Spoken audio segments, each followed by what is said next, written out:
Hello, and welcome to a new challenge for Digimon World, which, in my opinion, is quite a bit different to the other challenges that I've done for this game.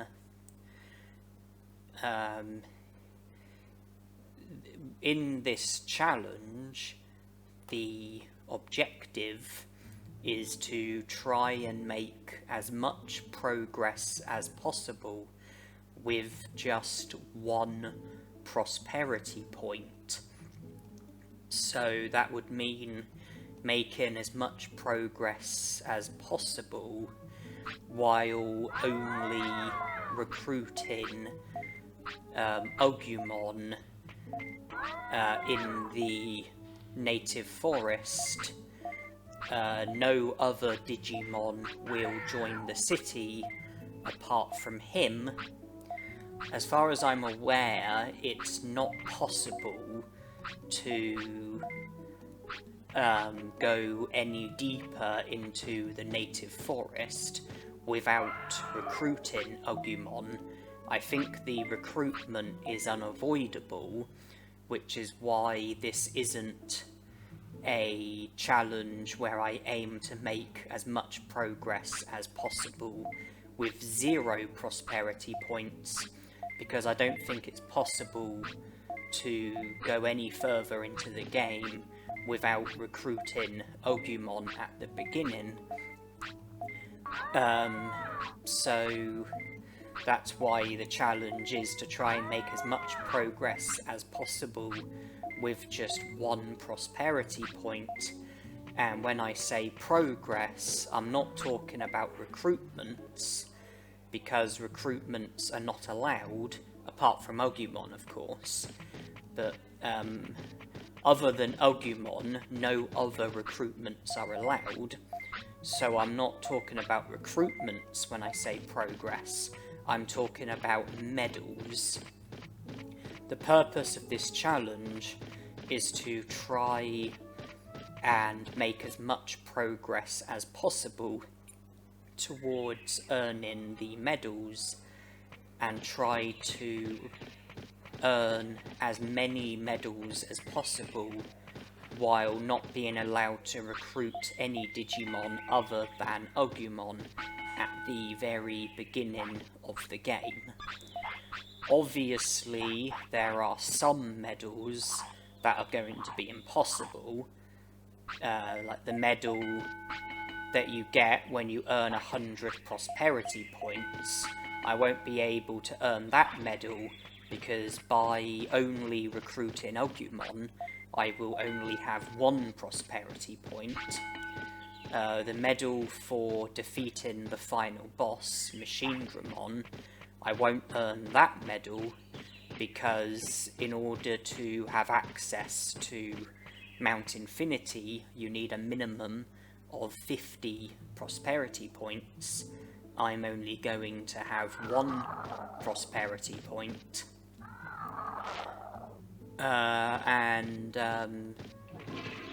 Since I'm only allowed to recruit Agumon, I won't be allowed to recruit Greymon. That will mean the arena will never be created, so that rules out any of the arena medals, and I think there are 5 medals in total that can be obtained from the arena. 1 for 100 championship wins, 1 for winning all the grade tournaments, 1 for winning all the version tournaments, 1 for winning all the type tournaments, and 1 for winning all the special tournaments. So that's immediately 7 medals that are out of the question, and there are 15 medals in total, so that reduces it to 8 other medals. And the idea is to try and earn as many of those medals as possible play through the game without recruiting any other Digimon and see what medals can be earned. See if it's possible to learn every technique and then be given the medal for learning every technique. See if it's possible to digivolve to every Digimon and earn the medal for every Digivolution. See if it's possible to max out your money and get the medal for having maximum money. Those are the sort of things that I'm looking at, and those are the sort of medals that I will be trying to achieve throughout this challenge. So here is Agumon, and this will be the only recruitment that you will be seeing in this challenge.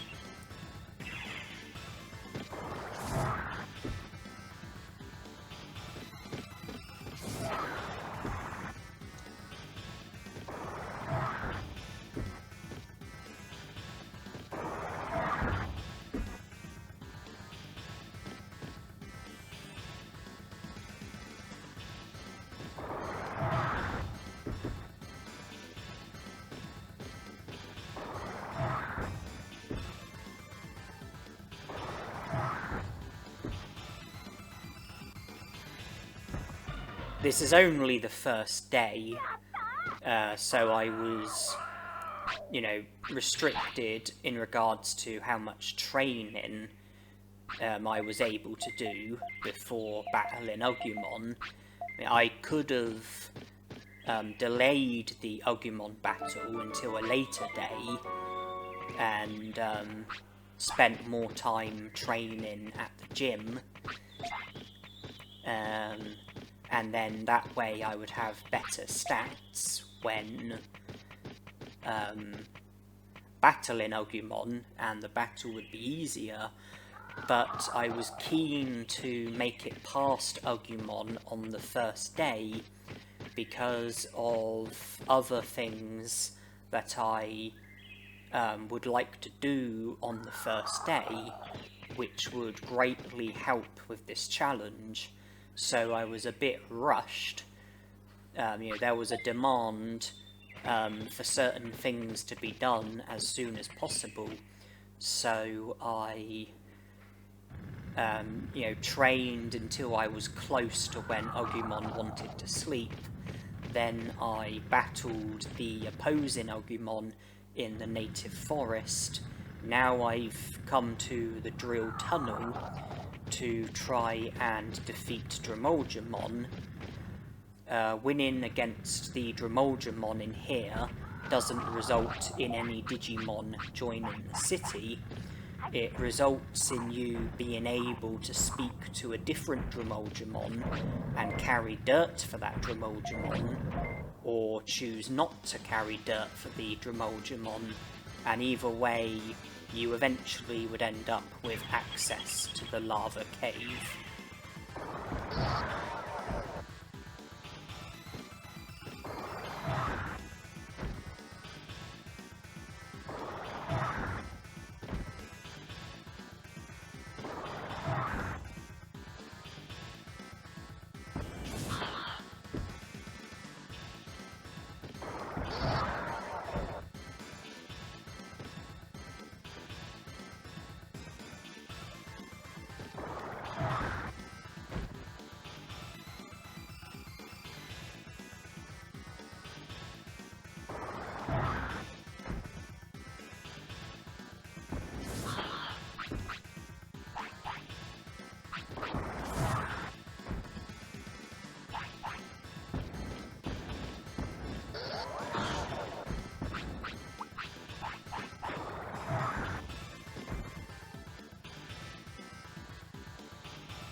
You might have noticed that I was reluctant to use small recoveries in that battle, and well, on the whole, I am going to be reluctant to use items, particularly battle items like small recoveries and MP floppies and items like that. And the reason for that is because where I'm not going to be allowed to recruit any other Digimon, it's not going to be possible for the item shop to get set up in the city, so I'm not going to be able to purchase any items from the item shop in the city due to the restrictions that I'm going by. So it's going to be a lot harder for me to get hold of items in this challenge. I'm going to be a lot more restricted in regards to items that I can and can't get hold of, so I want to try to use items sparingly because of that. I spoke to the other Digivolving, and instead of carrying dirt, I declined. And there is one other thing that I am aiming to do before letting Agumon sleep, and that's go to the Cola Point. If I go to the Cola Point, then Colamon will be there, and he will take us across to Tropical Jungle, and from there, if we go to the Digimon Bridge, then the bridge will be fixed, and we will then have access from the Digimon Bridge to the Tropical Jungle and the other surrounding areas. I'll have to make sure that I don't return to the Cola Point and speak to Colamon again, because if I do, then that would result in Colamon joining the city, which would ruin this challenge. I can have Colamon take me across to the Tropical Jungle without any recruitments involved, and I can get the Digimon Bridge repaired without any complications either, but I can't come back and recruit Colamon. With the Digivolving, the one who said about carrying the dirt, if I said yes and carried the dirt for him, then if I had carried every single piece of dirt, there's 10 in total, so you have to carry dirt out 10 times in order to get rid of all the dirt. If I was to do that, then I would immediately have access to the lava cave, but instead of doing things that way, I simply spoke to the Digivolving and then left, and I will still have access to the lava cave, but it's going to take 5 days because I chose not to carry the dirt for him, so it will take longer for me to have access to the lava cave, but I'm going to use that time to do other stuff.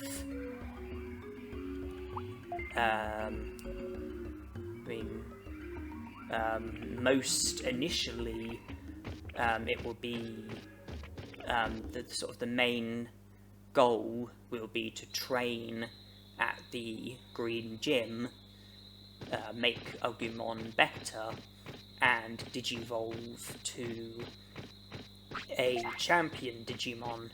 And the Digimon that I'm aiming to digivolve to is Greymon.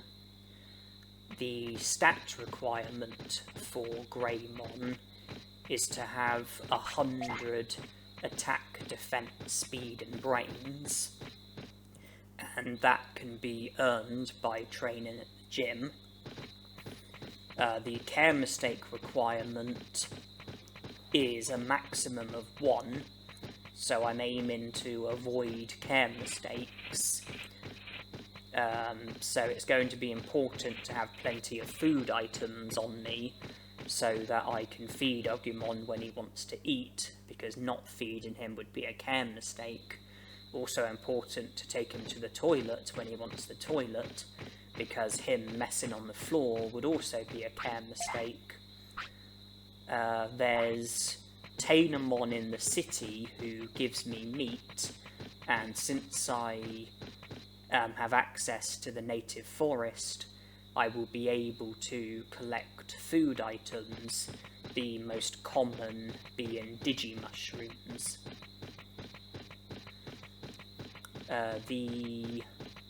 One of the bonus conditions for Greymon is for your discipline to be 90% full.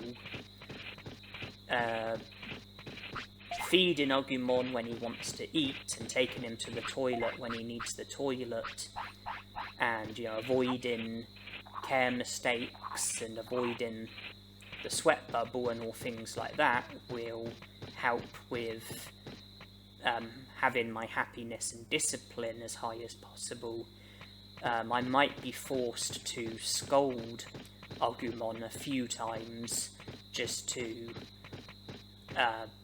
boost his discipline, because I might not be able to get it high enough in time without giving him a few scolds. The only downfall with that is that it will have a negative impact on his happiness. The weight requirement for Greymon, I believe, is 25 to 35. I doubt that I will fulfill that requirement, but in order to Digivolve from a rookie Digimon to a champion Digimon, you don't have to fulfill all 4 requirements. You just have to fulfill 3 of the requirements. And the requirements are stats, weight, care mistakes, and the bonus condition. There's usually more than 1 bonus condition, but fulfilling multiple bonus conditions won't make any difference.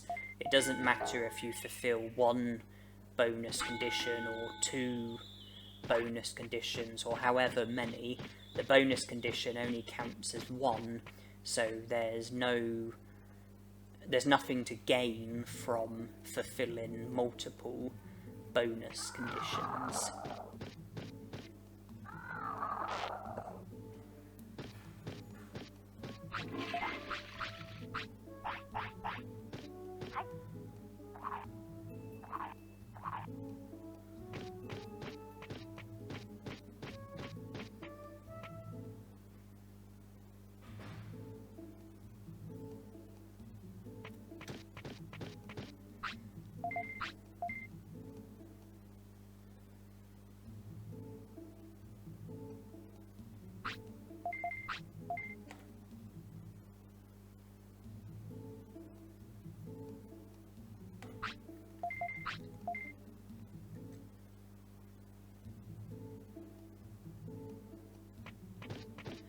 As you can see, I do let Agumon rest, and that's to try to keep tiredness down and try to avoid seeing the sweat bubble, because that would negatively affect happiness and discipline and possibly our lifespan as well.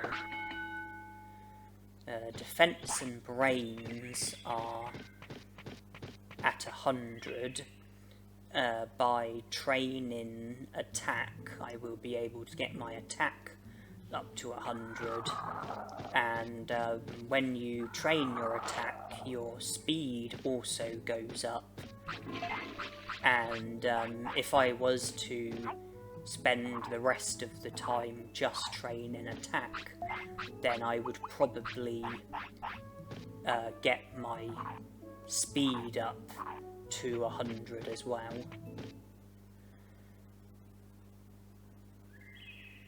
You have to have a rookie Digimon for a minimum of 3 days before it can Digivolve to a champion Digimon.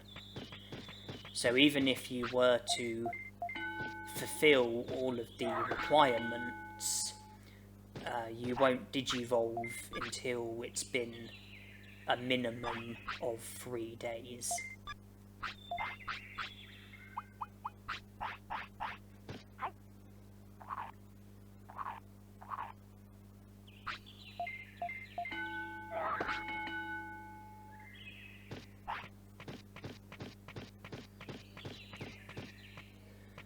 I was keen to keep my HP under 1,000, because if my HP reached 1,000, then I would end up fulfilling the stat requirement for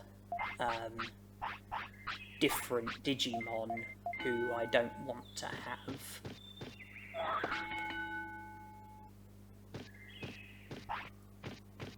If I just get up the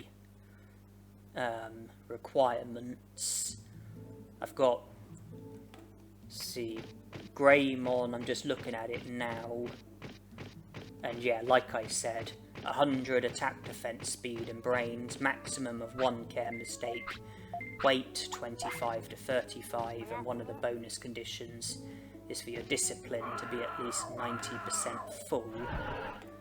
Another Digimon that Agumon can Digivolve to is Miramon. The stat requirement is 100 attack. I am fulfilling that. One of the bonus conditions is a minimum of 10 battles, the other is a minimum of 28 techniques, so I'm not fulfilling the bonus condition. Care mistake requirement, a minimum of 5, not fulfilling that. And then weight 15 to 25, I may or may not fulfill that, but even if I do, weight and stats alone won't be enough, because that's just 2 requirements. Birdramon, stat requirement is 100 speed, I am fulfilling that. Care mistake requirement, minimum of 3, won't be fulfilling that. Weight requirement 15 to 25, same as Miramon. Bonus condition, either a minimum of 35 techniques or have Biomon as your Digimon, so I won't be fulfilling the bonus condition. Centauramon, stat requirement brains 100, I am fulfilling that. Care mistakes, maximum of 3, I am fulfilling that. One of the bonus conditions is for your discipline to be at least 60% full, I am fulfilling that. And then the weight requirement is the same as Greymon, 25 to 35, probably won't fulfill that. So it looks like I'm going to fulfill 3 requirements for both Greymon and Centauramon. And that's why it's particularly important to make sure my discipline is at least 90%, and that my care mistakes are kept at a maximum of 1, because I want to Digivolve to Greymon and not to Centauramon. Monochromon, stat requirement 1000 HP, 100 defense and brains. Since my HP is under 1000, I won't be fulfilling the stat requirement for Monochromon. Bonus condition, maximum of 3, I am fulfilling that. One of the bonus conditions is for the number of battles that you have to be kept to a maximum of 5. I am fulfilling that. Weight requirement 35 to 45. I'm not fulfilling that. And then Tyrannomon, the other Digimon Agumon can digivolve to. Stat requirement is 1000 HP and 100 defense. With my HP being under 1000, I'm not fulfilling the stat requirement for Tyrannomon. Care mistakes, maximum of 5, am fulfilling that. Weight, same as Greymon, 25 to 35. I doubt I'll fulfill that. And then one of the bonus conditions is a maximum of 5 battles. I am fulfilling that.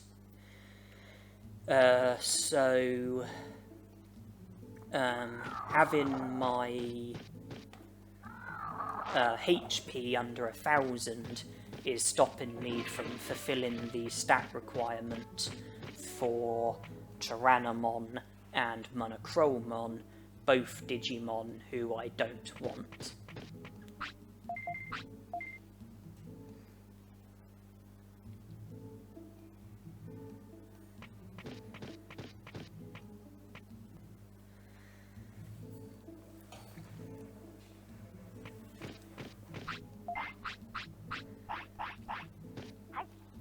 I certainly am going to be restricted in a lot of different ways, because the fact that I can't recruit Palmon or Vegemon means that I won't be able to get giant meat or sirloins, nor will I be able to get super carrots or hawk radishes. Tainomon just gives me meat.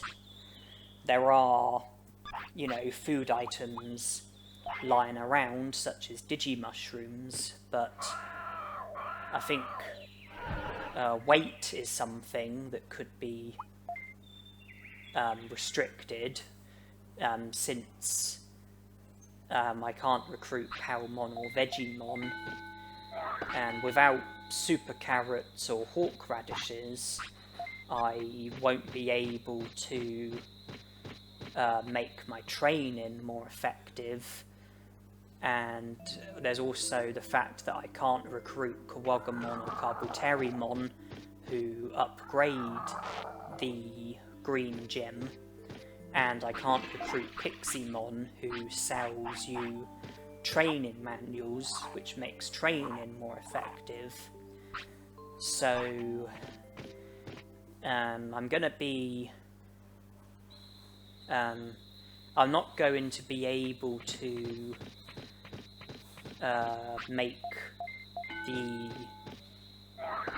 gym training a great deal more effective.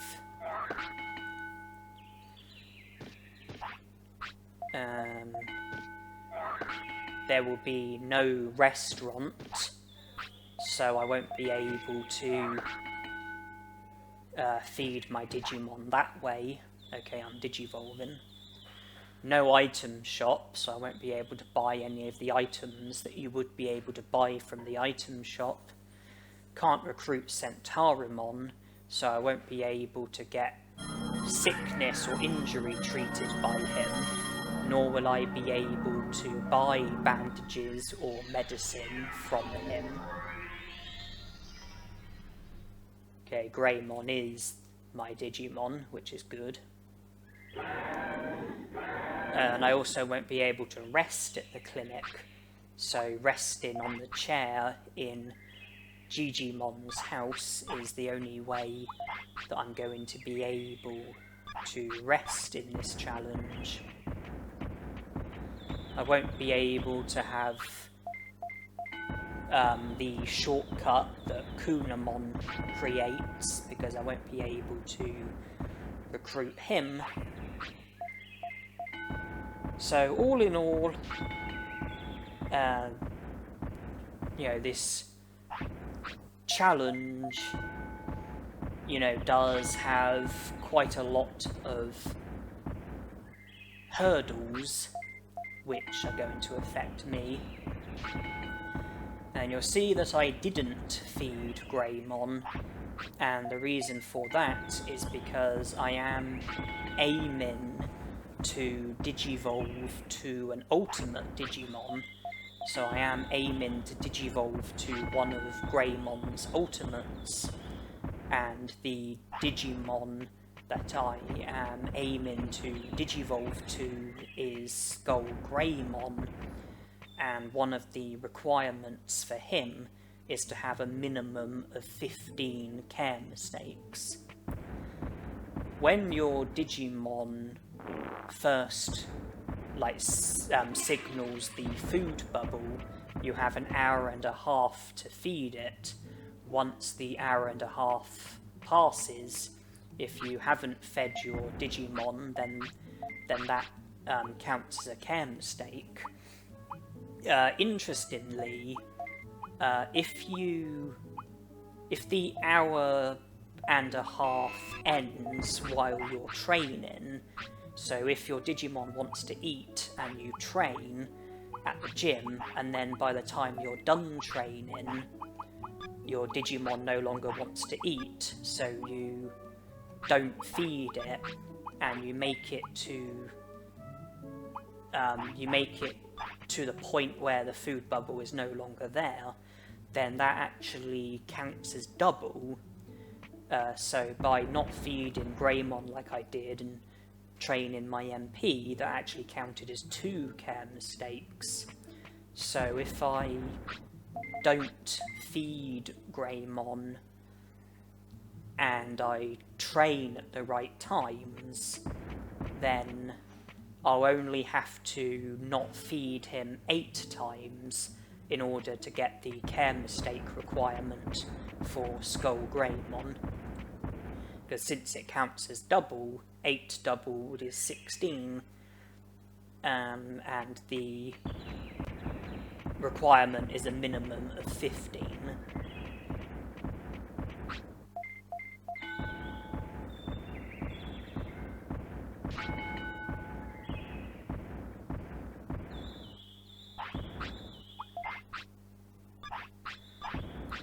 I spoke to the Digivolving on day 1, which means that the lava cave will be available on day 6. So as well as training and making my stats better, I am also passing time, which will go towards me being able to have access to the lava cave.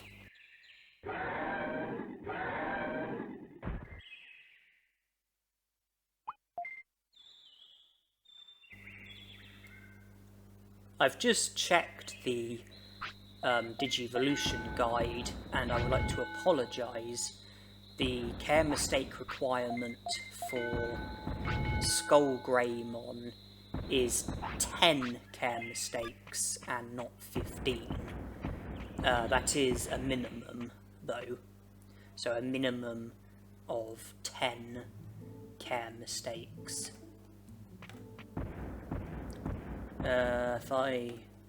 Skull Greymon, stat requirements, 4000 HP, 6000 MP, 400 attack and defense, 200 speed, 500 brains.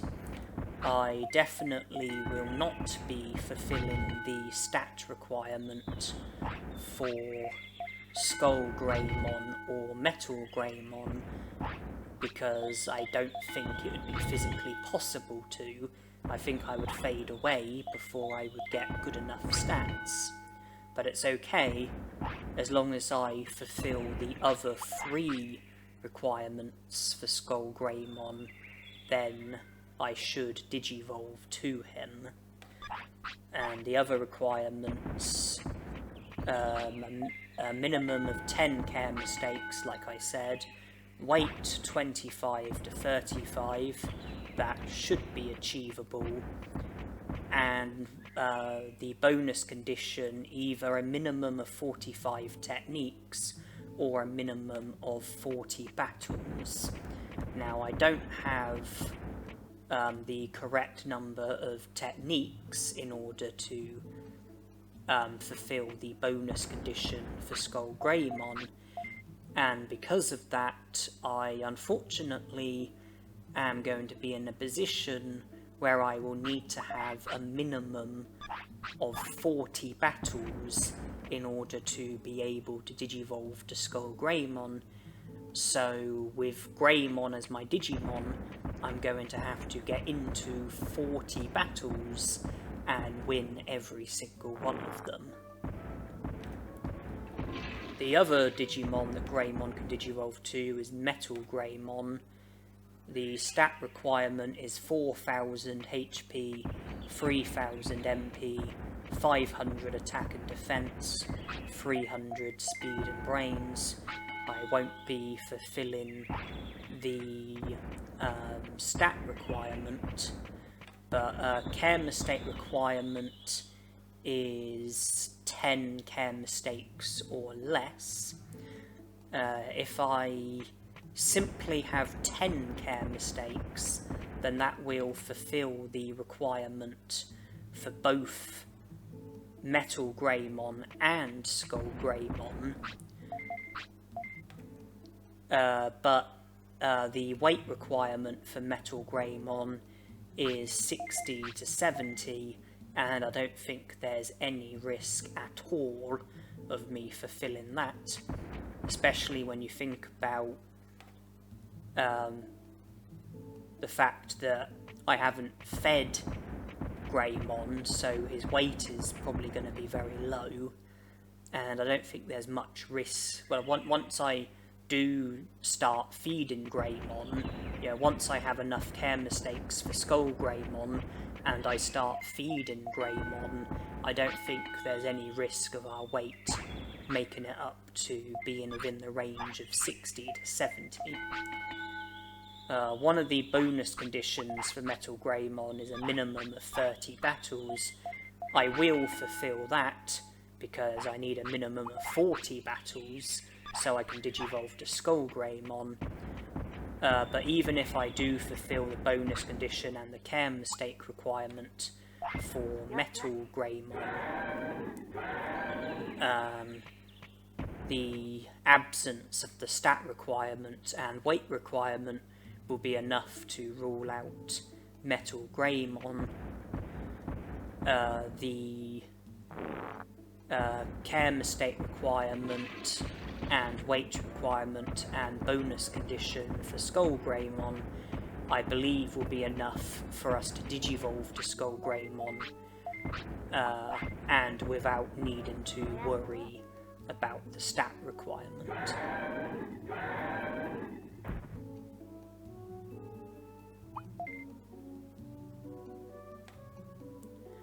But I am, working on Greymon's stats.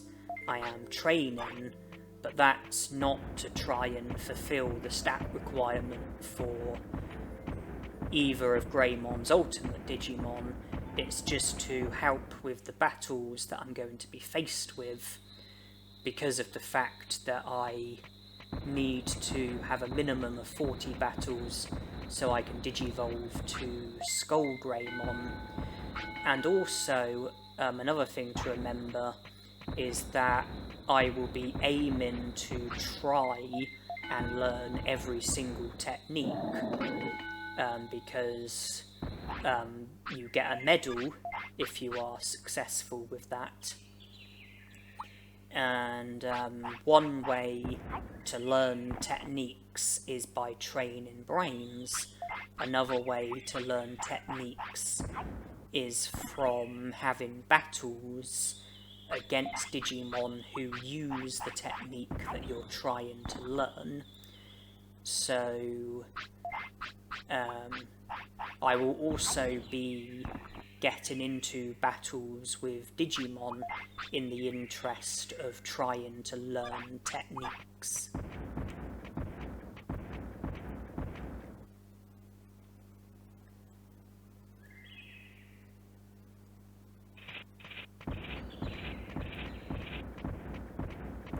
So I'm always on the lookout for random items such as Digimushrooms and Happy Mushrooms and things like that. Because the meat that I get from Tainomon is not going to stretch far enough. I'm going to need food items.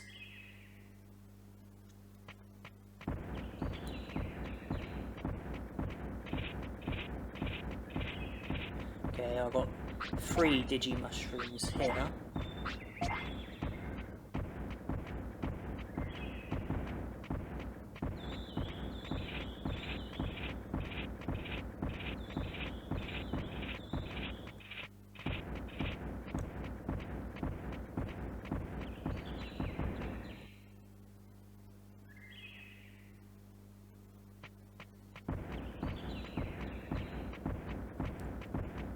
Doesn't look like there's anything here.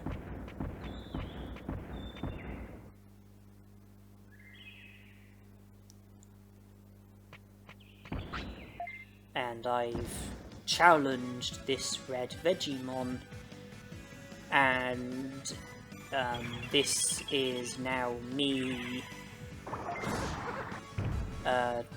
making progress towards the battle requirement for Skullgreymon. I'm battling this red Vegemon. He's one of the easier Digimon in the game, one of the more beatable Digimon. So every time I defeat red Vegemon, it will count as a battle. I need a minimum of 40 battles, but by having battles against red Vegemon, the battles should be relatively quick and easy, and I'm also getting 500 bits for each battle that I win,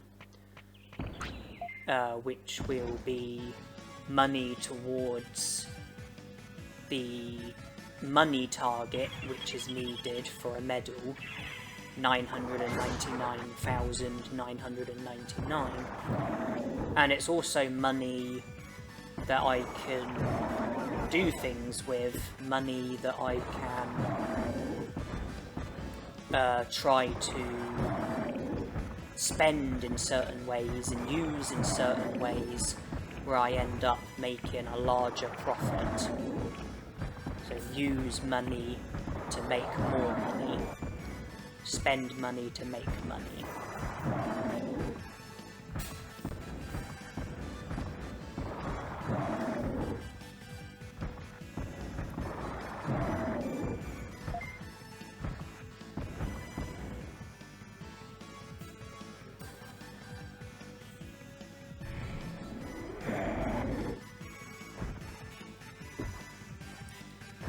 As well as having battles and winning battles, there is something else that I'm working on as well. Something else which I am trying to do, which I'm getting closer to being able to do by having these battles against red Vegemon. So it's not just the battles, there is something else that I'm working towards. So I'm fulfilling 2 birds with 1 stone while I'm doing this.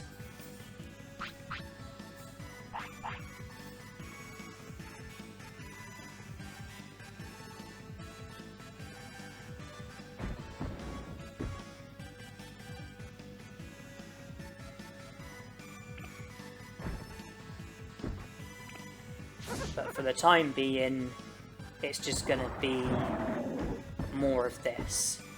More of me battling red Digimon over and over again.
believe I had 7 battles in total against the red Digimon,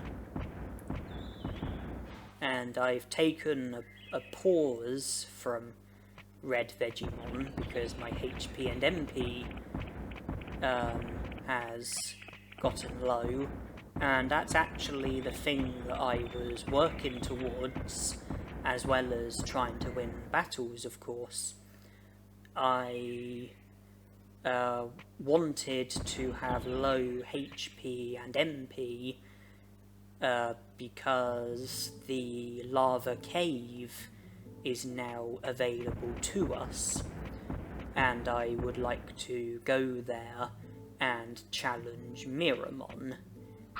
And that might immediately seem a bit strange, because defeating Miramon would mean recruiting Miramon, which would mean failing at the challenge. Well, I'm not going to be defeating Miramon.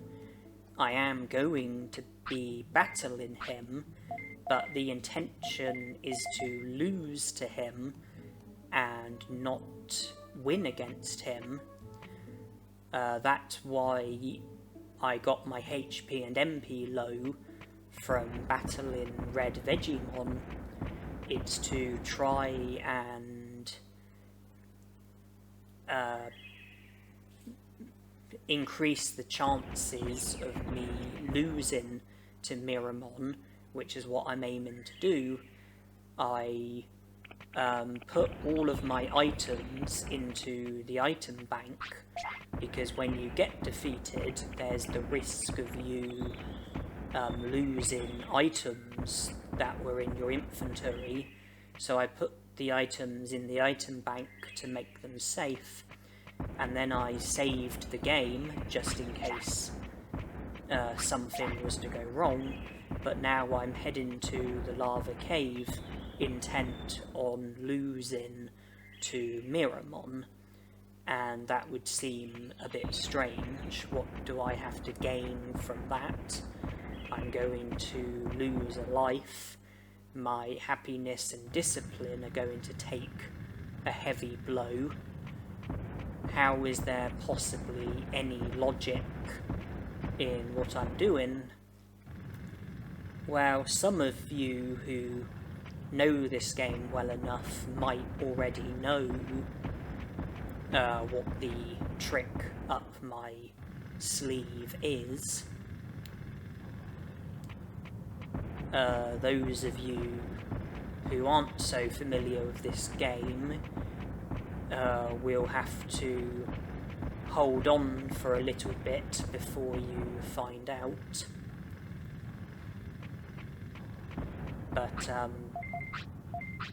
there is a reason for it, a good reason, a sensible reason, a logical reason.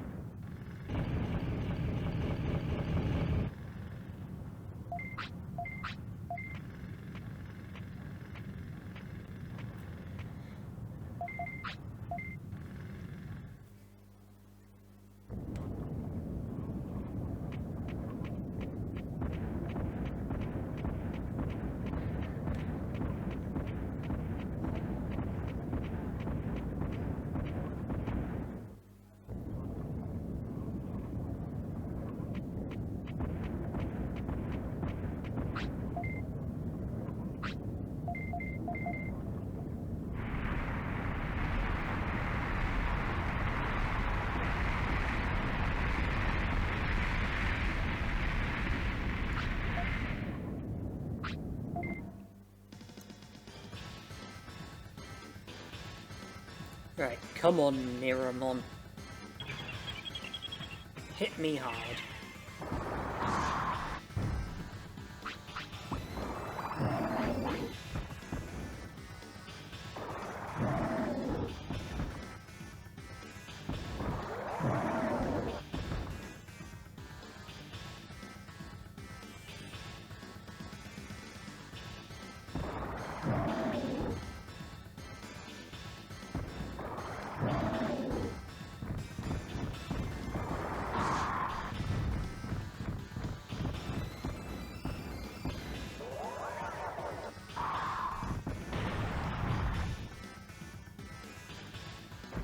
Good job, Miramon. Lava Cave has no further usefulness in this challenge. There's no reason for us to return to the Lava Cave. Miramon will still be there, but we have no reason to challenge him again. We don't have... Now that we've lost to him once, we don't have anything to gain from losing to him again. 1 prosperity point.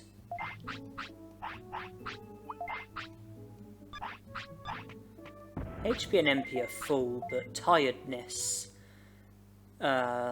is probably not as low as I would like it to be.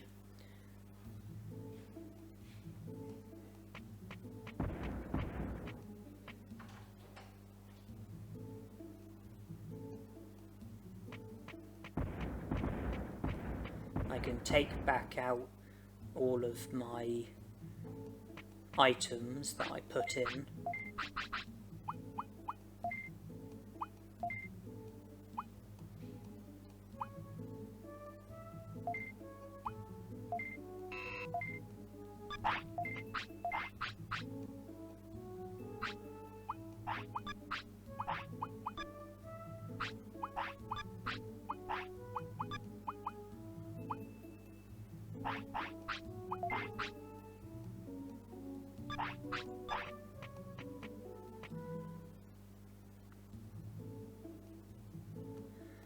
And I'm now going to resume battling red Digimons, and now it is solely in the interest of working towards the target of 40 battles.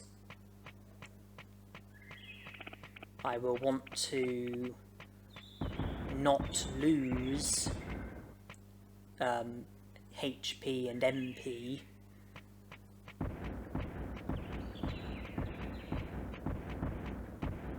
And look at that. We have access to Mount Panorama. When we challenged Miramon, just before the battle, he did that thing which caused a bit of eruption, and that resulted in the boulders being cleared, and we now have access to Mount Panorama. Because if we go through the tropical jungle, we can go as far as the Great Canyon entrance, but can't go any further because of your character not knowing about the invisible bridge. In order for Yoramon to inform you about the invisible bridge, you need to have a minimum of 6 prosperity points. We are going to be stuck at 1 prosperity point. So I challenged Miramon so that I would be able to clear the boulders, separating the native forest from Mount Panorama, and I now have access to Mount Panorama, and from that we can reach most of the other areas within the game. Gear Savannah, Trash Mountain, Gecko Swamp, Misty Trees, Freeze Land, Ice Sanctuary, the Great Canyon. We can access all of those places by travelling through Mount Panorama. You don't have to defeat Miramon in order for the boulders to get cleared. You just have to challenge him. If we had defeated him, then we would have recruited him, and therefore would have failed the challenge. So instead, I lost to him. That way I was able to have the benefits of the boulders getting cleared, and without failing the challenge.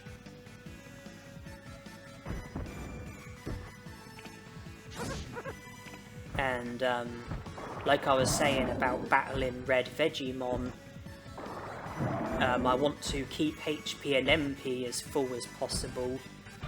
I want to avoid using battle items. I want to avoid seeing injuries.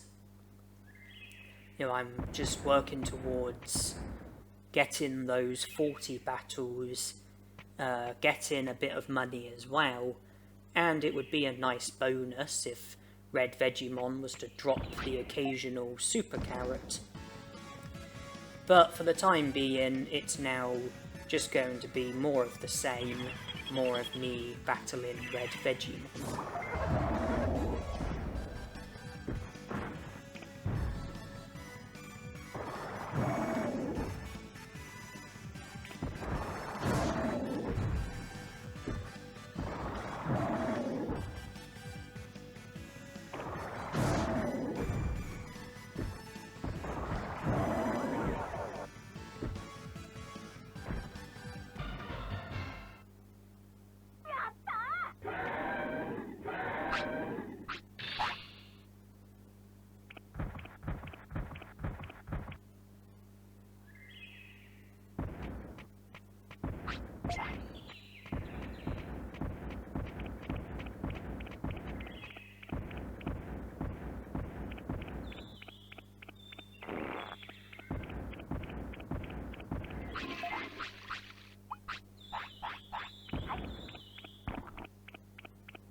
HP is now very low.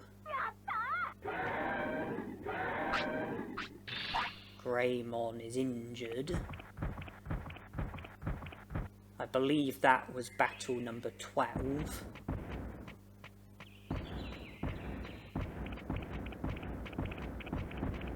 We can use a bandage to treat Greymon's injury. We can sleep to recover our HP and MP, and see to any tiredness that might have crept in.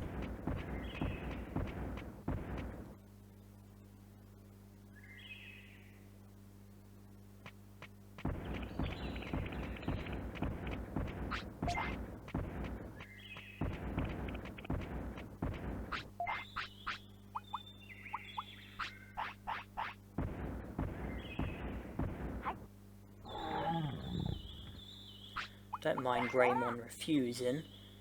That gives me an excuse to scold him and boost his discipline.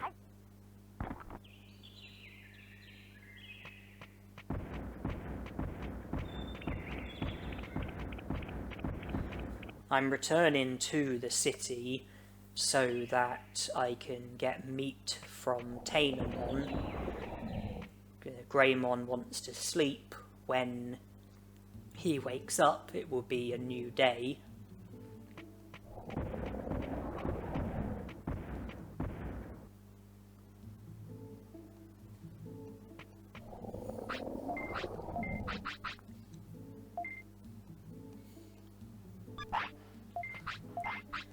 I've only got one small recovery, so I thought it'd be good to have the medium recovery as well.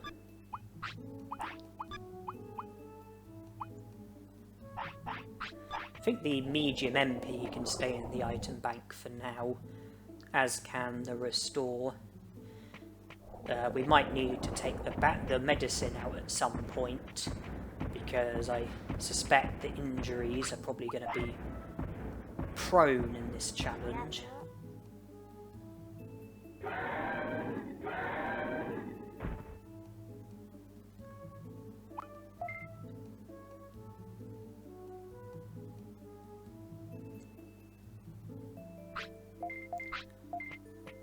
And if I'm reading the clock correctly, I believe it's currently 4 AM, so it's night time. It's a period of the day in which the nighttime Digimon are going to be present instead of daytime Digimon. So the part of the native forest that I was at, it's going to be the nighttime Digimon Dakunamon instead of the daytime Digimon Red Vegemon and those Digimon that are similar to Betamon.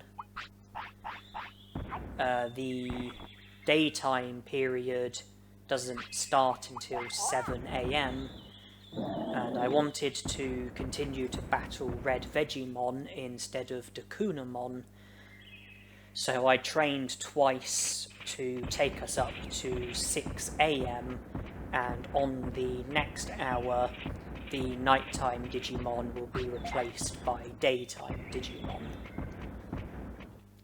Because the daytime Digimon start at 7 AM, the nighttime Digimon start at 7 PM. So 7 AM up until 7 PM, it's daytime Digimon. 7 PM up until 7 AM, it's nighttime Digimon. Got about 15 ticks left until 7 AM, but obviously we are consuming that time by searching for Digimushrooms.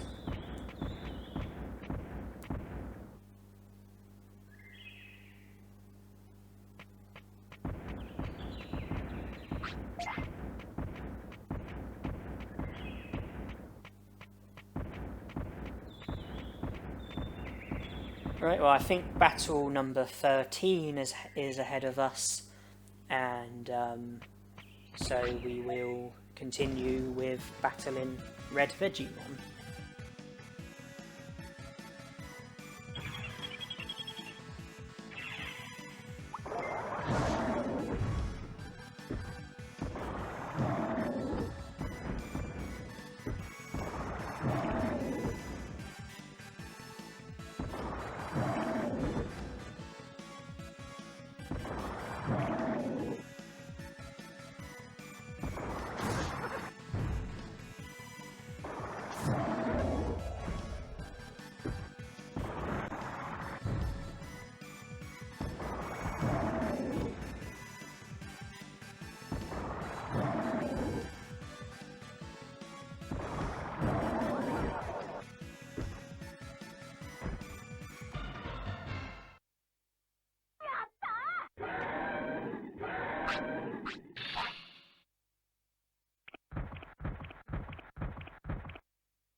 I believe we are now at 21 battles, so just over halfway, and we're having a bit of a pause because I'm going to go back to the city and rest.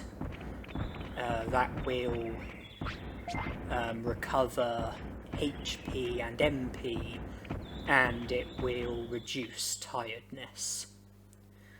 If I recover HP and MP by resting, then it will save me from having to use recovery items, and the higher my HP is, or the fuller my HP is, the less likely I am to pick up an injury at the end of battles, and reducing tiredness will also help with preventing injuries.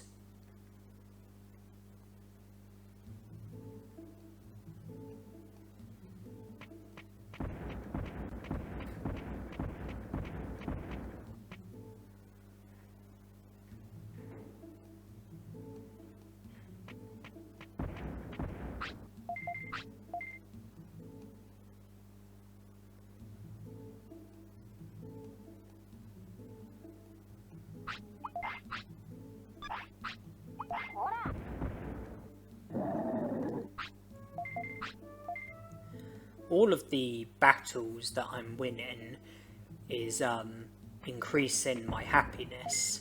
Your Digimon's happiness goes up when they win battles, but I don't think their discipline is affected by battles. And with my happiness going up, I'm choosing to scold my Digimon from time to time to try and keep my discipline as full as possible as well.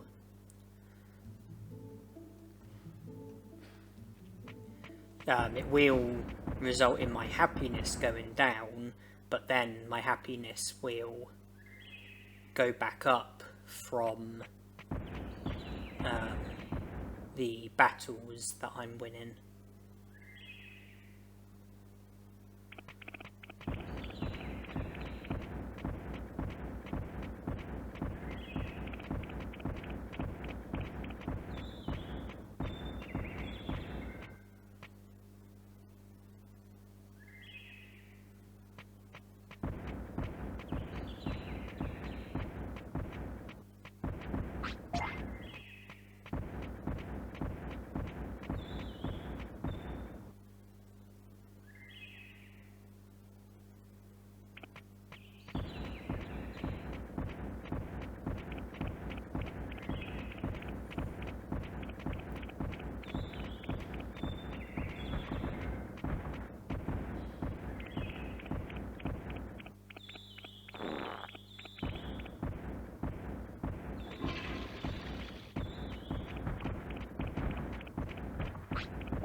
The item bank has been cleared out, the medicine is there in case I get injured, and the restore and medium MP are there to help with trying to keep my HP and MP topped up.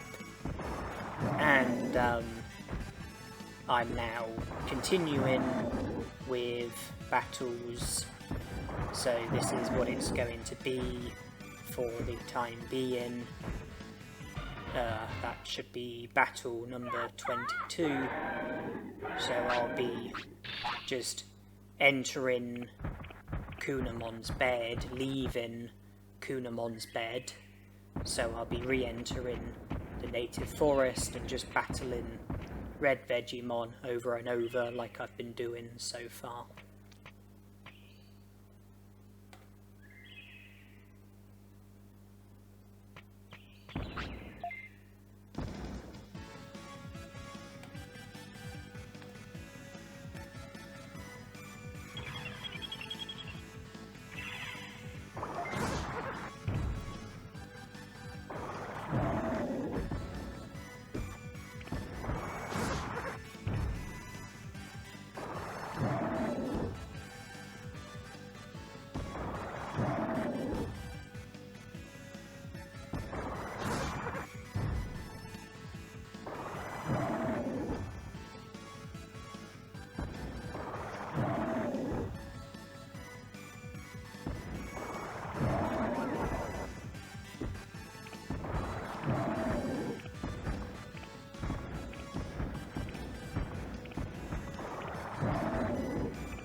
I think that would probably be a good place to stop for now. I think it's 25 battles, but our HP is very low. Our MP isn't high enough to win any more battles without the use of MP recovery item. But there'd be quite a big risk of us getting injured due to how low our HP is, and if we were really unlucky, then our HP might even fall to 0, and then we'd have to use our restore. So, pausing from the battles, I'm going through Mount Panorama. I was lucky enough to find a happy mushroom. I think it's a Various in here. Yes, it is, and I think it's a medium recovery and medium MP in the other two. Medium MP, medium recovery. And I can get to Gear Savannah by going through Mount Panorama, and it's quite unusual to see Mumemon here instead of the Mud Frigimon. If I was not doing a challenge like this, where I'm not allowed to recruit any Digimon apart from Agumon, then I might have, taken on Mumemon. It would have been great, just encountering him that easily. But if I was to recruit Mumemon, then I would fail the challenge.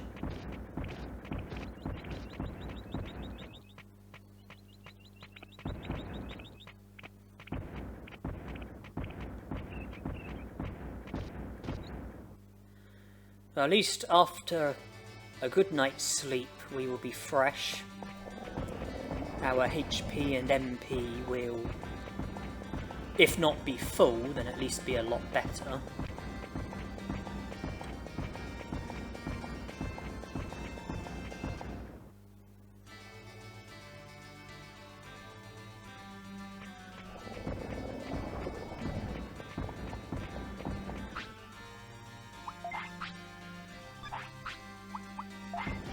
I wanted to delay putting Greymon to sleep for as long as possible, so I made it up to the very end of that hour before letting him sleep.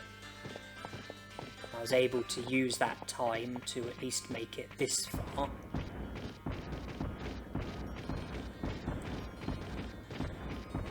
And here we have something very significant. The secret item shop, and in this challenge it's particularly significant because it's literally the only place where we can buy items, or at least the best place to reliably buy items.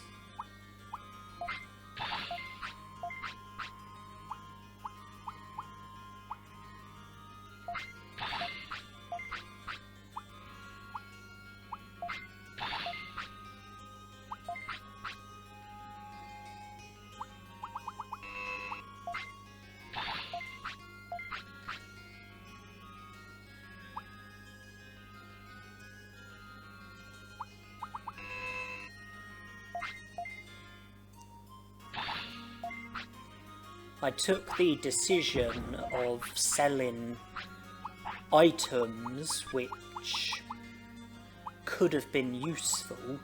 Medium MPs, restore, various, medicine. And the reason for that was because I wanted to have as much money as possible so that I could buy as many medium recoveries as possible. And I'm going to be going to Friesland from here.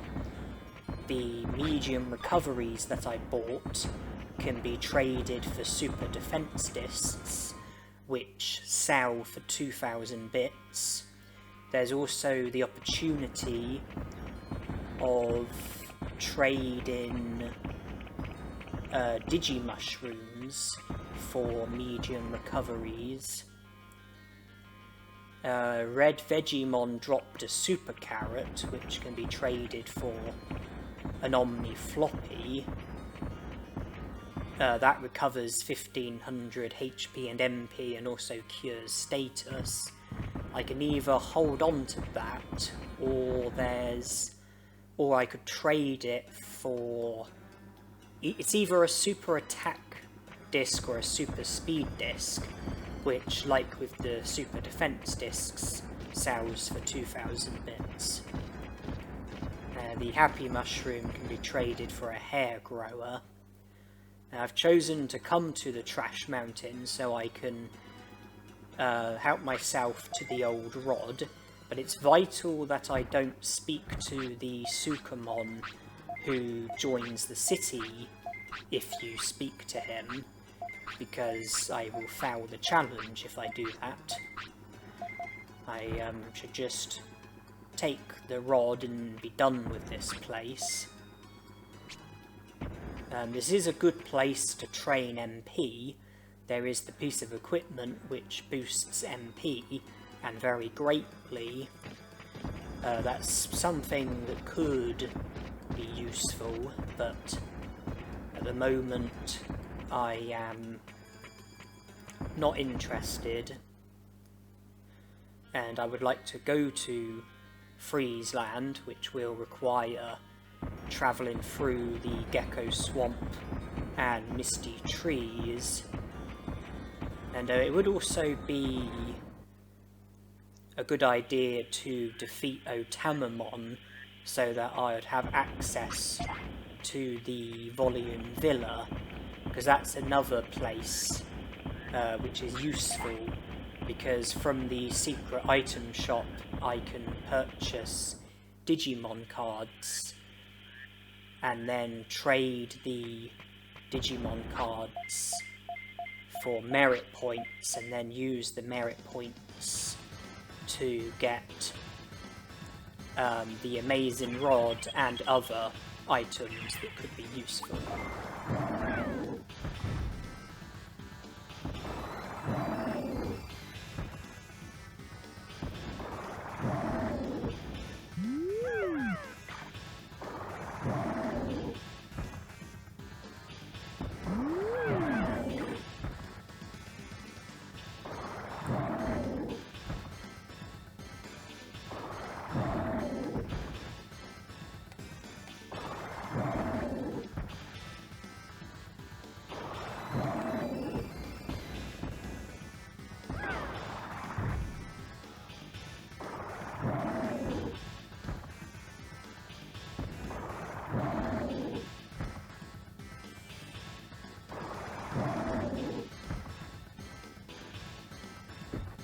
Speaking to Shogun Geckomon will also make it more easy to travel through the Misty Trees.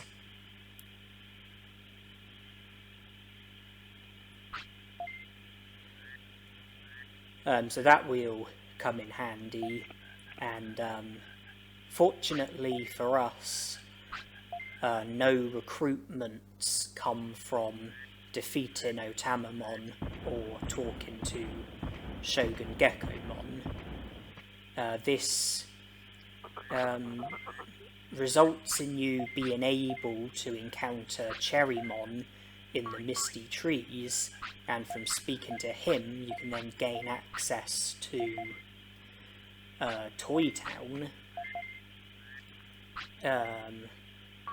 and from going to Toy Town, it is possible to recruit Muncymon, but there's no risk of any recruitments just from doing what we've done here.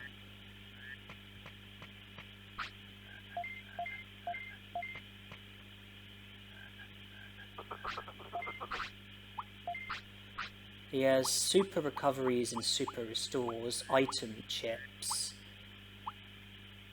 and he has Digivolution items as well. One of them makes you Digivolve to Airdramon, one of them makes you Digivolve to Seedramon, one of them makes you Digivolve to Shaomon, one of them makes you Digivolve to Frigimon, one of them makes you Digivolve to Colamon.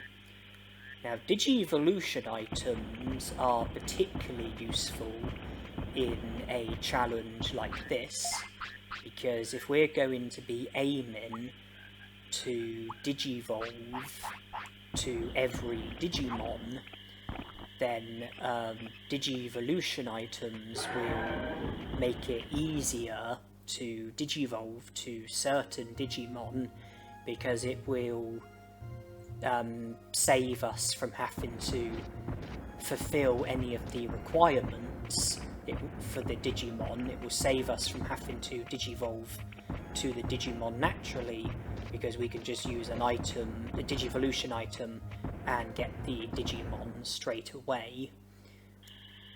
And some Digimon might be harder than others. You know, Digivolve, like when it comes to natural Digivolution, some Digimon might be harder than others.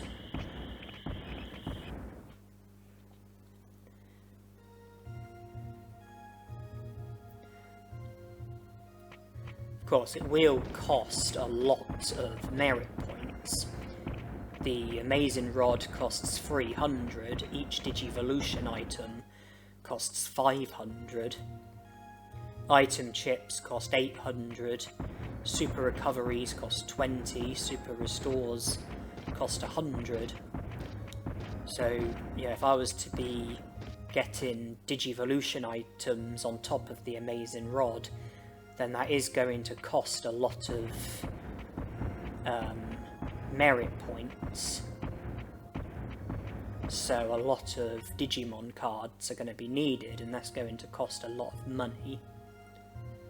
But the secret item shop in the Gear Savannah is not only good for enabling us to get items, but also for making money, because we can buy medium recoveries from the secret item shop and trade them for super defense discs with one of the Moldramon in Friesland, and then we can sell the super defense discs at the secret item shop and make a big profit from it. And by repeating the process, we can really get a lot of money under our belts. Now, it'd be nice to have the moderate command. So 3 more will get my brains up to 200.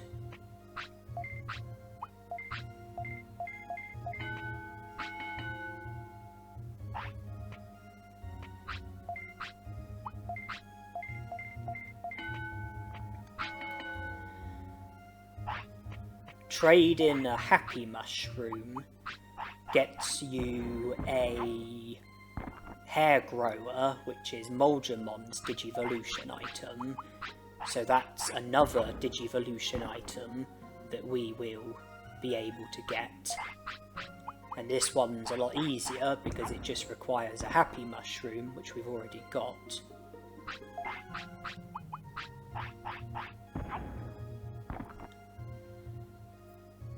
The only thing we do have to watch out for is not to trade every single item with every single Moldramon, because doing that will result in Moldramon joining the city, and the challenge would fail if that was to happen.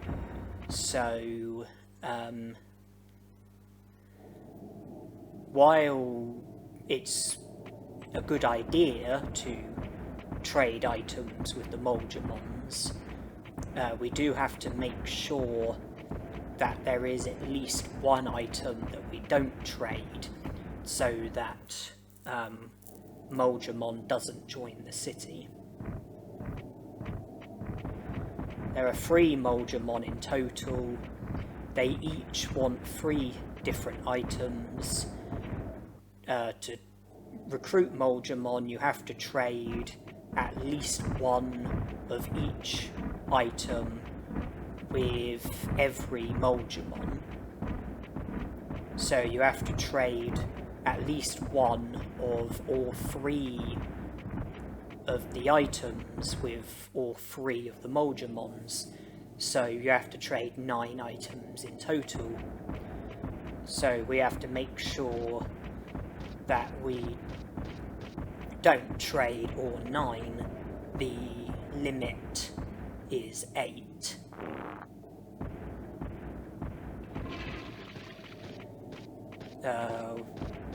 It would be useful to trade Digimushrooms and Happy Mushrooms and Super Carrots, so those we will probably trade.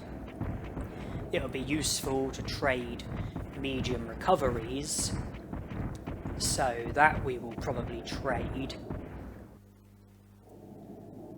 Trade in high speed discs for medicine can be a good trade, so we might do that. Trade in giant meat for an autopilot is not a good trade, so that's one trade that we should probably avoid.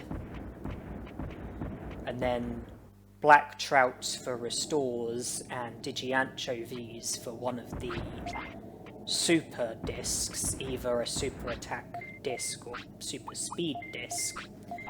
Those are good trades, so we might do them. I think giant meat for an autopilot is striking me as the trade that we should avoid.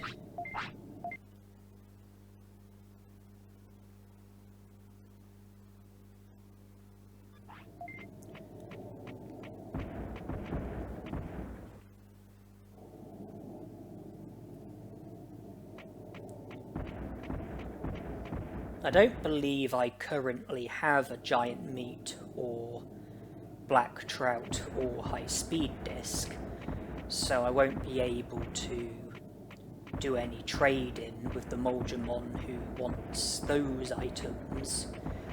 I've traded every item with the Moldramon that I just spoke to, and this one here. I can trade the Omni Floppies for super attack discs and make a bit of profit there, and then medium recoveries for super defense discs and make a significant profit from that.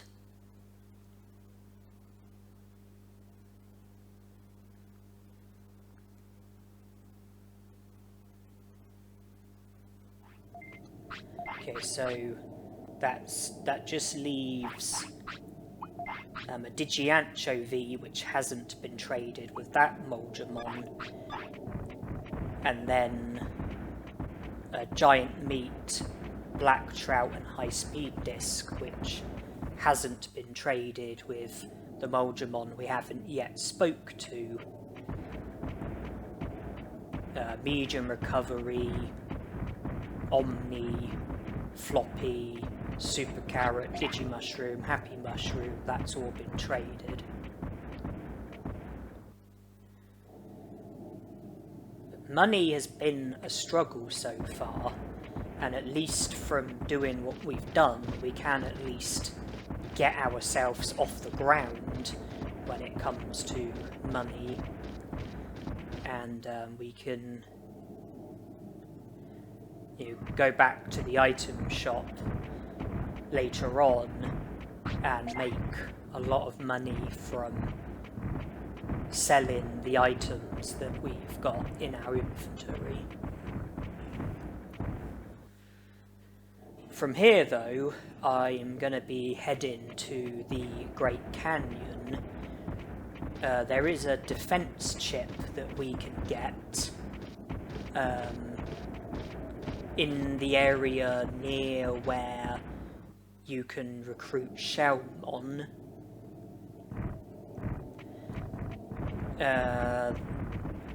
since we haven't been informed of the invisible bridge, we can't go from the Great Canyon entrance to the Great Canyon, nor can we go from the Great Canyon the Great Canyon to the Great Canyon entrance. I'm talking about, you know, near where Monocromon's shop is. If you try and use the path that goes from the Great Canyon to the Great Canyon exit, then it won't work. And I will show you that when I get there, just so you can see for yourselves.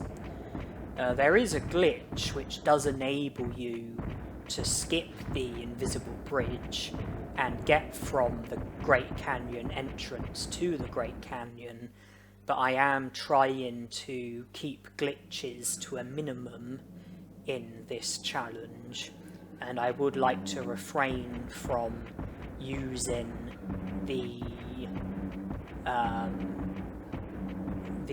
invisible bridge skip along with the Ice Sanctuary skip. So, in other words, if I was to go to the Ice Sanctuary, then I would like to enter naturally with a vaccine Digimon. I know that if we were to go to the Ice Sanctuary, then we wouldn't be able to recruit Agumon, but there are some items in the Ice Sanctuary which we can collect, which might come of use. There you can see we can't use the path. And seeing as Greymon is a vaccine Digimon, it might make sense to try and enter the Ice Sanctuary in this lifespan while we've got Greymon, so that I can benefit from the items that are in the Ice Sanctuary. Now, I didn't come all the way here just to show you that the path to the Great Canyon entrance doesn't work. I've also come here so that I can fall off the cliff and remove the rock from the elevator, so that we will be able to use the elevator to get from the lower part of the Great Canyon to the upper parts of Great Canyon, or the upper parts of Great Canyon to the lower part of Great Canyon, and more significantly, I would like to battle the Agumon who's standing outside the Olga Fortress, because there are 3 techniques that can be learnt from him: Heat Laser, Fire Tower, and Magma Bomb. Combine that with Spitfire, and that's half of the fire techniques. You also get 300 bits every time you defeat the Agumon, and he sometimes drops small recoveries, and every time that we defeat him, it will count towards the target of 40 battles. It was 25, but Otamamon would have brought it up to 26, and a battle that we are about to have would make it 27.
Okay, that's Fire Tower learned.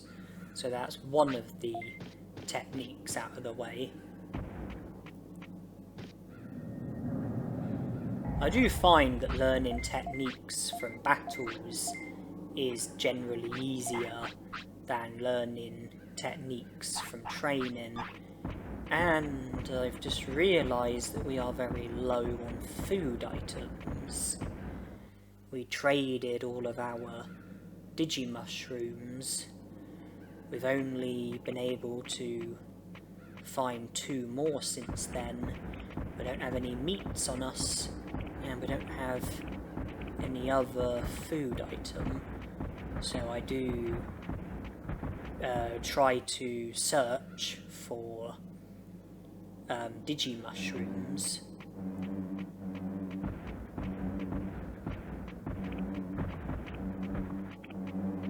But then Greymon wants to sleep, and it occurs to me that we haven't been given today's meat by Tainomon, and if we were to sleep here, then we would miss out.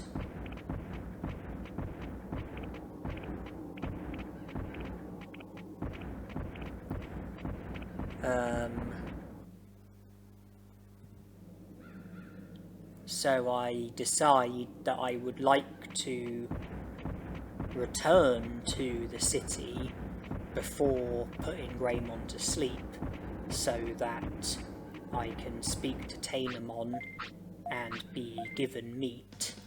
Then I can sleep, wake up, it'll be a new day, and collect more meat.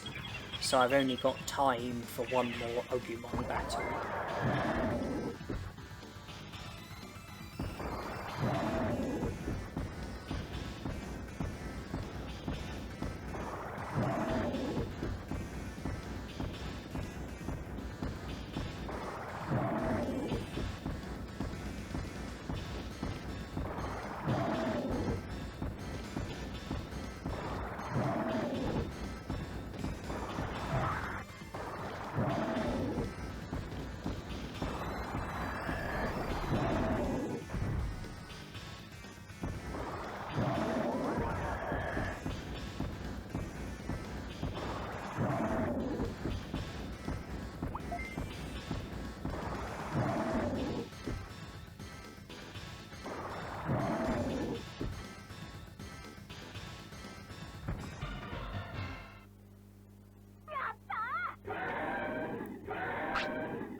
No techniques that time. No small recovery on either occasion. But we're up to 28 battles now.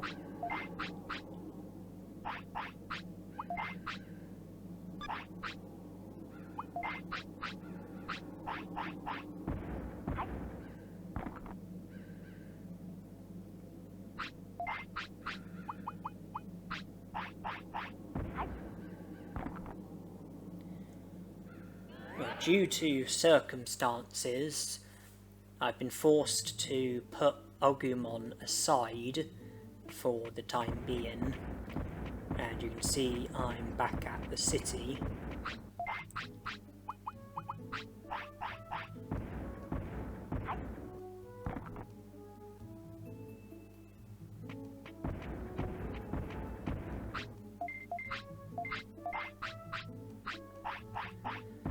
Since I'm fulfilling the care mistake requirement for Skull Greymon, I don't want to continue to have care mistakes. I want to keep care mistakes to a minimum because I would like my happiness and discipline to be as full as possible, and I would like my Digimon I would like my Digimon's lifespan to be good as well. So that's why I'm trying to feed Greymon whenever he wants to eat. Hair Grower can go in the item bank where it's safe along with the defense chip.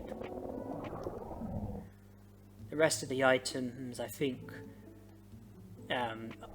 are useful at the moment, and should stay in my inventory.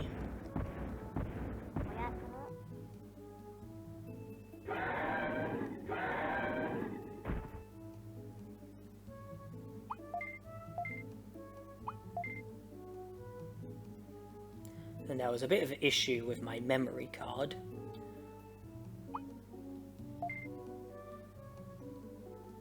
But I managed to put it right.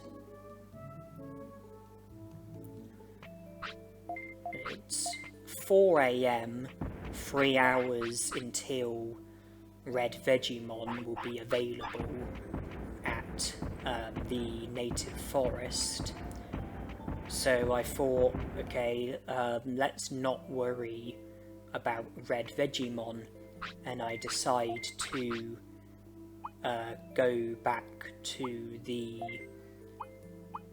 Mount Panorama so that I can go to Gear Savannah and other places from there. And I did have the Ice Sanctuary in mind, so I did put some more items from my inventory into the item bank. Items that I don't want to sell, but items that are not needed at this exact moment in time. So I thought just put them in the item bank so I've got more space in my inventory.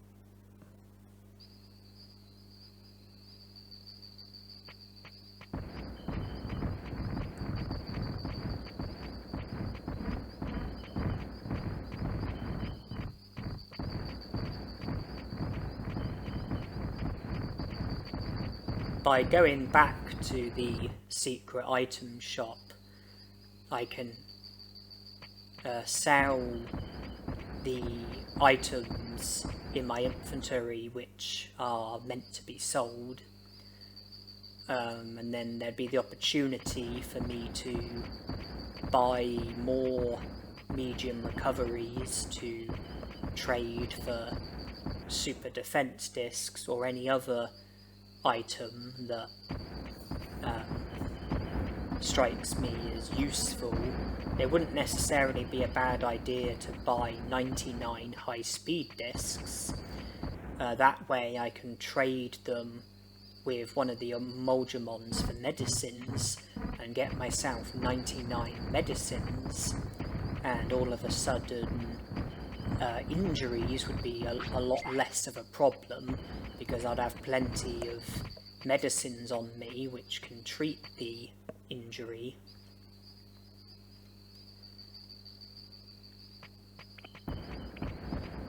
Medium recoveries and medium MPs are useful in general because they recover, well, one of them recovers 1500 HP, the other recovers 1500 MP. Giant meats, they're useful because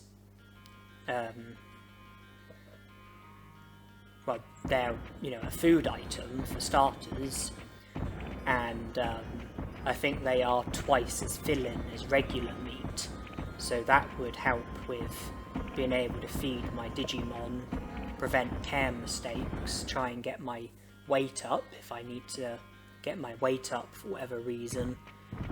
Autopilots are always handy, and there is the card shop as well.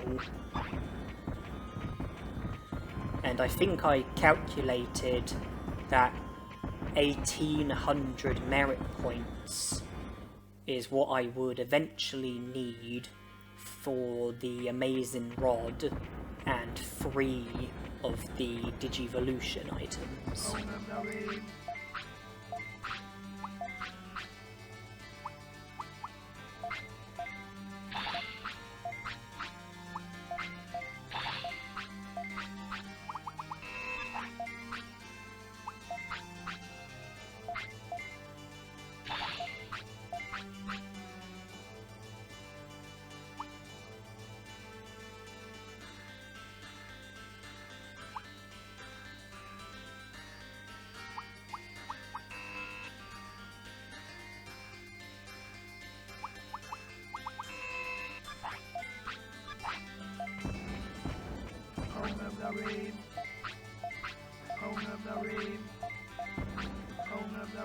So, card of me.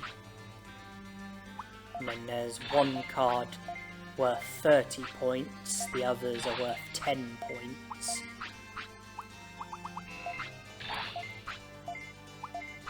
I was thinking that the Digivolution items that Shogun Gekomon can offer you, the items for Seadramon, Frigimon, and Shaomon were the ones that were of the biggest appeal to me, and that's because items for...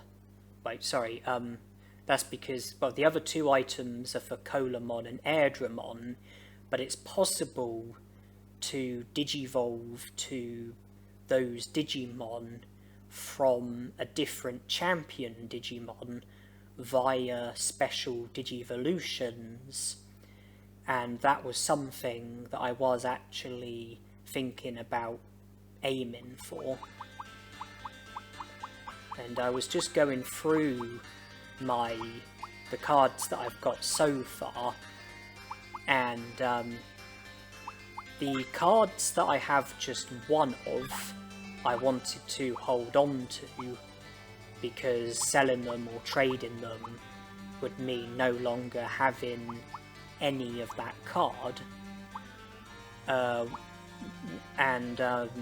You have to remember I'm aiming to try and get as many medals as possible, so I was thinking about trying to get every Digimon card. So if I had just one of a certain card, then I would lose it by selling it or trading it. But if I had more than one of a certain card, then I could sell some of them or trade some of them so that I've still got one of the cards left over. That way I could get money for it or get merit points for it, and I would still have at least one copy of the card, and so I wouldn't lose the card. The biggest priority for me was to get the amazing rod, and I'm buying cards to try and get merit points, and also to try and get every Digimon card, so I was working towards that as well. I was saying about Digivolutions, if you have, I think it's either Birdramon or Seadramon, then there's a special Digivolution that results in you digivolving to Airdramon, and if you have, I think it's either Waymon or Shaomon, there's a special Digivolution that results in you digivolving to Colamon. And so it occurred to me that if I was to be successful with those special Digivolutions, then I wouldn't need the Digivolution item for Colamon or Airdramon, but the other three, Seadramon, Shaomon and Frigimon, I don't think it is possible to get any of those Digimon from special Digivolutions. This game does have a number of special Digivolutions, and special Digivolutions are something that I was keen to make the most of in this challenge. I know it's possible for any in-training Digimon to digivolve to Kunamon. It's possible for any rookie Digimon to digivolve to Numamon or Nanimon or Barkamon. I think it's Seadramon or Birdramon that can digivolve to Airdramon, and Waymon or Shoutmon who can digivolve to Colamon. I think Dramoldramon can digivolve to Monochromon. I think Kokatorimon can digivolve to Phoenixmon. I think Metal Greymon or Megadramon can digivolve to Skull Greymon. I think Angemon can digivolve to Devimon. Any Digimon can digivolve to Sukamon.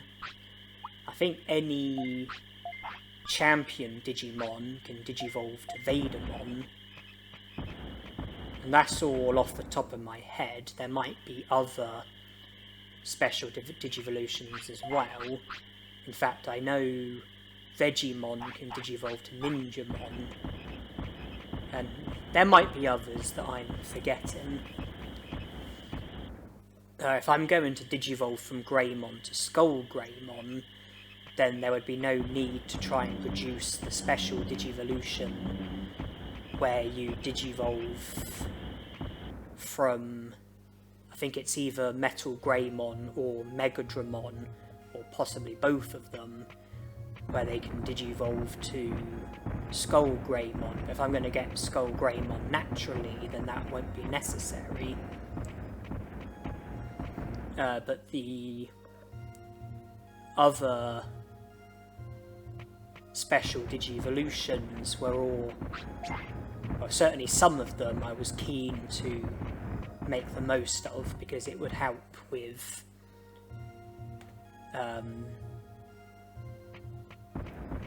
making work towards the medal for getting every Digimon digivolving to every Digimon.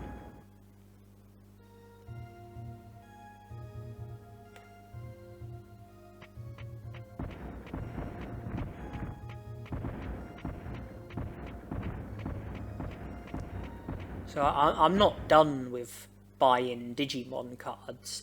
It's something I will go back to, because I'm going to try and get at least one of every Digimon card, and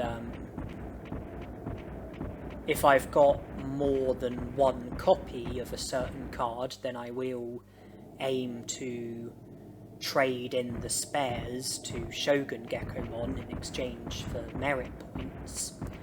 I've already got the Amazing Rod, but the free Digivolution items would come to 1500 merit points, and if I've got leftover merit points, then they can be spent on super recoveries or super restores.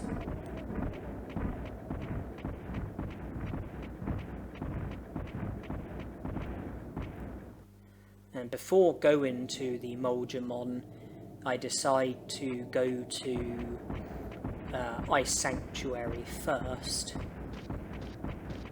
If I was to accidentally get into a battle, then it would be wise to have my medium recoveries on me. So I thought, go to the Ice Sanctuary before trading medium recoveries for super defense discs.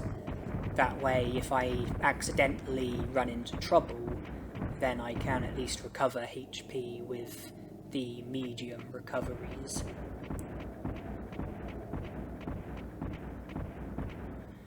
So it's pretty simple.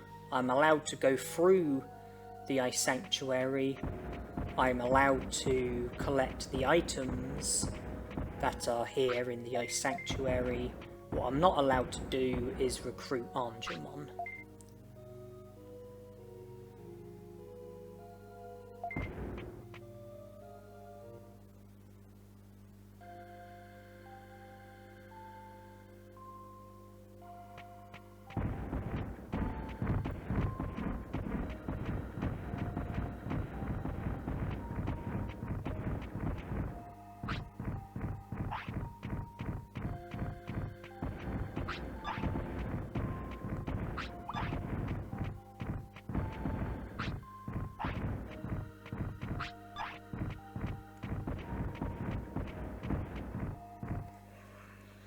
It's probably best if I try to avoid getting into battles just because I don't have fantastic stats.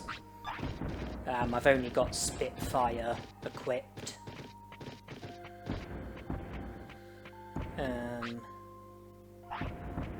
And I don't really want to be using up my items either.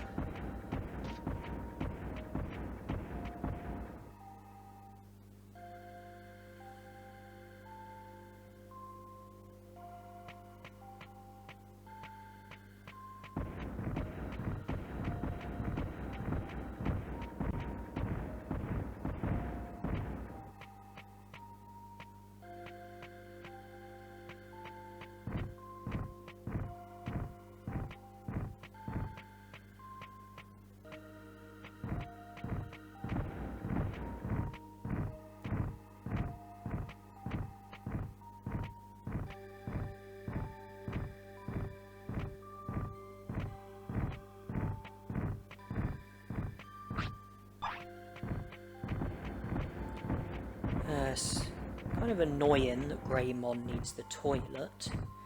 There are no toilets in the Ice Sanctuary.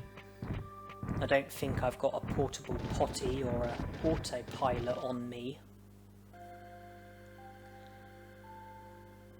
And I'm not able to leave the Ice Sanctuary until I collect all the items. And an unwanted battle is really not going to do me any favours.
Well, that battle wasn't a total disaster. Got a bit of money out of it, and I think it puts us up to 29 battles. But the time consumed from that battle means that we are more likely to mess on the floor.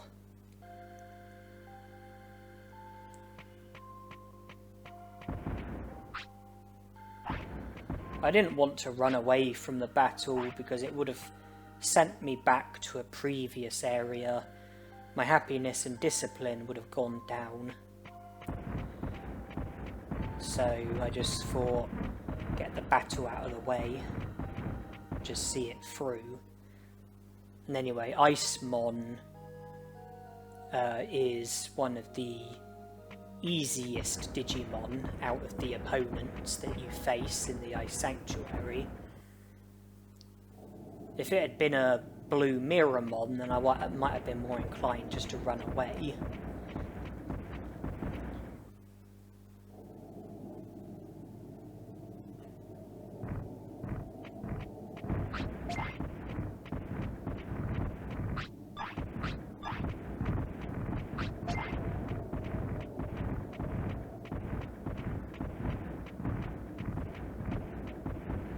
And we do mess on the floor.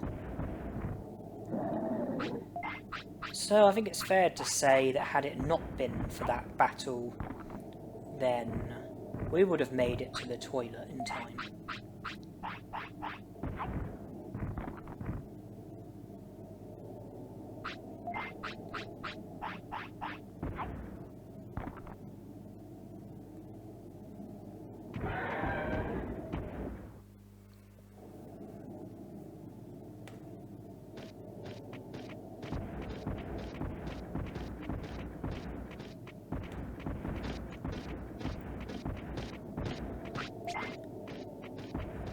I have a tendency to sort of, you know, go quite wide and out of my way when I'm in areas, and that's just because I'm looking out for random items.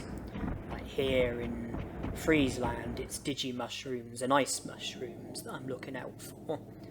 In the native forest, it would mostly be Digimushrooms, happy mushrooms, blue apples, possibly Dulux mushrooms. You can get them in the native forest and other parts of the game. Well, there's different items in different areas, so the items that I'm after can, you know, the items that I'm sort of looking out for will vary depending on the area. But here in Friesland, it's mostly Digimushrooms and ice mushrooms that I'm looking out for.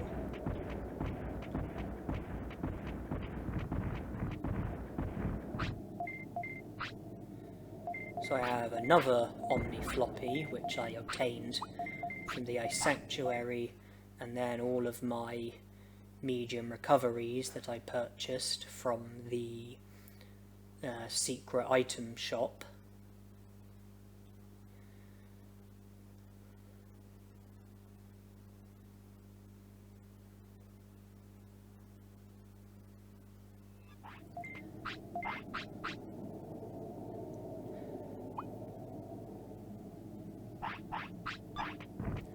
The Digimon sometimes have a habit of moving when you trade with them, and sometimes you can get stuck if the Digimon moves like towards you and ends up like on the... and you can sort of end up getting like caught on the Digimon and get stuck, which is annoying. So sometimes I'm forced to move a bit when doing trades, and you were probably able to see that when I was trading the medium recoveries. If I wanted to, I could have traded my remaining Digimushrooms for medium recoveries, just so I've got some on me, but I also wanted to have food items on me, so I kept the Digimushrooms, and now I'm heading back to the Great Canyon for more battles against the Agumon, hopeful that I can learn Heat Laser and Magma Bomb, which are the other two techniques which can be learnt from the battle, and it's all progress towards the battle requirement for Digivolving to Skullgreymon. Not to mention, you get a small stat boost from winning the battles, you get a small amount of money, and the Agumon can drop small recoveries as well. And we don't have a great deal of recovery items on us. Not since trading the medium recoveries for super defense discs, but it'll be worthwhile when we make money from it.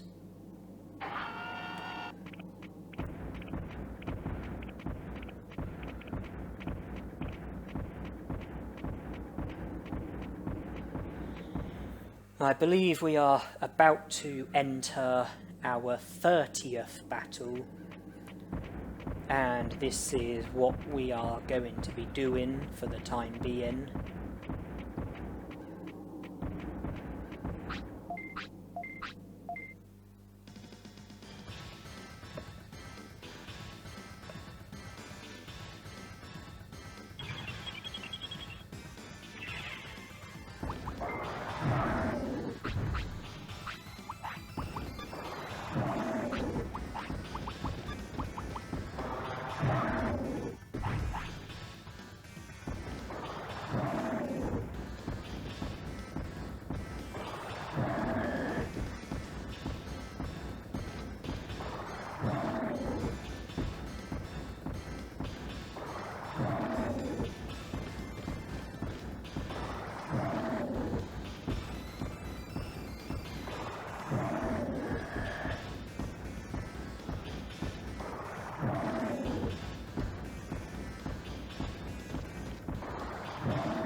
I thought that the use of an item to create a space in the inventory wasn't worth it for a prickly pear, but I thought it was worth it for a happy mushroom.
Looks like Digimushrooms are the only choice of food item.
Okay, we've got Magma Bomb as well. And I think that's 32 battles. I believe Heat Laser can be learnt from the Agumon as well. I mean, there are, other battles where you can learn Heat Laser, and you can also learn it from training brains. But since we were here, and since we haven't yet reached the target of 40 battles, I thought, why not just keep battling and see if anything comes as a result of it.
I'm going to have to put things on hold because we need to take Greymon to the toilet. I think there were times when I was choosing to defeat the Agumon before he had even used or attempted to use a technique that we could learn, and it's just that the techniques that the Agumon uses, it's not like this is our only opportunity to learn them. We will be able to learn them from other Digimon, and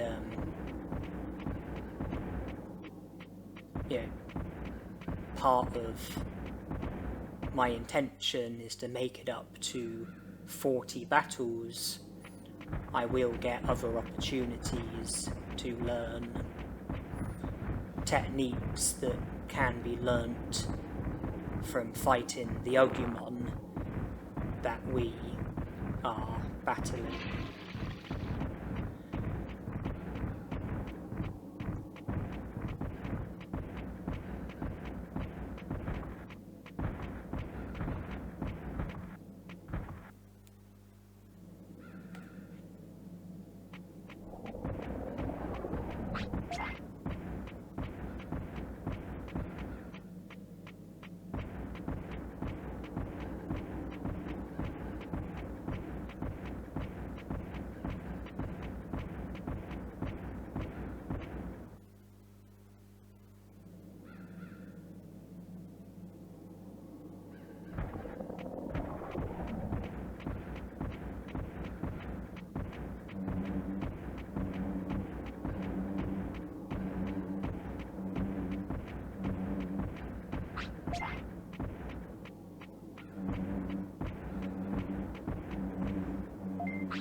I suspect HP and MP will be at 100% or thereabouts. Tiredness will be at 0% or thereabouts. And the battles continue.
Greymon needing the toilet will mean that we will have to come away from where we are so that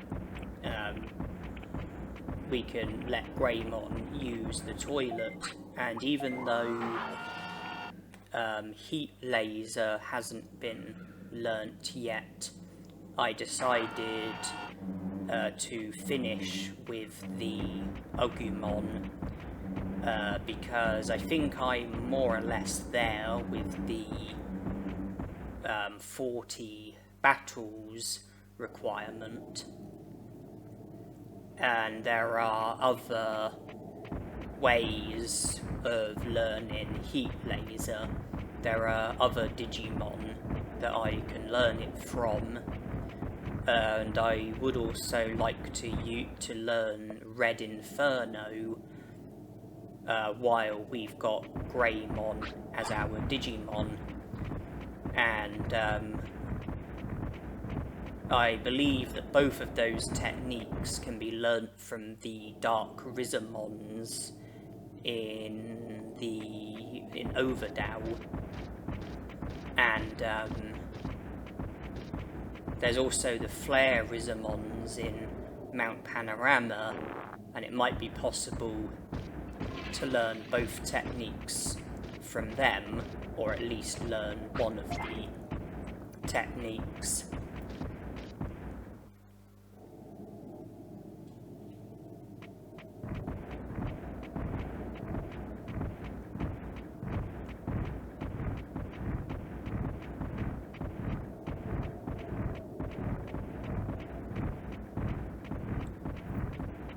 And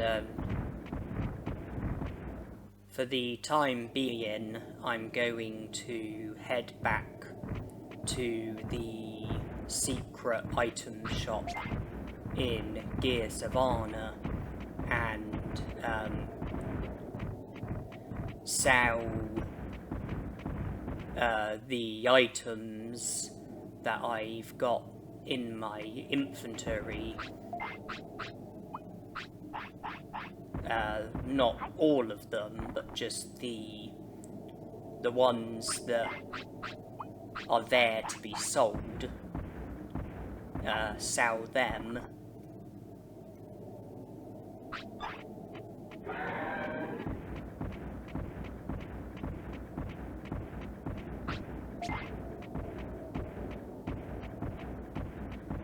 learning Heat Laser and Red Inferno, plus the fact we've already got Spitfire, Magma Bomb and Fire Tower, I think would mean that the only 3 remaining fire technique... Oh, I didn't want to get into a battle here.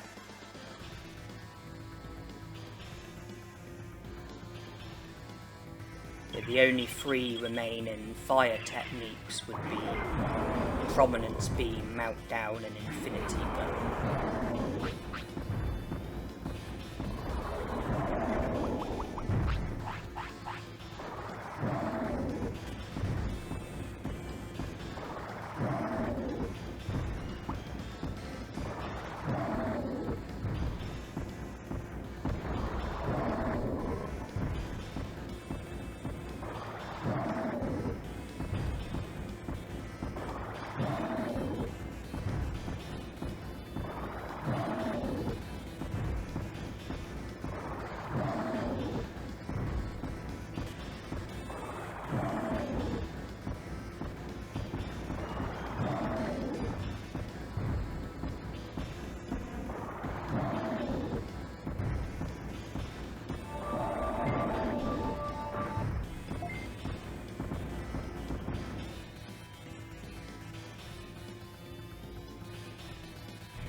Yeah, that battle went a lot better than it could have done.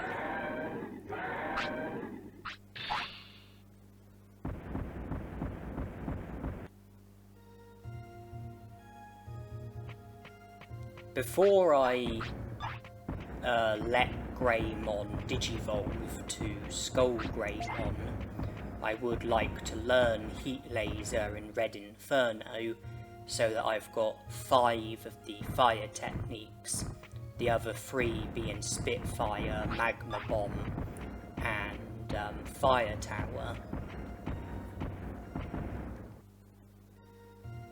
And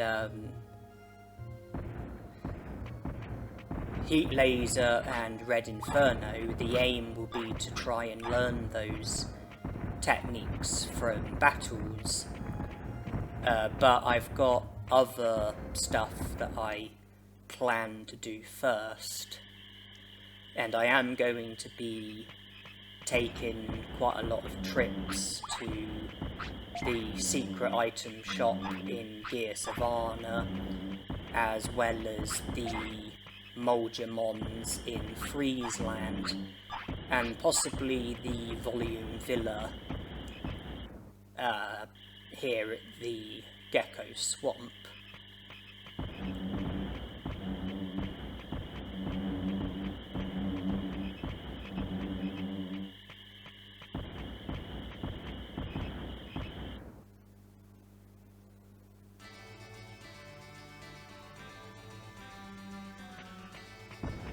If I'm not mistaken, I am fulfilling the care mistake requirement for Skull Greymon,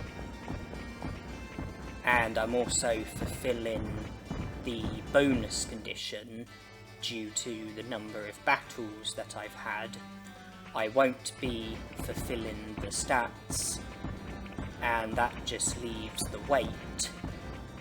My weight isn't currently within the range of 25 to 35, it's too low for that, so my weight is the reason why I'm not currently Digivolving. I would likely have to force feed Greymon in order to get my weight up to within the range of 25 to 35, and that will affect our happiness and discipline if I do that.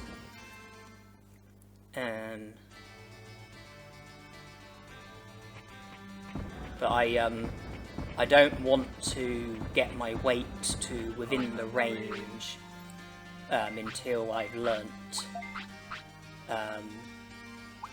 Heat Laser and Red Inferno. Skull Greymon doesn't have fire as a nature, so we won't be able to learn any fire techniques with Skull Greymon as our Digimon. He has battle as his first nature, and his other natures are machine and ice. I think machine is his second nature, and ice is his third.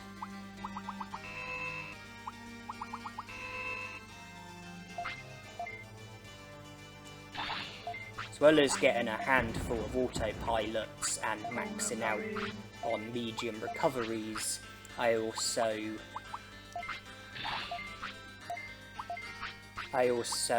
purchased 99 giant meats, because I think that giant meats will prove to be more effective than meats and Digimushrooms and food items like that, which only boost your weight by 1.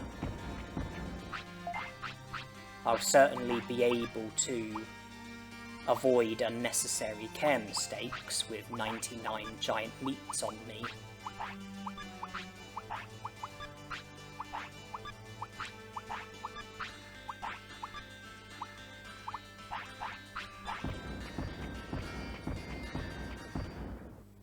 And it'll also help with keeping my weight topped up, so it will help with fulfilling requirements for Digi-evolutions, because it will help with care mistakes and weight.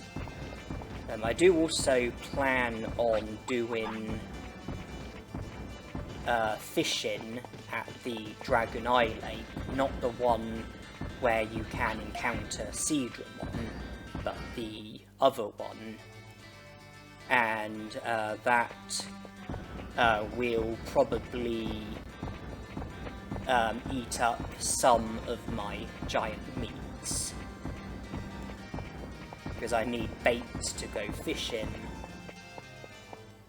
and the things like meat and Digimushrooms, I probably won't have enough of those to do all of the fishing that I plan on doing, so I probably will end up having to use some of my giant meats, but I can easily purchase more.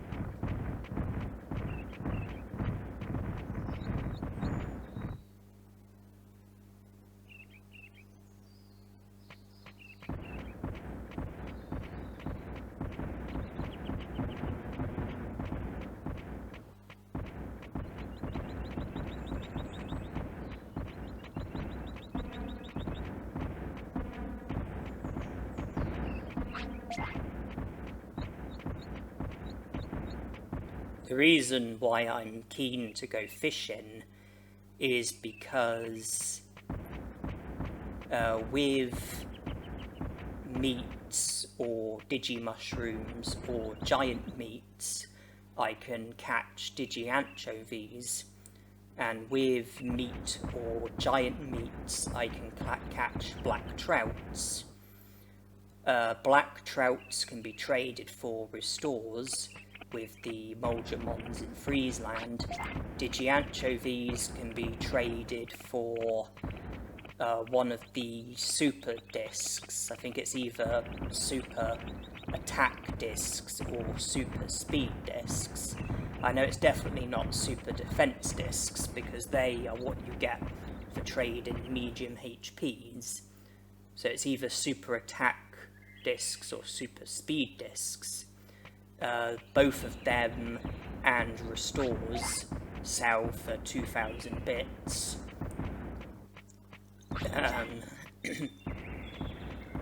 And you also get a medal if you catch 100 fish. So if I was to max out on Digianchovies, then I would only need one other fish in order to obtain the medal for catching 100 fish. You can only catch 99 of one individual fish at any one time because of the lack of space in your inventory. Digianchovies are the easiest fish to catch, so it would make sense to catch them because they're quick and easy, and I can exchange them for items that are worth 2,000 bits each.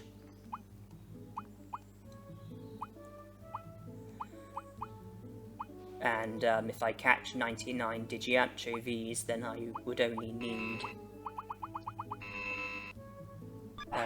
one more fish, a different fish, in order to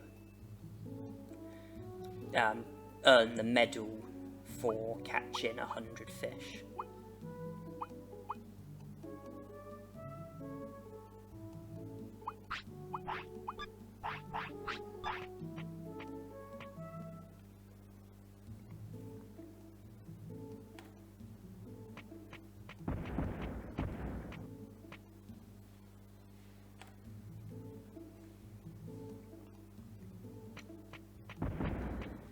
Tiredness has probably crept in from all the battles that I was having with Agumon, so a bit of resting will see to that.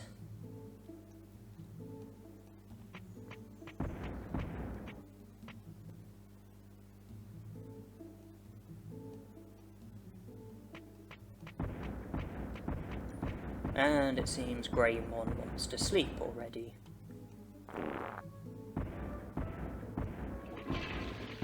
That's fine.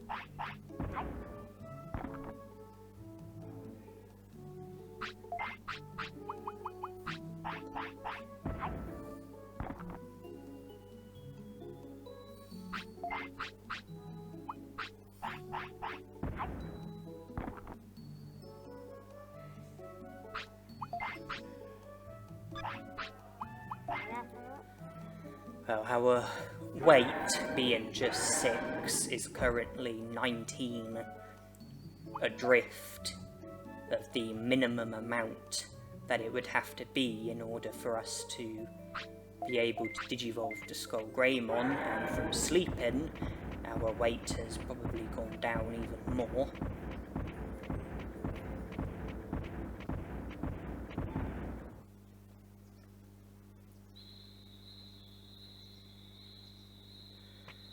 Well, the plan now is to do some item grinding, where I'm going to pretty much do nothing apart from search for items. Food items is what we're talking about. I'm going to be grinding for food items, and it's going to be Digimushrooms, Happy Mushrooms, and Big Berries, because the areas where I'm going to be doing the item farming is at Mount Panorama and the Native Forest. You've just seen me enter Mount Panorama, and I use the path that I'm on while looking out for Digimushrooms and Big Berries, because I know they can spawn in that area. In this area I search for Digimushrooms and Happy Mushrooms, because I know they can spawn there, and in this area that I'm just entering, I'm searching for Digimushrooms and Happy Mushrooms, because I know those items can spawn here.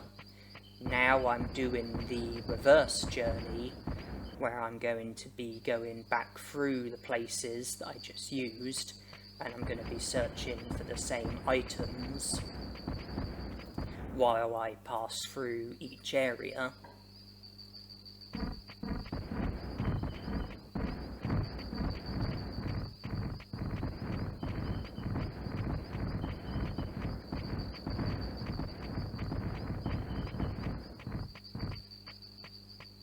Then I leave the Mount Panorama, taking me to the native forest. I search for Digimushrooms and Happy Mushrooms in this area. Then I go back to Mount Panorama and I pretty much just repeat the procedure.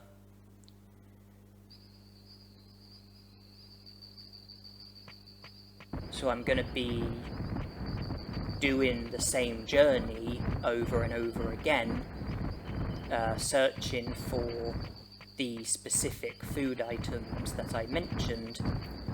The reason why I'm looking out for Digimushrooms is because I can use them to catch Digianchovies, and it will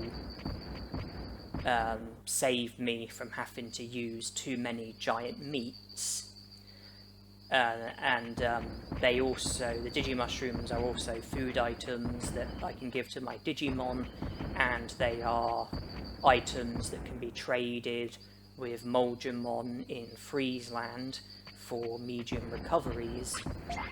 I'm looking out for Happy Mushrooms, not because I want to trade them with the Moldramons. I've already traded one Happy Mushroom and got a hair grower, and one is all I need. I want Happy Mushrooms for future lifespans, where it would be useful to boost my Digimon's happiness. I can think of a scenario where they would be particularly useful, but I don't want to mention that yet. But Happy Mushrooms are definitely going to come in handy. As for Big Berries, when you give them to your Digimon, they boost your weight by 10, and we are in a position where we need to greatly increase our weight so that we will be able to Digivolve to Skull Greymon. So I'm looking out for Big Berries, which I can give to Greymon when he wants to eat, so that I can boost my weight quite substantially. And depending on how many Big Berries I am able to find, it will have a big impact on whether or not I will have to force feed Greymon in order to reach the weight that is needed, and how much I would have to force feed Greymon. I want to force feed him as little as possible to help with keeping happiness and discipline topped up. And seeing as it's just me doing the same thing over and over again, me going to the same places over and over again and searching for the same items, I decided to speed the video up. I will have to take Greymon to the toilet, as in when he needs the toilet. I will have to feed him, as in when he wants to eat. But apart from that, this is pretty much all I'm going to be doing for the rest of the day.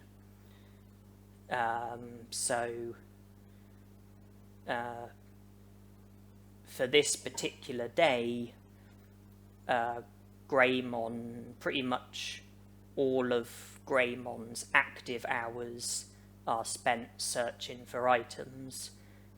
And I did search for Digimushrooms in that area where the toilet is, just because Digimushrooms are prone to spawn in that area where the toilet is. But after taking Greymon to the toilet, I've now gone back to repeating the same loop that I was doing. Greymon wants to eat, so give him meat, and just one single meat satisfied his appetite.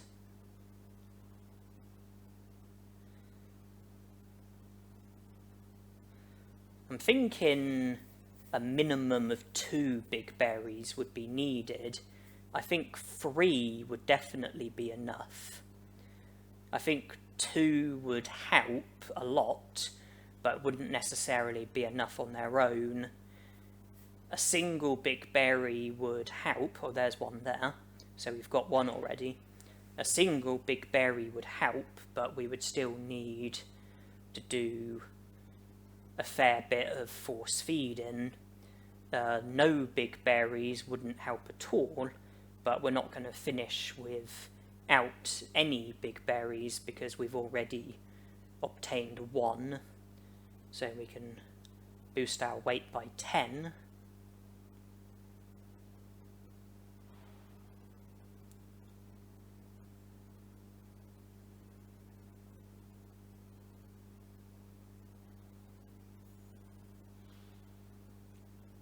There's another big berry, so I've got 2. 1 more would be great. I mean, it's very good that we have managed to get 2. That should certainly get Greymon's weight close to the target.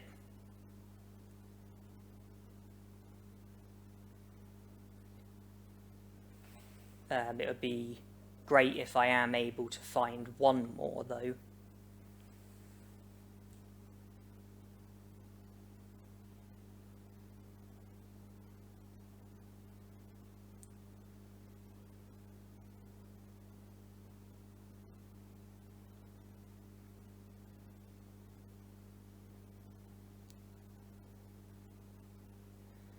There's not too many hours in the day left, though. So I gave him the last of my meat and one of my giant meat. You can see he needs the toilet again.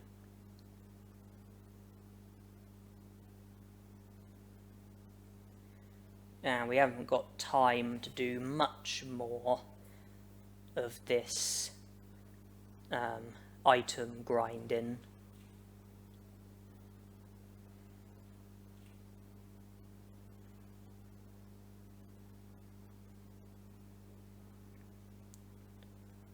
Okay, I think it will be the next hour when Greymon will start to give us the sleep bubble.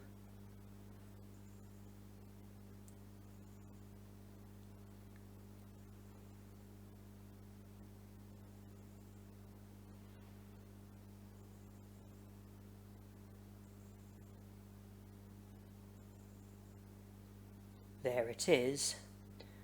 So, in the interest of being a good tamer, I would like to let Greymon sleep on the hour in which he first gives us the sleep bubble. So the item grinding is now done, and I'm just heading back to the city so that I can sleep next to Tainomon, and then when I wake up I'll be able to get tomorrow's supply of meat.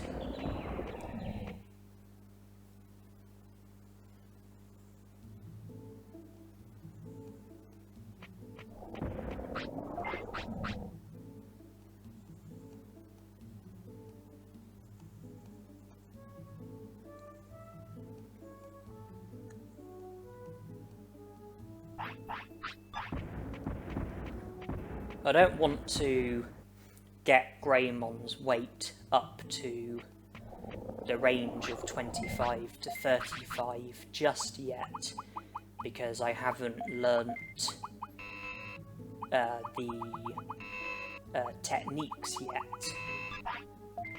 I'm talking about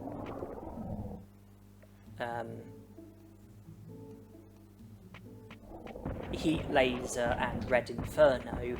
I haven't learnt those techniques yet, and that's something that I would like to do before Digivolving to Skull Greymon. So I'm going to keep my weight down for the time being.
This is where the fishing is going to take place.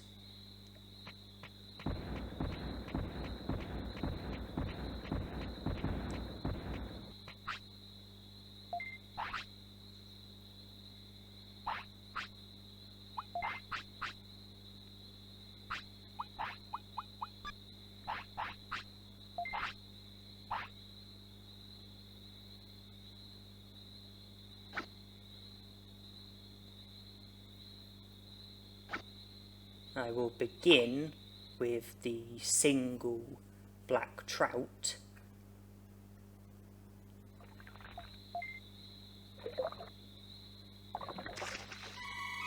With that, 99 Digianchovies would mean catching 100 fish.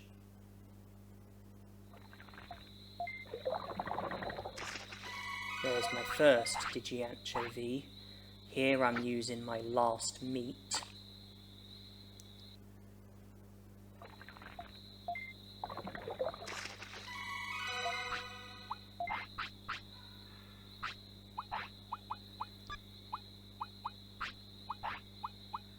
So I move on to using Digimushrooms to catch the Digianchovies. 56 Digimushrooms plus 2 Digianchovies would bring it up to 58 fish.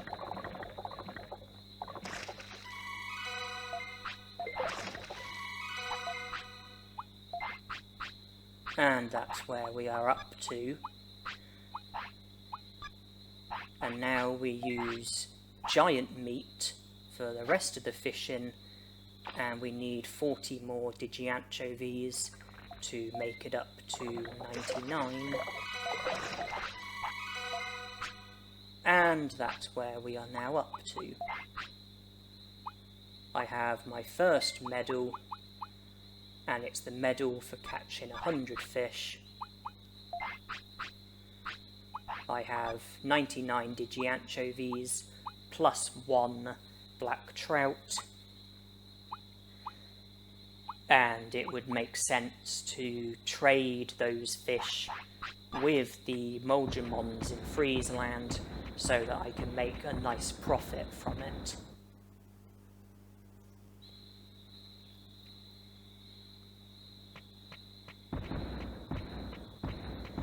Giant meats are now the only food item that we've currently got, out of the food items that I'm prepared to give to my Digimon, giant meat is all that's remaining.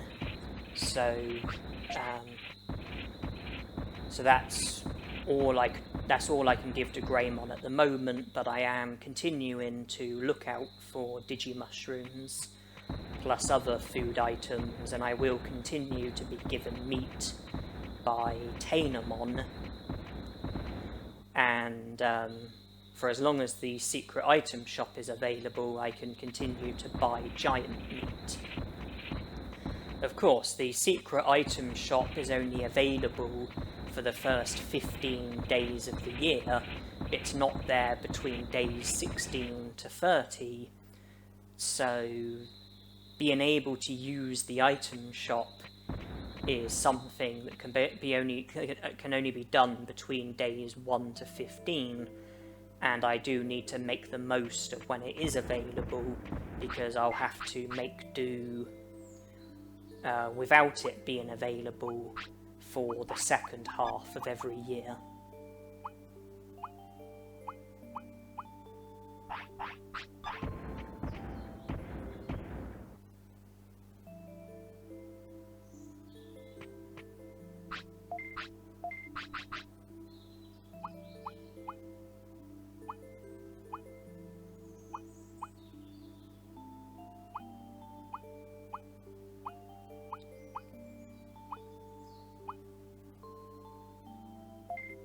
I don't need the happy mushrooms on me at the moment.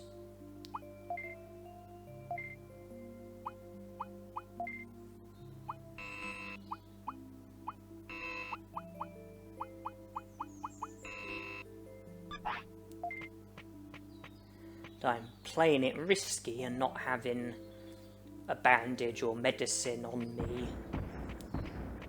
But I've only got so much space in my inventory.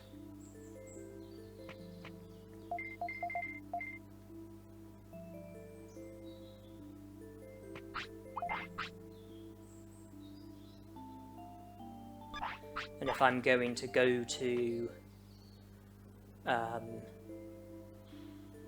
the secret item shop in Gear Savannah and Friesland, where the Moldramons are, if I'm going to be buying items and trading items, then my inventory might get quite full, not to mention items that I might find lying around.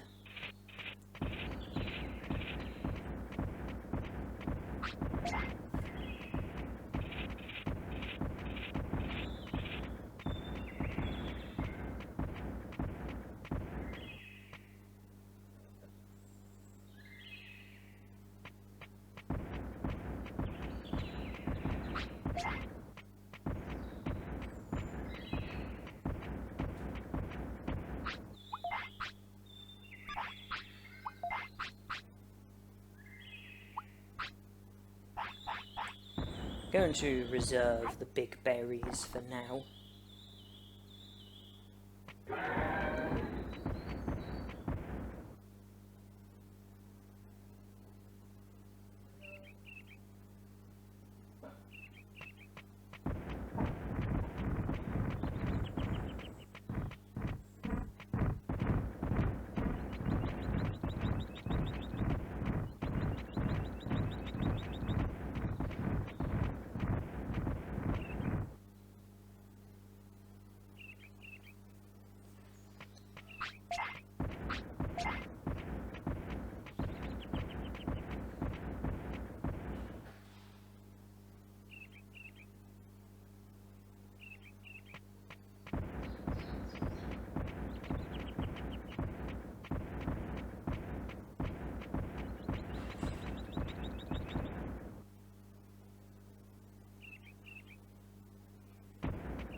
And since we've got Flare-Rizamons among us, I would like to see if Flare-Rizamon uses either Heat Laser or Red Inferno. I think that was Heat Laser.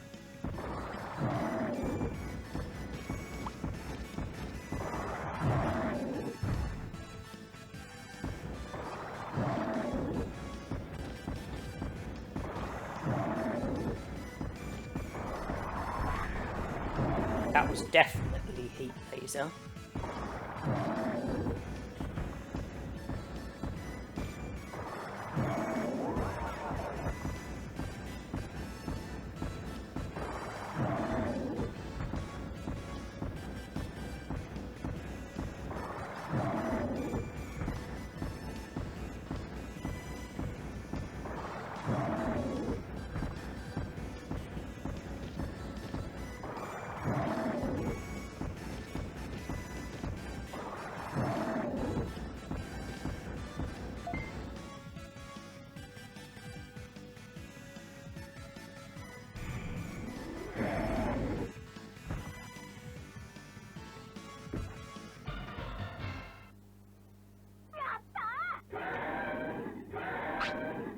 Heat Laser has been learnt, so that just leaves Red Inferno.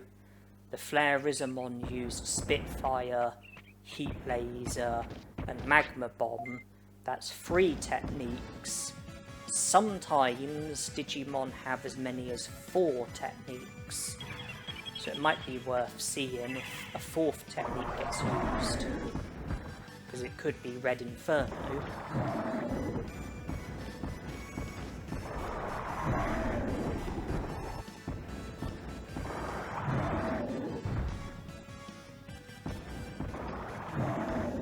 That was Fire Tower, so I'm not going to learn Red Inferno from the Flare-Rizamons here in Mount Panorama, but there are the Dark Rizamons at the Overdell, and they definitely do use Red Inferno. I started off with just Spitfire, learnt Fire Tower and Magma Bomb from the Agumon outside the Ogre Fortress, learnt Heat Laser here, and hope to learn Red Inferno at Overdell.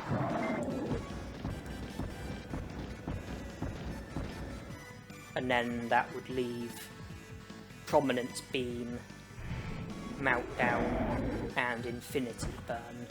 But I'm not worried about learning those techniques in this lifespan with Greymon.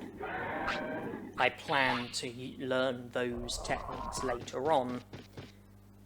At the moment, it's a situation of once I learn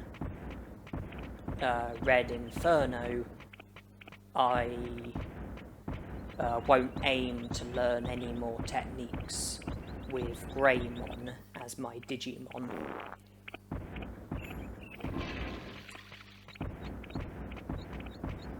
The Agumon outside Ogre Fortress, I'm pretty sure he uses Spitfire, Heat Laser, Fire Tower and Magma Bomb.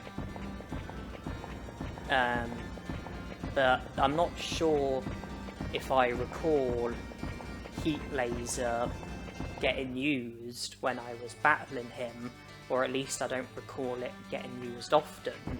But I'm sure he can use Heat Laser. I'm sure I'm not just imagining that.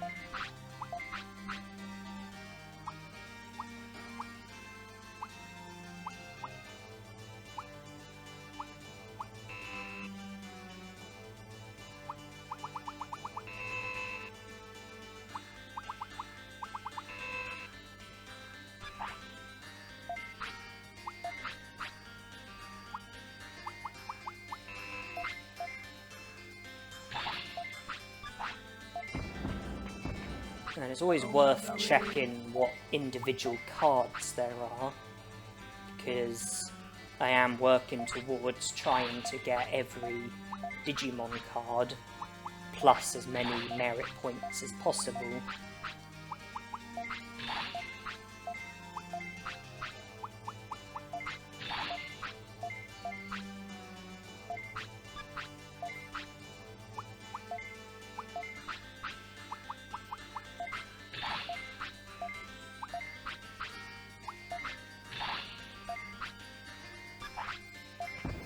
Buy-in packs of 3 is something that I would like to put on hold for the time being because of how much money it would cost if I just repeatedly bought loads and loads of packs of 3, yeah, intent on trying to get every Digimon card.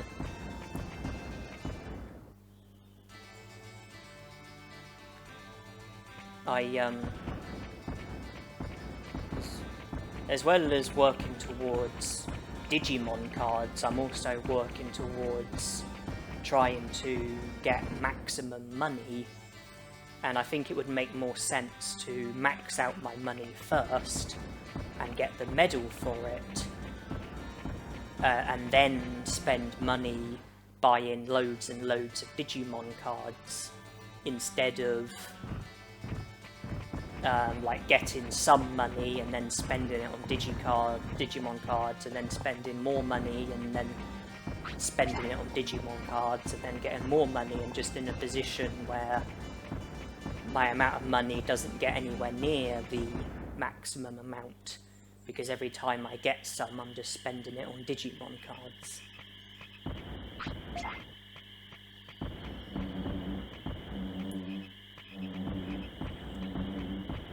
Apart from the cards that I bought, the only other thing that I did when I was there was top up on giant meats.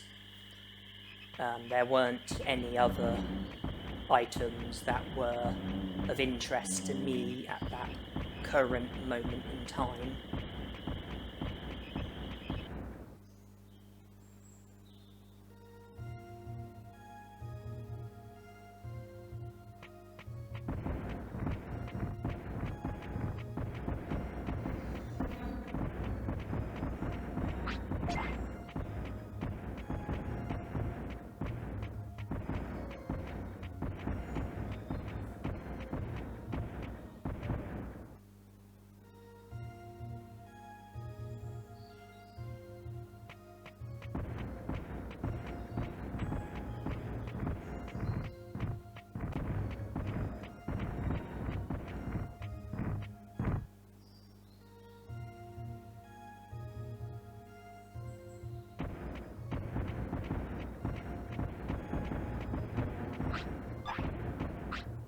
Another unwanted battle.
My hopeless ability to avoid unwanted battles keeps getting demonstrated again and again.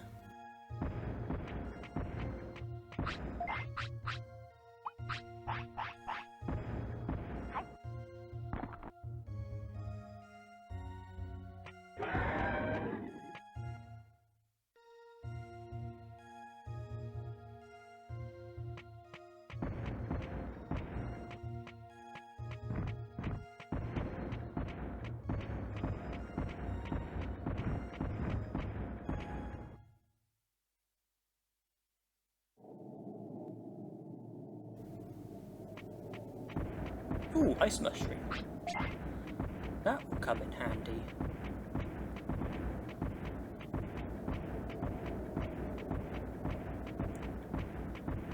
Yeah, blue apples will come in handy. Happy mushrooms will come in handy. Ice mushrooms will come in handy.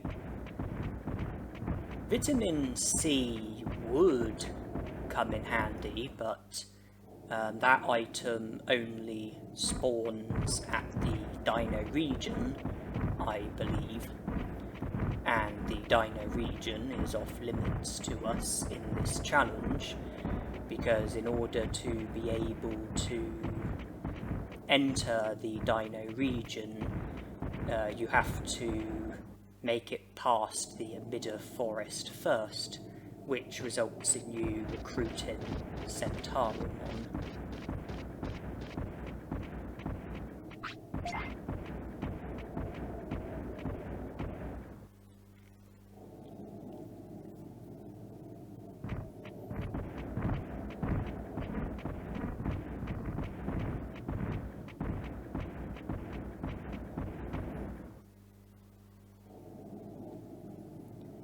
Right, let's top up my medium recoveries. Only need one.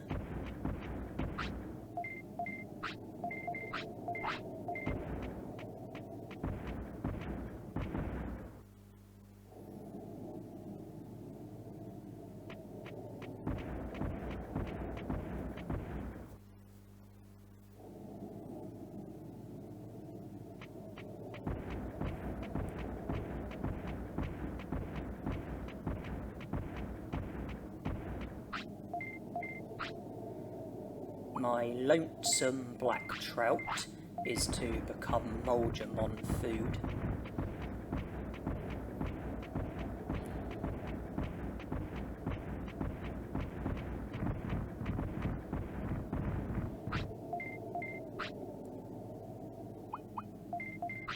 My non-lonesome Digianchovies are also to become Moldramon food.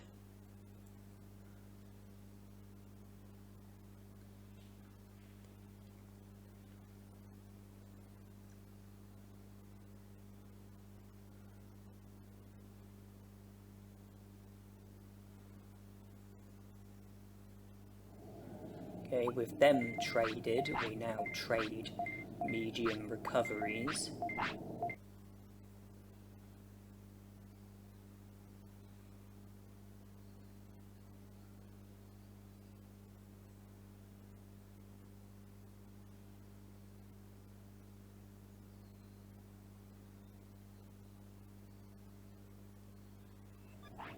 And that's us done here.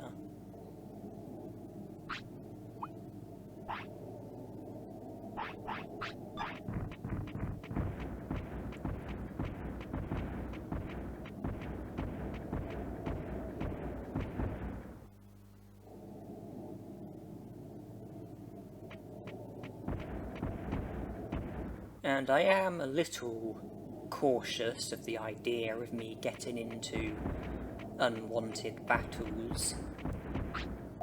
So, as a safety measure, our Digimushrooms can be traded for medium recoveries, so we are at least able to recover our HP. If we don't get into any unwanted battles, then it's not a waste. because it will save us from having to purchase those medium recoveries. So it's, you know, we would have saved money by doing what we did. And also I do in fact need to have medium recoveries on me, because this is where I take a pause from Gear Savannah and Friesland, and I head to Overdale to battle the Dark Rizamons and try to learn Red Inferno.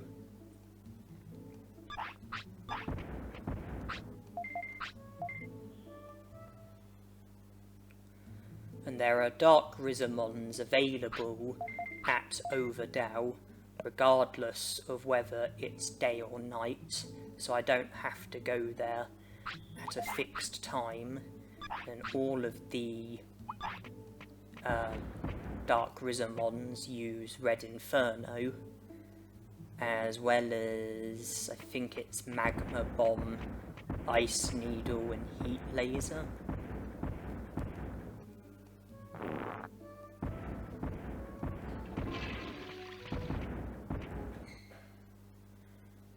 We've been given meat by Tainomon today, so I will need to be in the city tomorrow to collect tomorrow's meat.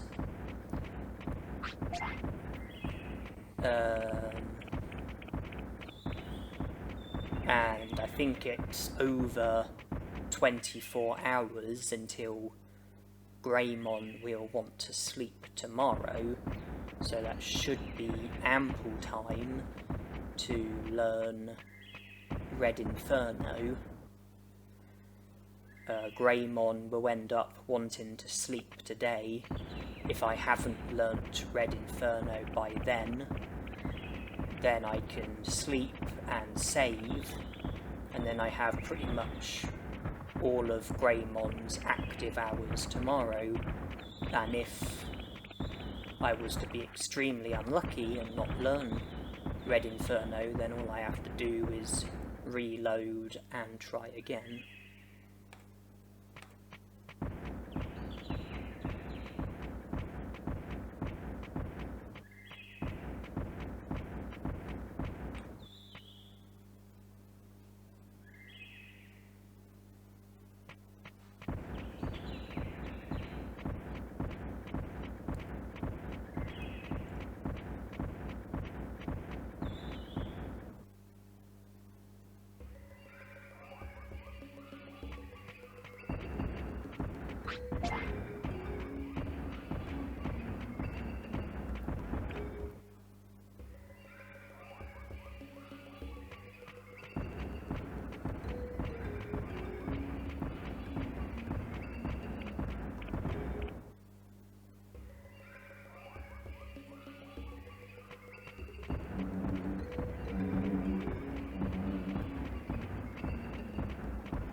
Ideally, success will come quickly, and I will learn Red Inferno before Greymon wants to sleep, and then I can be done with this place. Failing that, we will be sleeping here at the Overdale. This is where we will be spending the night, if success is not as prompt as I would like it to be.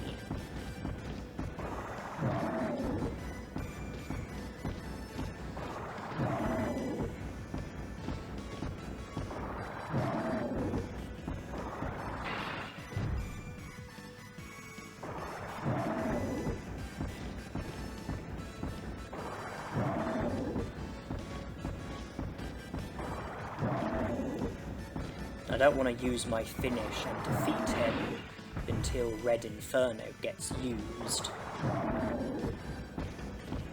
There's no point defeating him without there being any attempt to use Red Inferno, because if that's how things are, then I'm not going to learn Red Inferno. It needs to get used, or there needs to be an attempt to use it.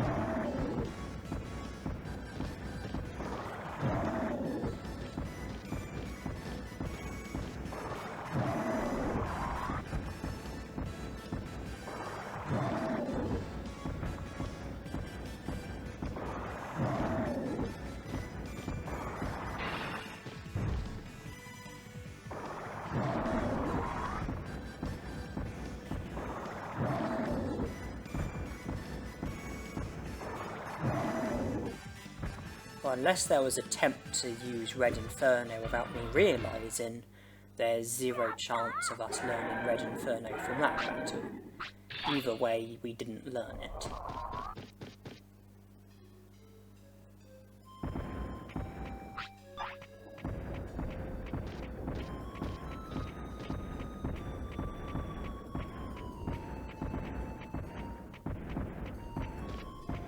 And I do also keep an eye out for a spot where a Digimushroom can spawn, and a different spot where a Dulux mushroom can spawn.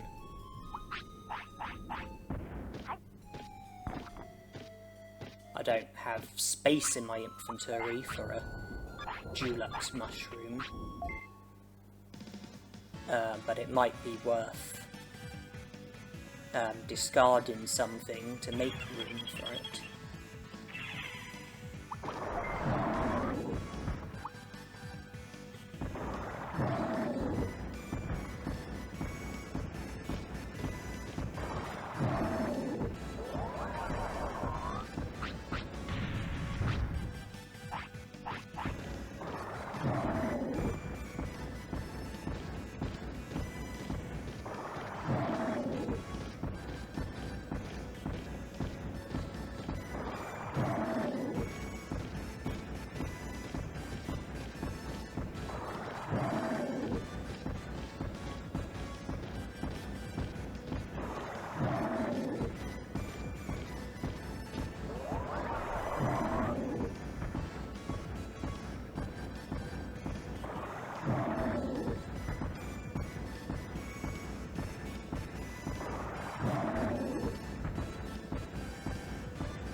I think that was Red Inferno.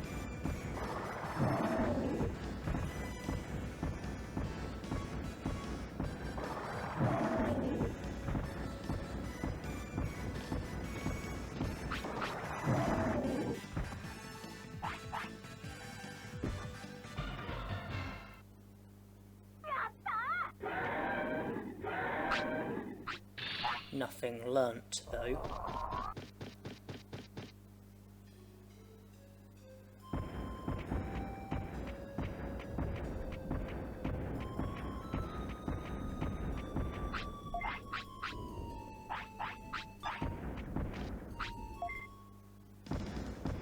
Well, with two of them in a single battle, there should be a higher probability of the technique getting used.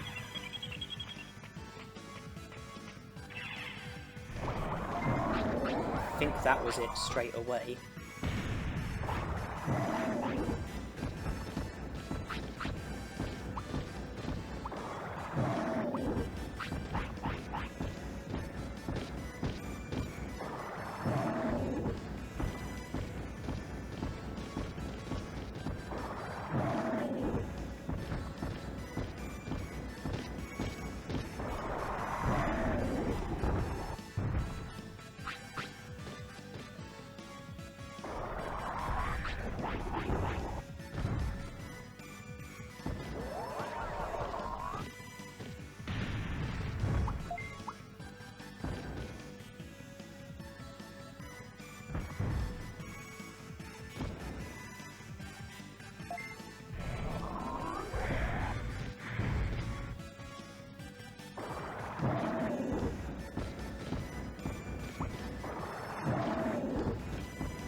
it make more sense to try and finish this one off with attacks, and then use our finish on the other one. This one's low on HP, so I think it'd be a bit wasteful to use the finish on him.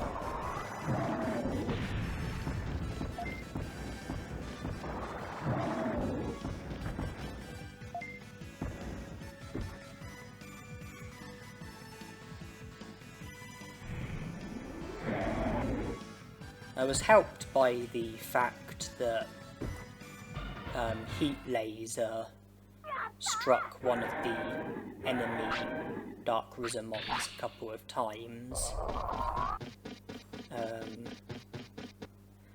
and the fact that in the time that it took me to defeat one of them, my finish was ready, so I was then able to defeat the other one without the consumption of any more MP. But the most important thing being to learn Red Inferno, we unfortunately found at.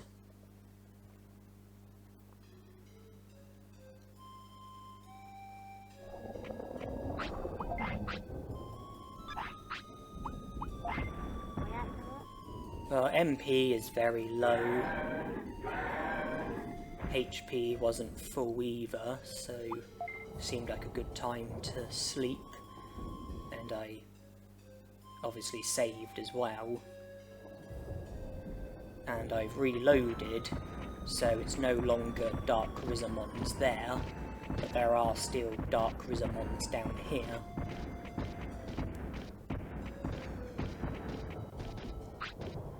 And I decided that I wanted to try and get both of them in one battle instead of fighting them separately.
And we've got there with Red Inferno. So we don't need to be here in Overdale anymore. And we don't particularly need Greymon anymore. I will head back to the city on foot. Might find some useful items such as Digimushrooms or Happy Mushrooms or Blue Apples or whatever it might be.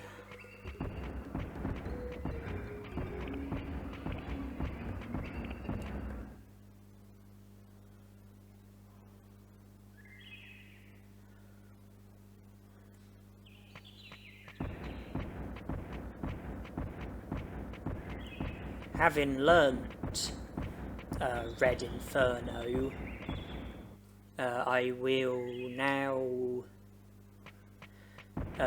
continue with the secret item shop in Gear Savannah and the Moldramons in Friesland, but I will also be keeping Skullgreymon in mind, and I can, while I'm sort of heading from Gear Savannah to Friesland, or from Friesland to Gear Savannah, you know, Greymon will want to eat, he will want the toilet, so I'm going to work towards getting my weight up to where it needs to be. I just gave a big berry to Greymon there. That was the food item that I fed to him. That's put his weight up to 12, although he does need the toilet as well, so that will put weight back down.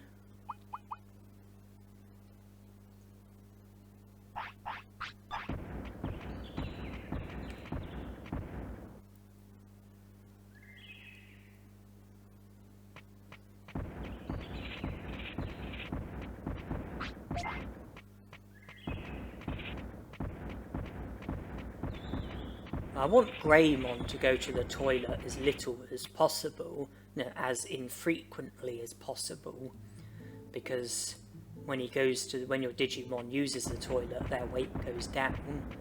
So I sort of want to delay letting Greymon use the toilet so that there'll be a delay with his weight going down, and then it'll be longer before he needs the toilet again.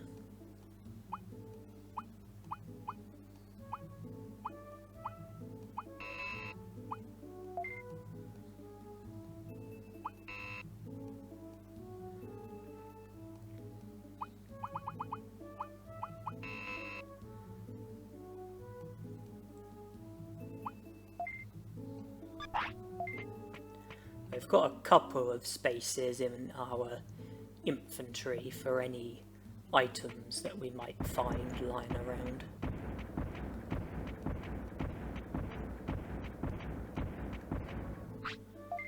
Neat, that's taken up one of the spaces.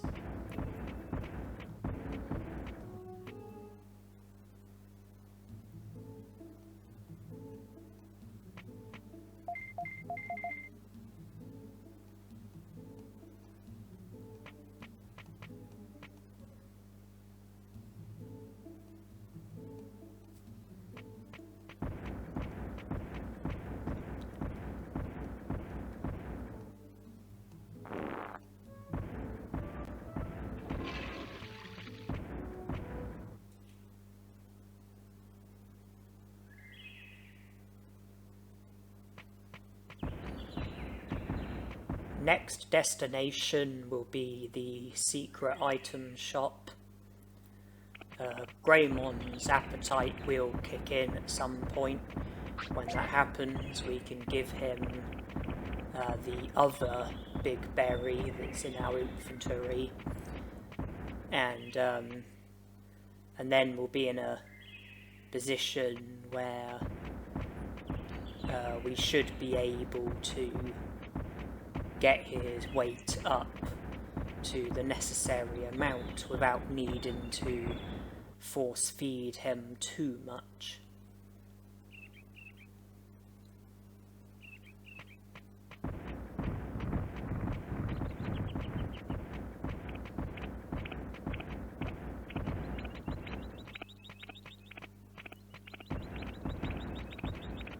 I want to try and have as much time as possible. I want to try and make the most of time that we've got. Greymon is a Digimon who goes to sleep in the evening and wakes up in the early morning. Skullgreymon, I think, is the other way around. He goes to sleep in the early morning and wakes up in the evening. If I was to digivolve to Skull Greymon now, then Skull Greymon would just want to sleep, and then he wouldn't wake up until the evening time. But if we were to not digivolve yet and make it up to when Greymon wants to sleep, and then instead of letting Greymon sleep, get his weight up so that he digivolves to Skull Greymon,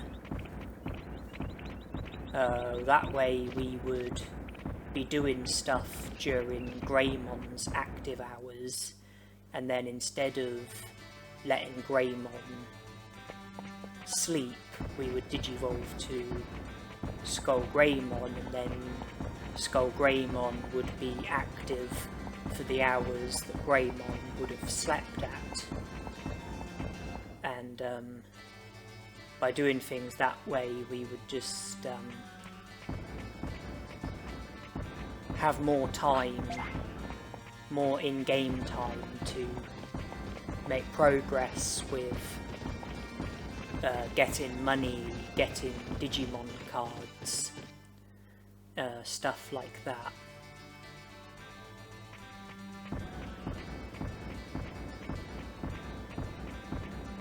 Oh,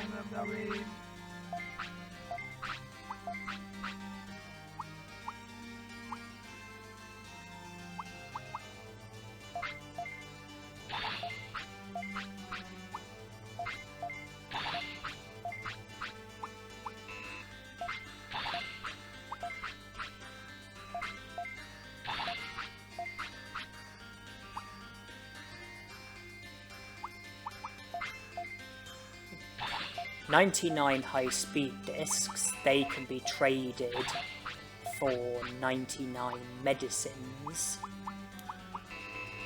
and then I'll no longer have to worry about sustaining injuries from battles because I'll have plenty of medicine. Medium MPs are going to be important, but instead of buying 99 and spending loads of money in the process, I thought if I just buy 10, hopefully that will keep us going and without costing us too much.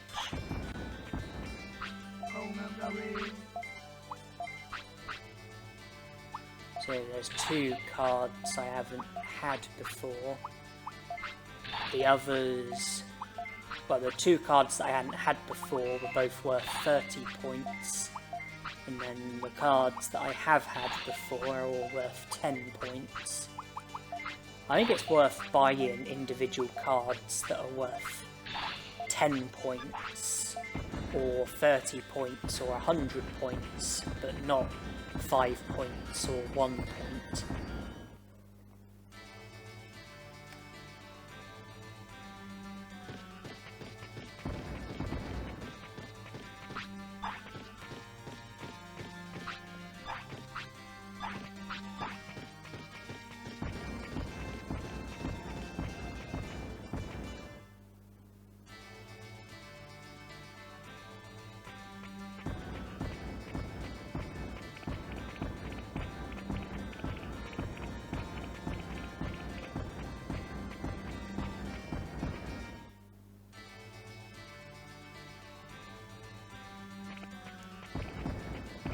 If we are to get the medal for Digivolving to every Digimon, then progress will be made by Digivolving to Skull Greymon. But there are other useful things about Skull Greymon. He has battle as his first nature, and because of that, he should be able to learn battle techniques more easily than Digimon who have battle as their second nature or third nature, he will start off with Sonic Jab, and I believe that all of the battle techniques, the remaining battle techniques, can be learnt from Digimon who we have access to, like the Gotsumon at the Great Canyon and Great Canyon entrance. I believe they use Megaton Punch and Buster Dive. The Mud Frigimons in Mount Panorama use Muscle Charge. The Digimon in the Gear Savannah, who look like Unimon, they use Dynamite Kick, War Cry and Counter. The Psychmon in Trash Mountain use Tremor. That plus Sonic Jab, that's all 8 of the battle techniques. And it makes the most sense to learn the battle techniques with a Digimon who has battle as their first nature. Same way that it makes the most sense to learn the fire techniques with a Digimon who has fire as their first nature, and that's why we've made it up to 5 fire techniques with Greymon. We won't learn the 3 other fire techniques with Greymon, but they will be learnt with the aim is to learn them with a different Digimon who also has fire as their first nature.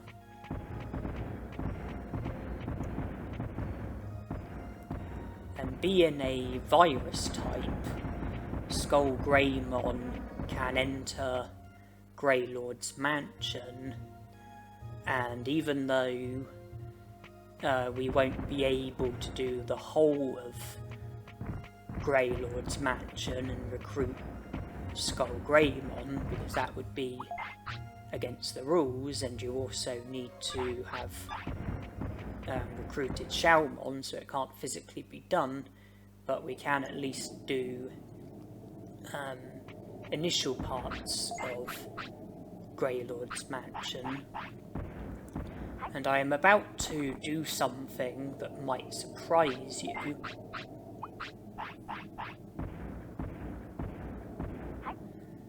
I'm about to do something that you might not have been expecting.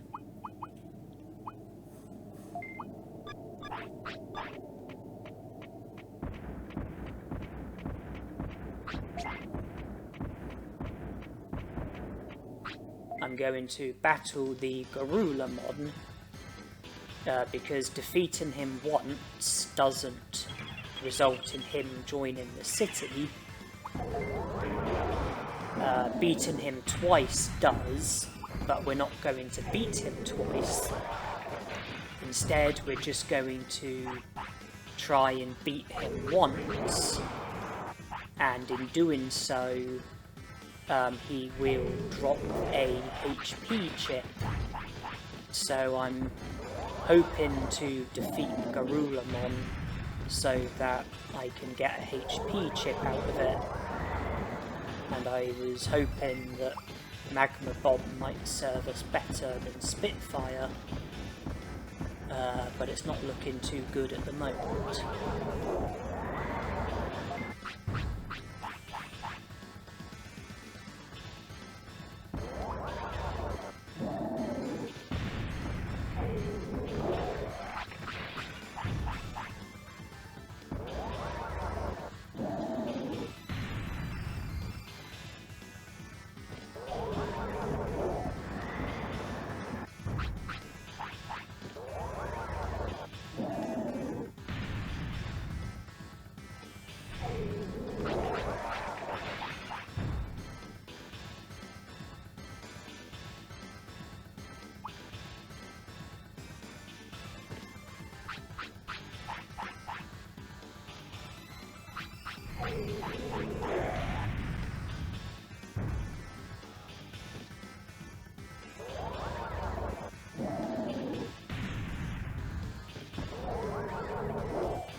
going shockingly badly.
Got there in the end. Not the cleanest of fights.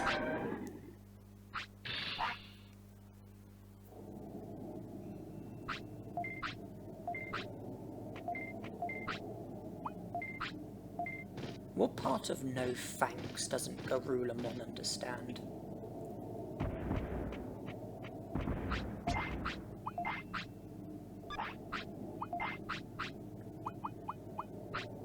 Let's put our weight up to 19, then we will be 3 giant meats away from getting our weight up to 25. And I was talking about Greylord's Mansion. With Skullgreymon we can enter Greylord's Mansion, and that means that we can do the initial bits of Greylord's Mansion where you rescue Machinedramon for the first time. No recruitments come as a result of that.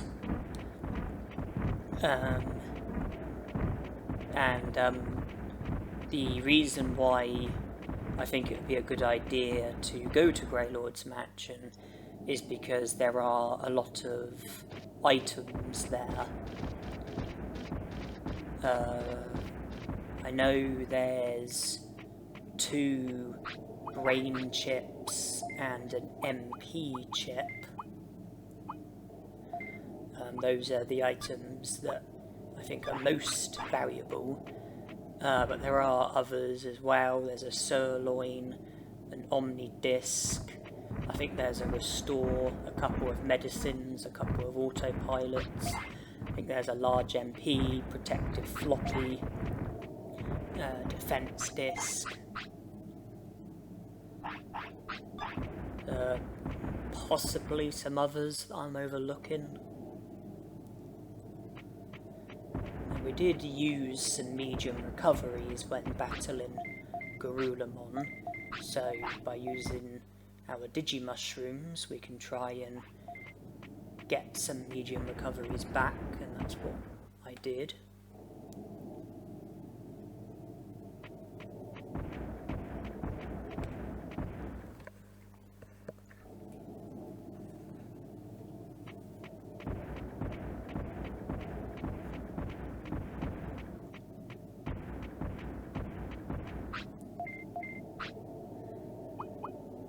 So we are to trade our high-speed discs. Now that we've traded one, I believe that giant meat is the only item that hasn't been traded with Moldramon, so it's vital not to trade it, because if we were to trade it, then that would mean that Moldramon would join the city, and that would be a challenge foul.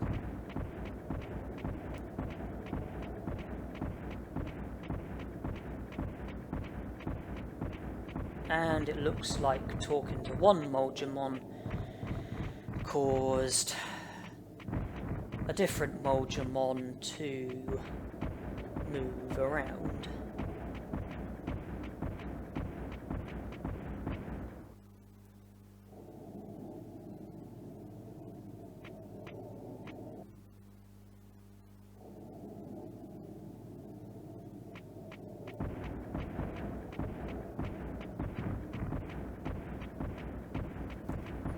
And Greymon wants the toilet.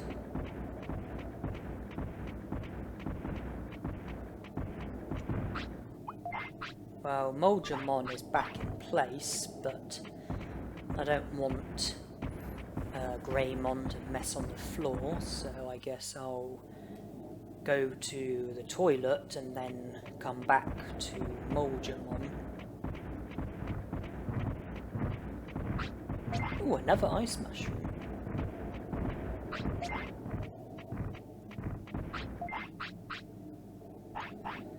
Two ice mushrooms in our inventory. I think there's one in the item bank as well. We've got happy mushrooms in the item bank.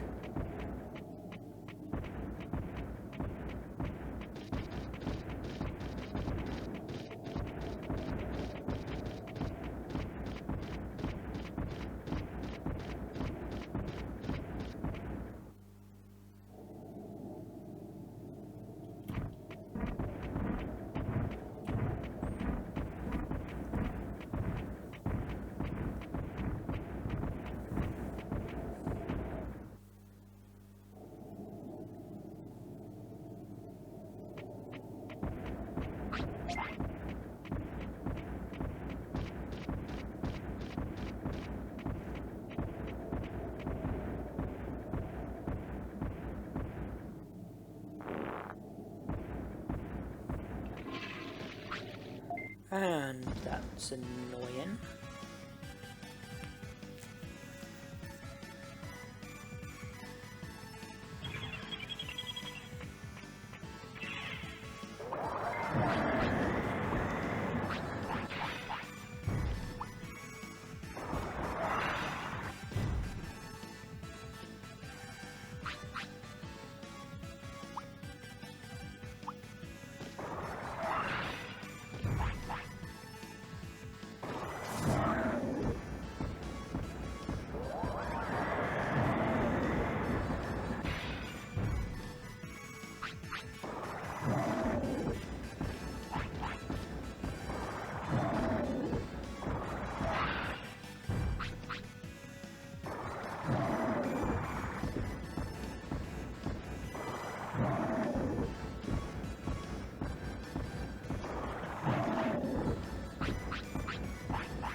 We're probably more than just 3 giant meats away from getting our weight up to 25, since Greymon used the toilet.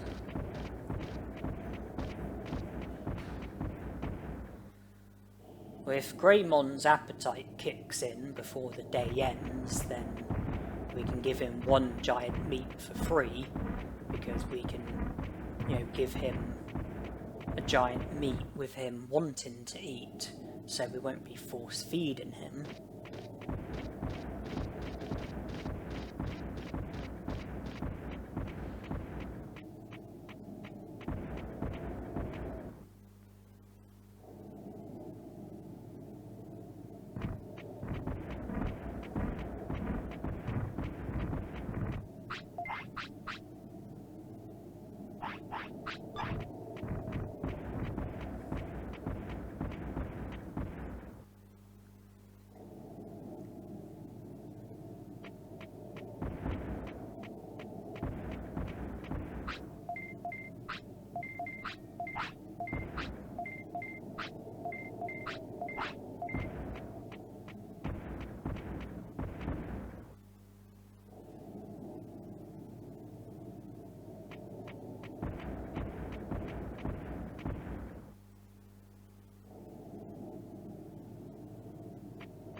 Now he can trade the medium recoveries.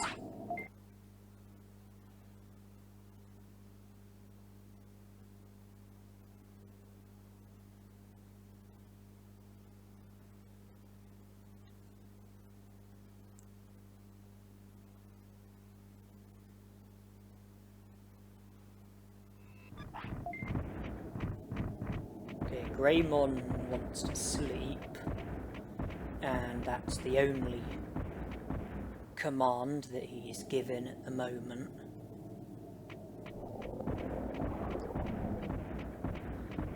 I would like to return to the secret item shop from here so we can sell the super defense discs and buy another 99 medium recoveries and come back here and trade the medium recoveries for more super defense discs.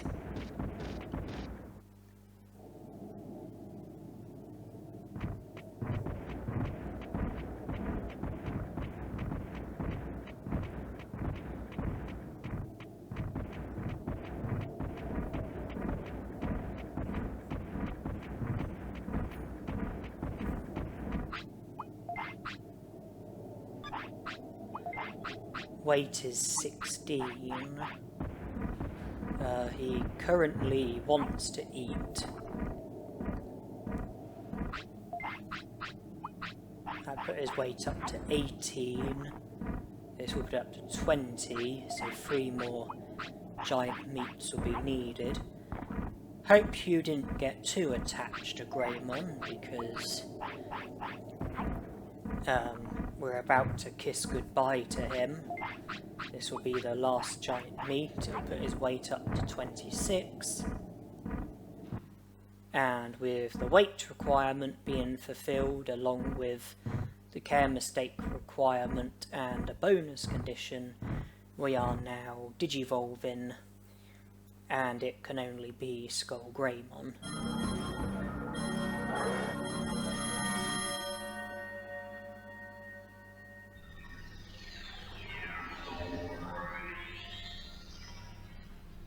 There he is.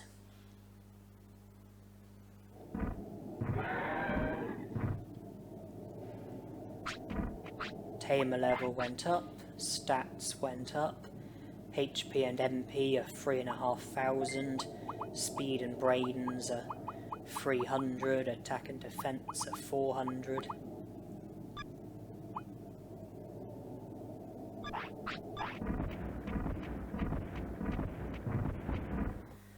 HP and MP are a long way from being full though.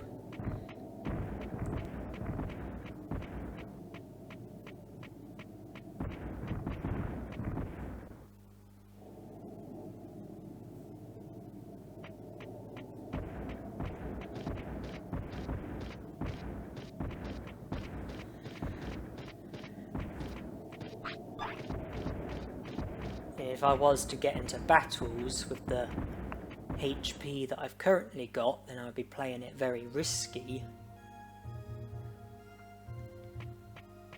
probably have to use a medium recovery.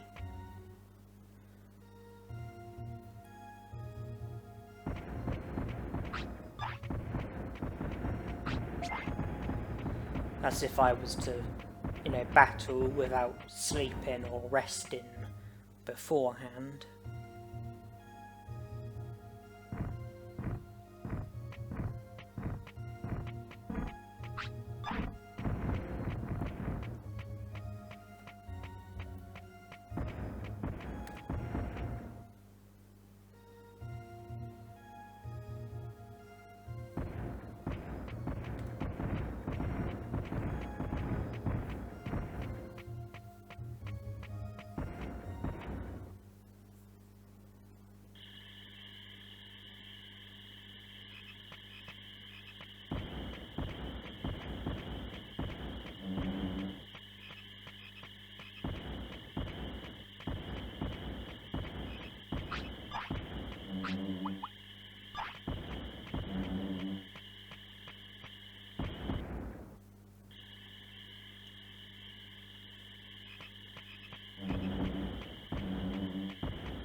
But none of the techniques that we were able to use with Greymon, well, the techniques that we were able to use with Greymon, none of them we will be able to use with Skull Greymon. So we are in a position where Sonic Jab is the only technique that we've got, and Sonic Jab really isn't a good technique at all. I mean, it consumes very little MP, less than any other technique, and it is, you know, fast, you know, it's good at interrupting, but it is very weak. I think it might be the weakest technique in the game, and it doesn't cause any status harm.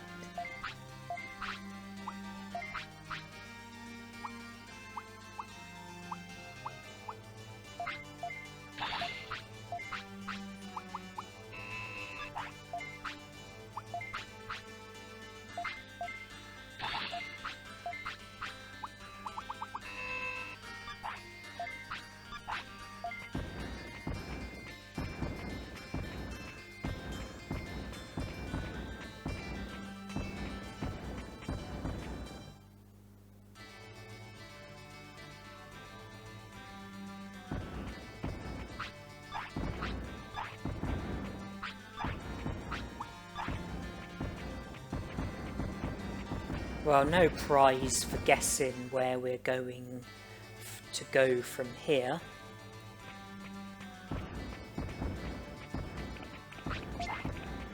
Somewhere snowy and icy, and containing Digimon known as Moldramon.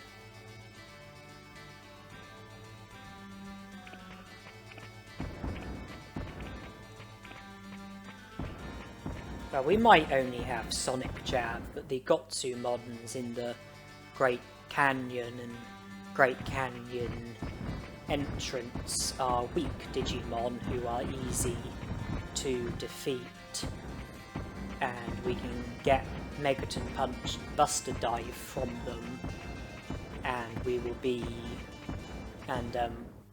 will then have, you know, better techniques that we can use against other Digimon when trying to learn other techniques.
I do have to be careful when going through this area, because I need to remember that there will be random Digimon roaming around,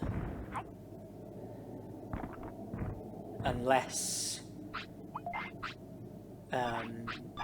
we come here during the period in which Garulamon will be here.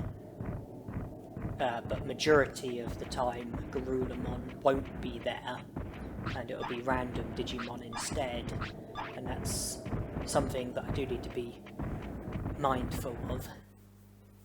I don't want to forget and go charging in there and then run into a battle.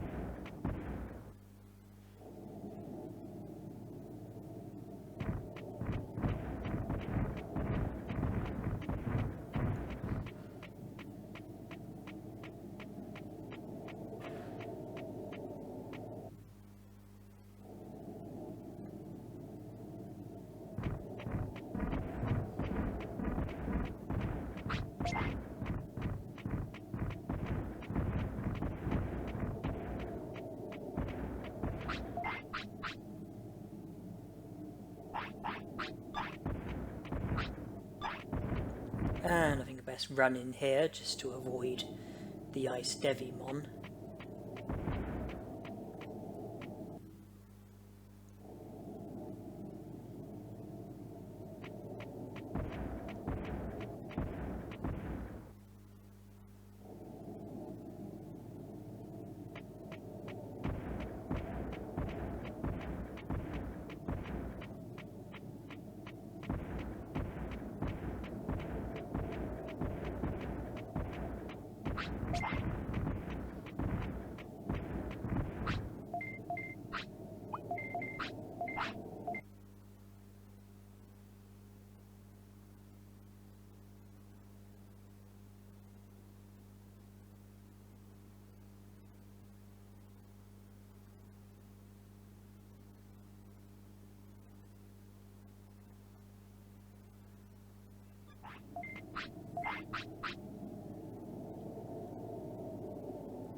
This is where I make a return trip to the city, taking a pause from the money farming that we were doing.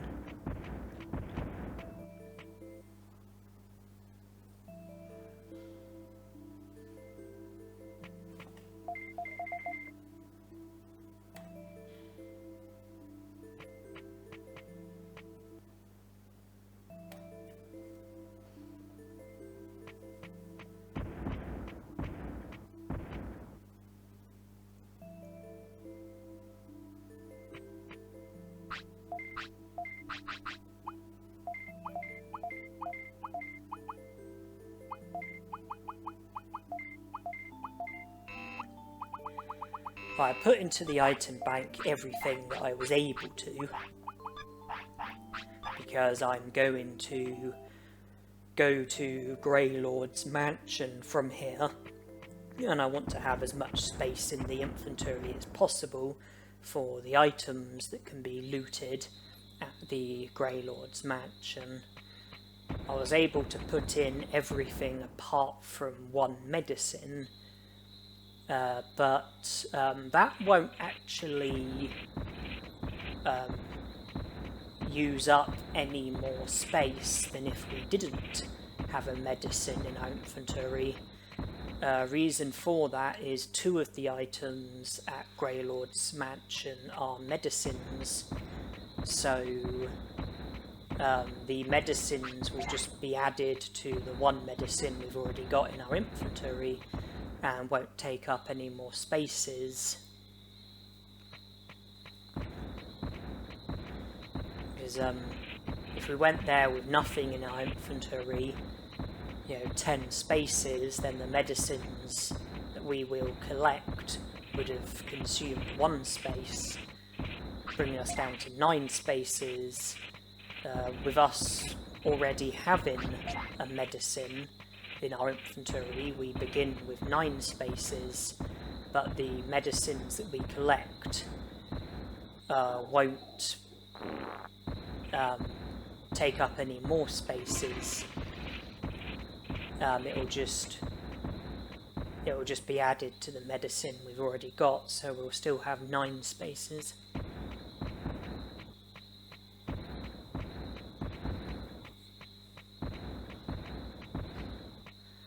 Well, if I want all of the items from Greylord's mansion, then I think 2 trips might be required.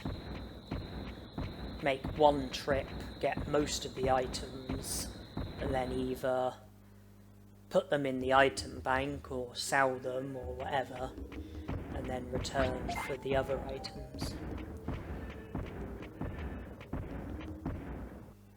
The mansion key will also take up a space. Piximon I do not want to battle. The key that my Altismon gives you will take up a space. That key gets used up, but then you collect my Altismon's sirloin, so the space that you create by using the refrigerator key will get consumed when you collect the sirloin, my Altismon's sirloin, from the Overdow Cemetery.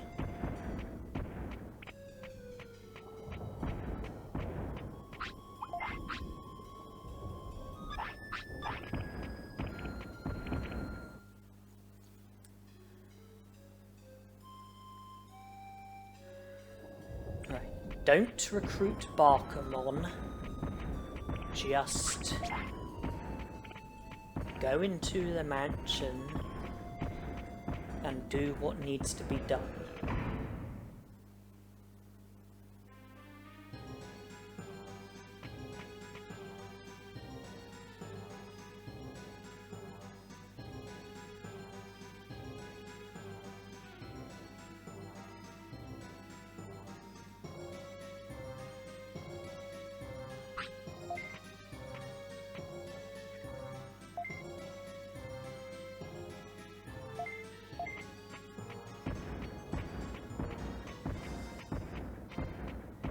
So we use the only door that's unlocked,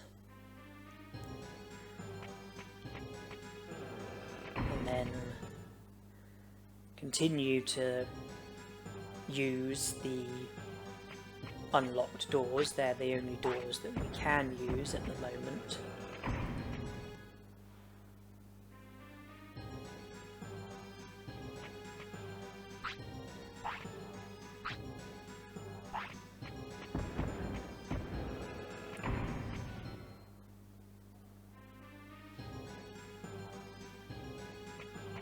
Now we get the mansion key,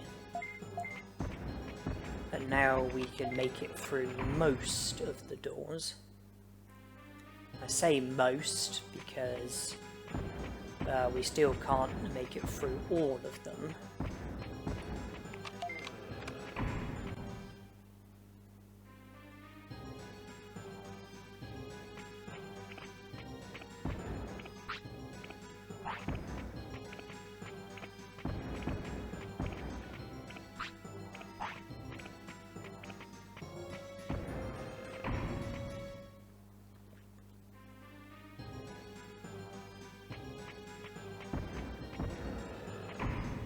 Then back this way, instead of going the same way as before, we are now able to make it through this door, thanks to the mansion key.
Going through this door will take us to part of the mansion we've already been to. This is pretty much the entrance, except higher up.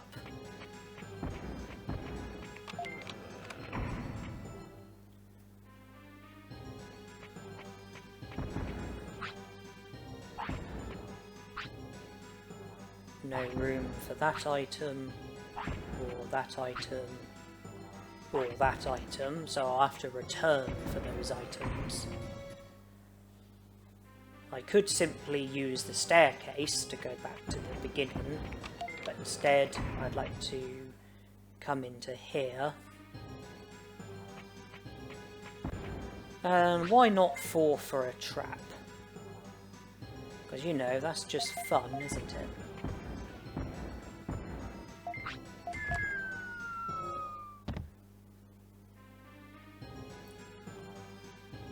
We're now back here, which conveniently is close to where we needed to be anyway.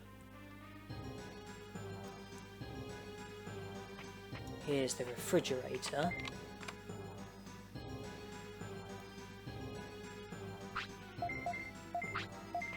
A space in our inventory has been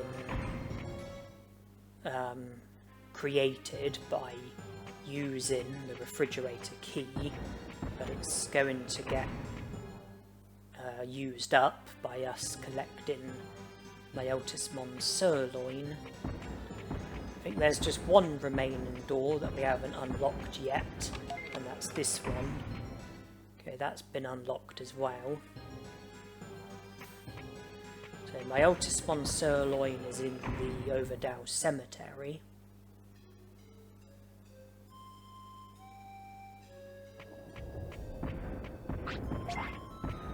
And instead of going back to Machinedramon and giving him the sirloin, I actually go back to the city from here, because I want to sort out my inventory.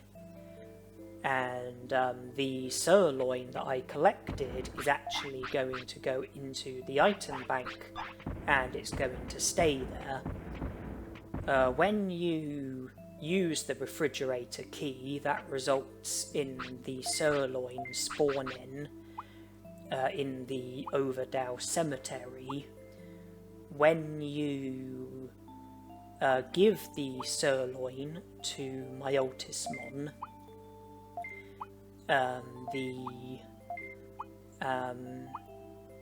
the sirloin stops spawning and you are unable to collect any more of them.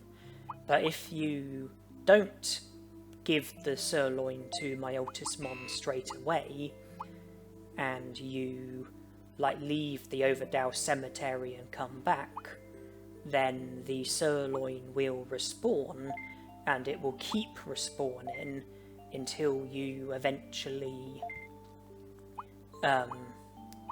give a sirloin to Machinedramon.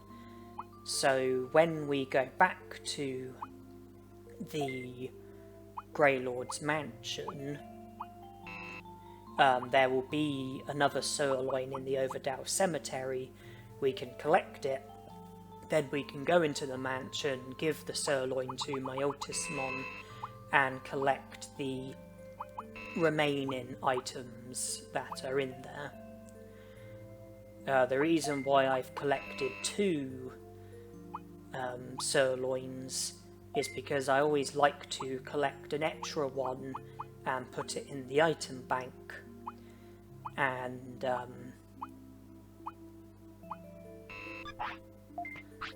then collect 2, give 1 to Machinedramon, put the other in the item bank, because you only get 1 chance to collect the sirloins in Overdow Cemetery. The sort of gap in between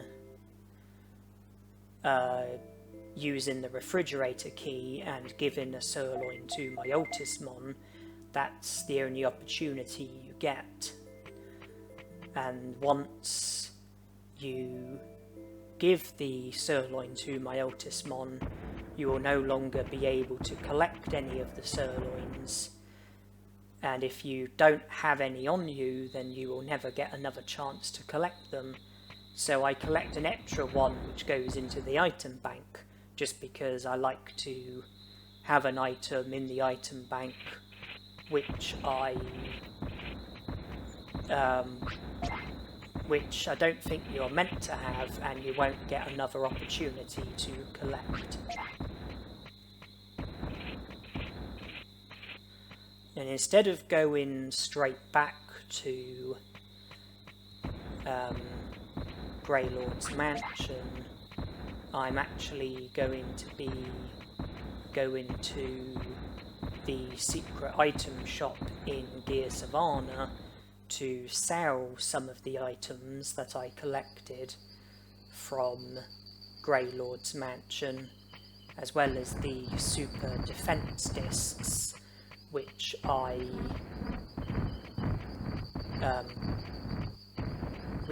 got from Moldramon the last time that I did trades with the Moldramon.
Super defense discs are to be sold. Omni disc can go. Bandage can go because of all the medicines we've got. MP floppies can go. Medium MPs are the better choice of item. The restore, that as well.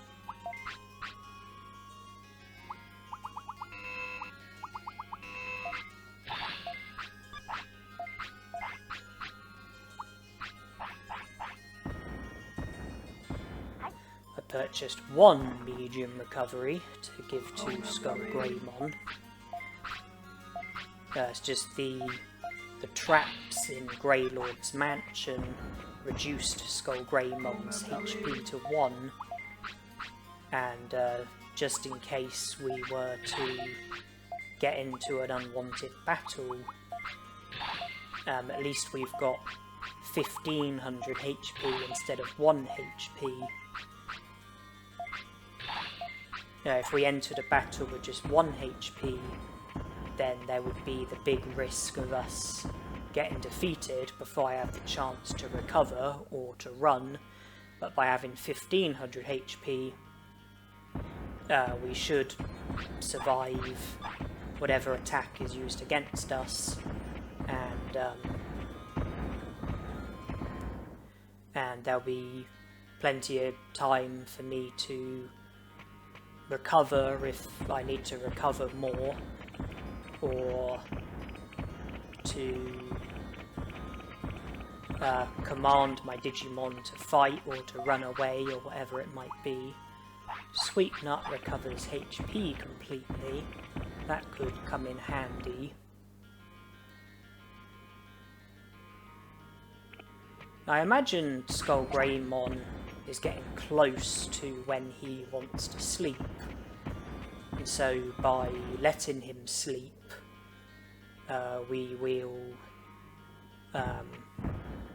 should, restore HP and MP, and then we will be a lot more ready to fight.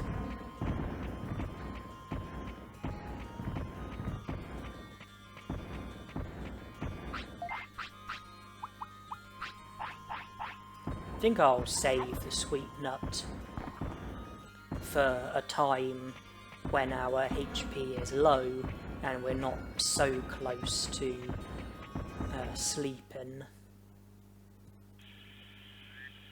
It's currently day 14, which means that tomorrow is the last day in which the secret item shop will be available until the next year. So if I want to make the most of the secret item shop, then I've got today and tomorrow to do so.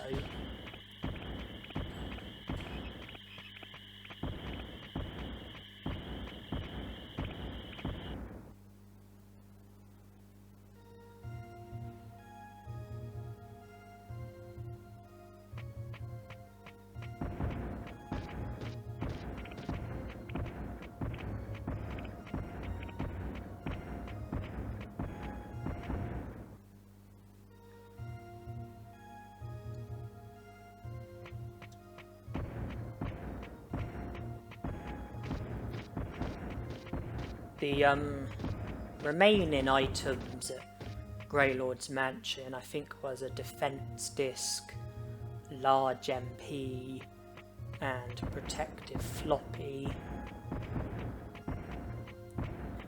I will also need to collect another sirloin from the Overdale Cemetery to give to my Altismon.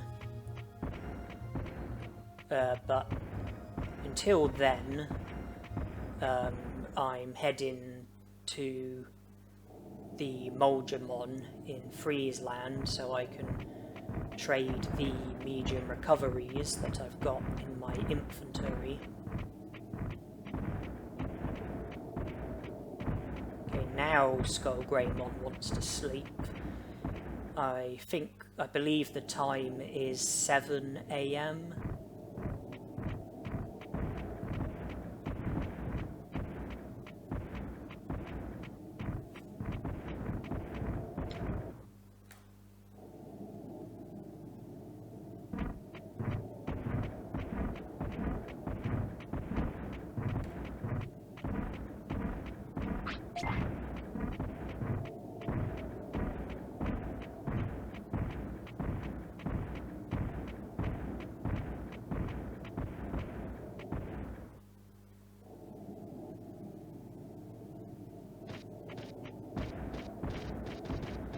The Greylord's mansion is very close to the Great Canyon entrance, so our return trip to Greylord's mansion could be tied in with attempts to learn Megaton Punch and Buster Dive from the Gotsumons at the Great Canyon entrance. I think they only spawn for half of the day though. I think it's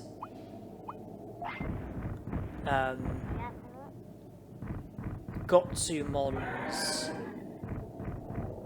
for half the day and Goborimons for the other half.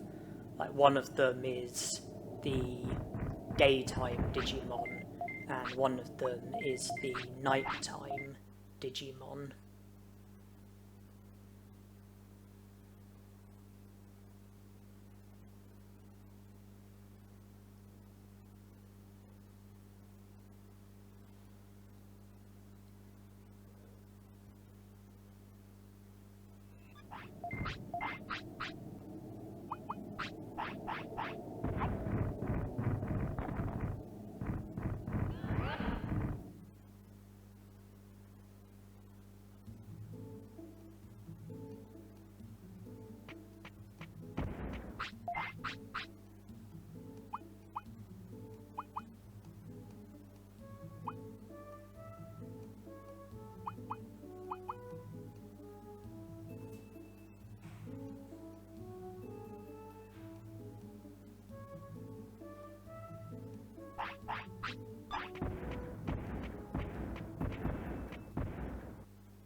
So it's to the Greylord's mansion from here. Super defense discs went in the item bank because they're not needed at the moment.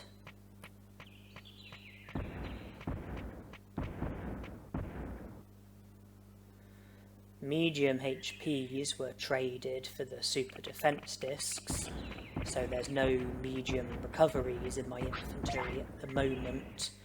But I am going to be up against weak opposition, and I do have a sweet nut which recovers HP completely, and I've got medium MPs which can be used if our MP was to end up getting low. But for as long as we're going to be using Sonic Jab, I think there's very little risk of us running out of MP. Sonic Jab consumes just 18 MP, so even 100 Sonic Jabs would be 1800 MP, which is about half of how much MP I've got. And there's that vending machine in the tropical jungle, which recovers MP. So I don't think MP is any issue at the moment.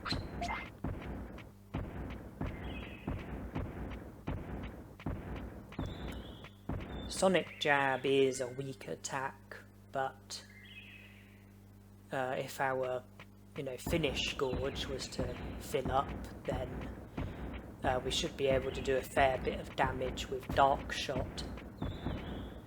And hopefully we can learn better techniques sooner rather than later. Megaton Punch and Buster Dive are the techniques that are available from the Gotsumons at the Great Canyon entrance.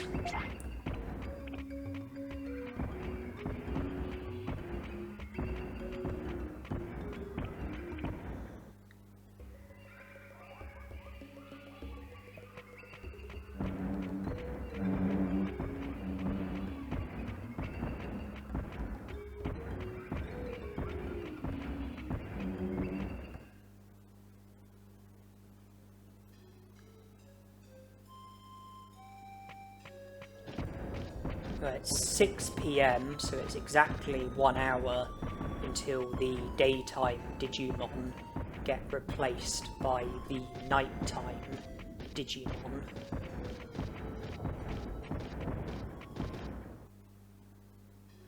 The sirloin will be immediately available to us.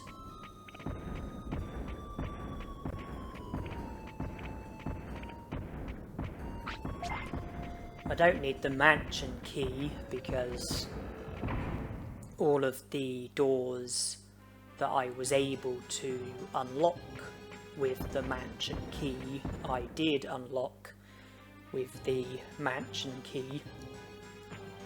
We have direct access to my Ultismon, but before that I would like to collect the last 3 remaining items from here.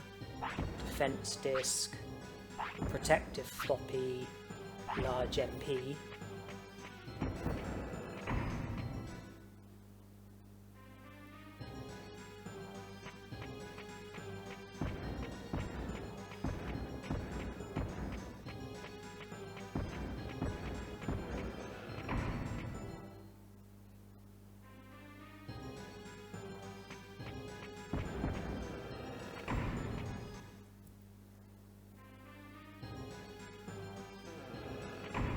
And I did not want to do that.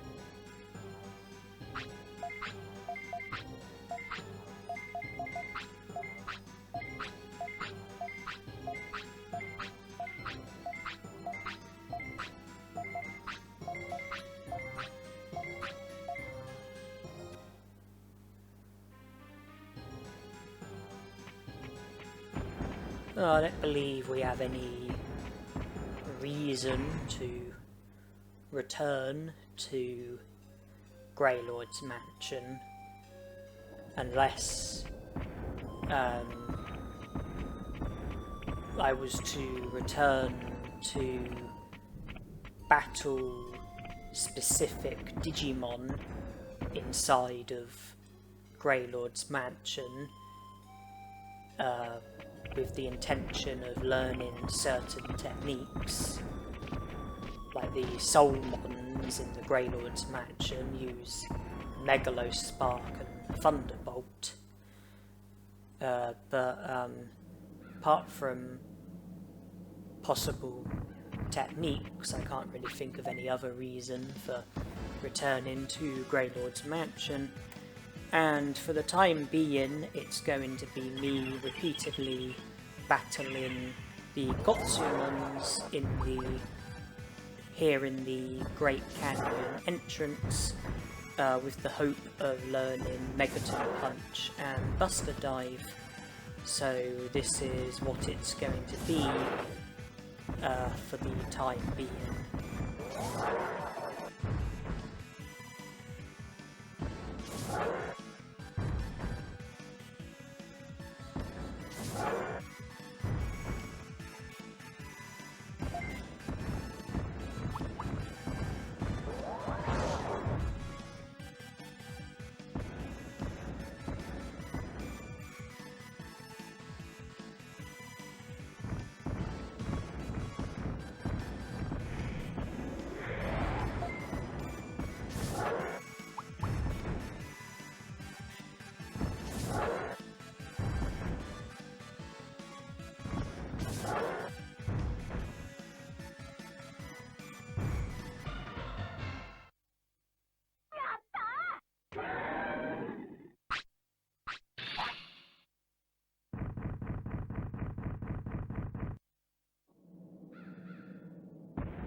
Megaton Punch has been learnt, but I'm surprised by how many tries it took before I was successful with learning a technique, considering Skullgreymon has Battle as his first nature, and Megaton Punch and Buster Dive were both being used every time before I defeated the Gotsumon. You know, there were 2 battle techniques that could have been learnt. Could have learnt Megaton Punch, could have learnt Buster Dive. Both battle techniques, Skullgreymon has Battle as his first nature, so I thought I would have, needed less tries before learning a technique. I mean, I'm pleased that I have learnt Megaton Punch, but I'm just surprised by how badly it's gone so far. But with Megaton Punch learnt, we are continuing against the Gotsumons, but now it's all about learning Buster Dive. That's the only other technique that these Digimon use, so it's the only other technique that I can learn from them. And I think it's fair to say my luck's been pretty bad so far, and I hope that that doesn't continue to be the way of things. Nothing learnt that time.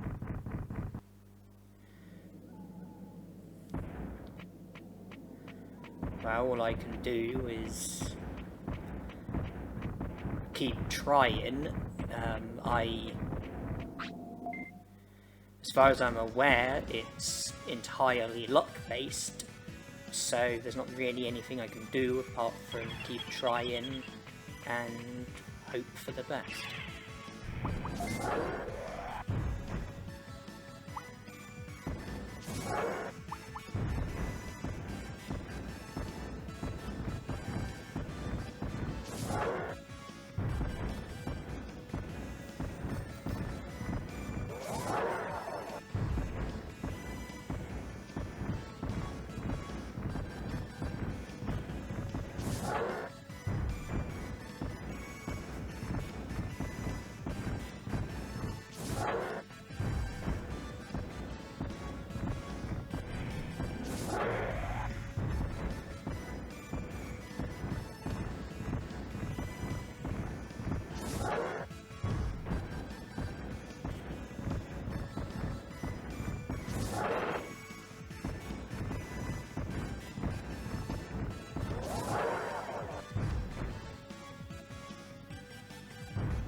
having HP low probably didn't help with preventing that injury, but with Skullgreymon wanting to eat, I was able to give him the sweet nut and recover HP completely, so that was good timing with Greymon's appetite kicking in.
And the sweat bubble is a sign that we should probably stop there.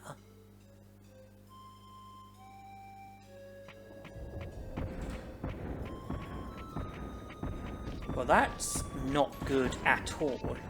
All of that time, all of those battles, and all I managed was to learn one technique.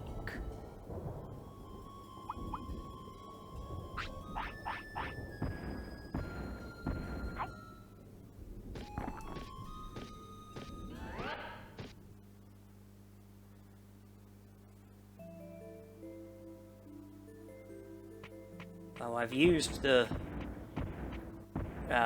quick option of returning to the city so that I can rest before the sweat bubble causes Skullgreymon's happiness and discipline to decrease too much.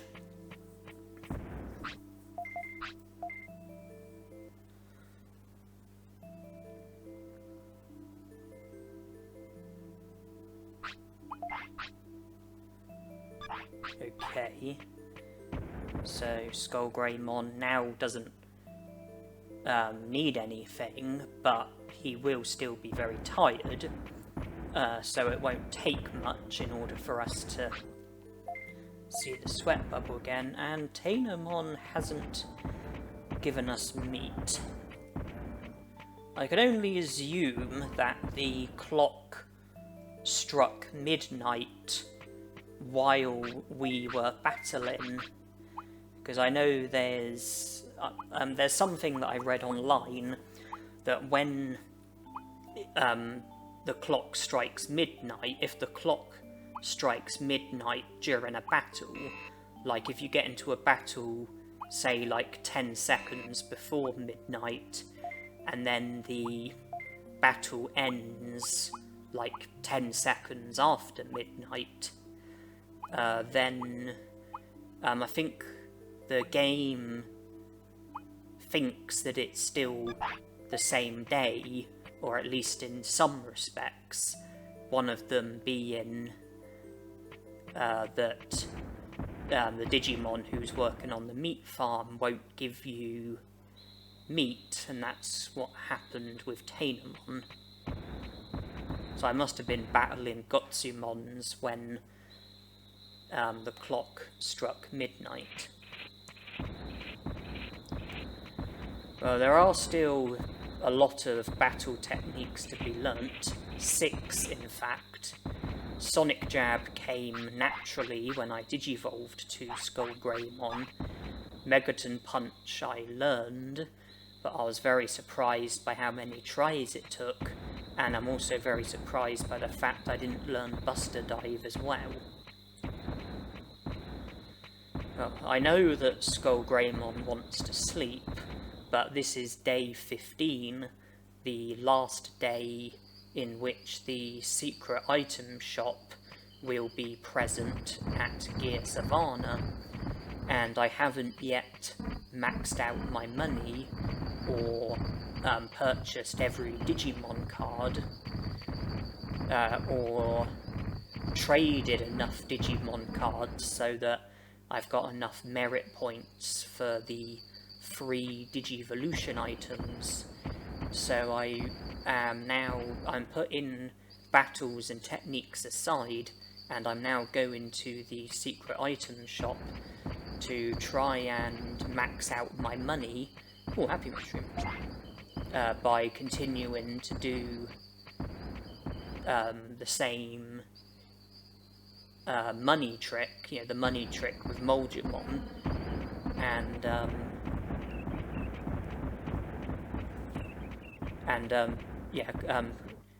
once I max out my money, I can then splash the cash and purchase Digimon cards and just keep purchasing until I eventually have every single Digimon card and multiples of certain Digimon cards so that I can trade the spares and hopefully end up with an adequate number of merit points. Where time is against us I think it's only about 17.5 hours until the day ends. I am keeping Skullgreymon awake against his will to try and get us some more time. If I was to let him sleep, then by the time he wakes up, it will be a lot closer to the end of the day, and I'm not sure if I'd have enough time to do everything that needs to be done regarding the secret item shop, so I'm keeping Skullgreymon awake against his will, and I'm going to try and max out my money and max out on Digimon cards as well. Might also be a good idea to make sure that I'm fully topped up on items that are most useful.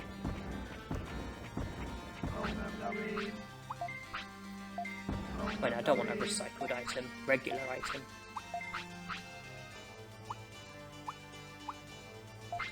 Sell them, and I'm close to maxing out.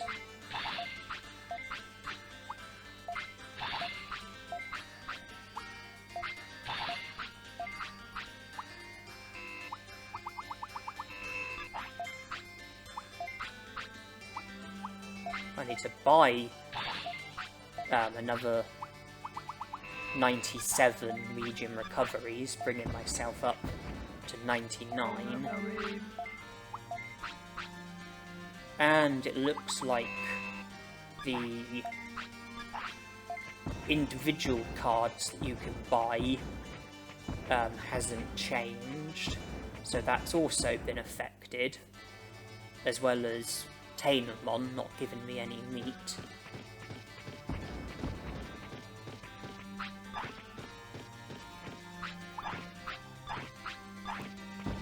The medium recoveries will be traded for 99 super defense discs, which equates to 198,000 bits. If I was to sell all of them straight away, then I would max out on my money, but it would be a bit wasteful to do that, because I wouldn't need to sell all of them in order to max out on money. I would only need to sell some of them in order to max out on money, and if I was to then sell some of them so that I max out on money and get the medal, and then purchase stuff, you know, items, Digimon cards, and then once my money has gone down, I can then sell the remaining super defense discs, but do it so that it's worthwhile. So just figure of speech, if I have, say, 50,000 bits worth of super defense discs, then make sure, if I have like 50,000 bits worth of defense discs left over, then make sure that when I buy items, my total amount of money is at least 50,000 bits adrift of the maximum, so that when I sell the remaining super defense discs, none of it will be wasted. Because if I sold them and I was only 10,000 bits away from reaching maximum money again, then 40,000 bits would be wasted.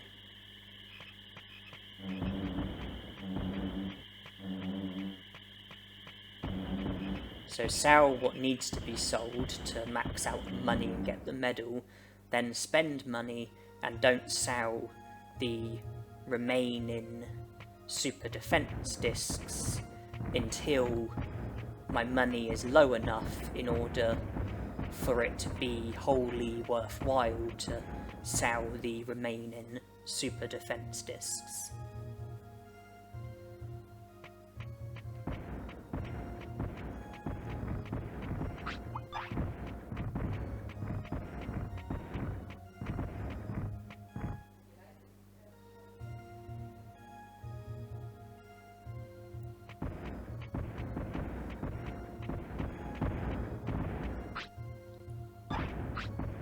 I am really bad at this.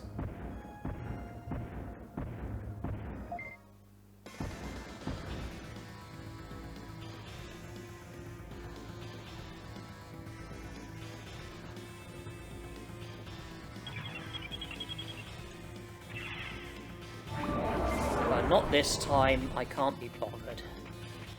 Not with just Sonic Jab as my technique, and not with me in a position where I need to reserve my medium recoveries for trades with Moldramon. That time I just couldn't be bothered, I ran away, and that probably was the right thing to do.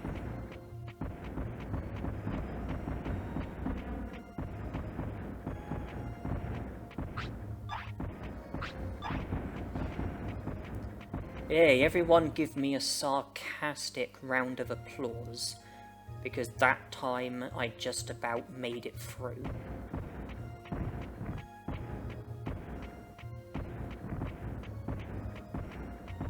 And remember, it's not Garulamon in here, it's random Digimon. Avoid them.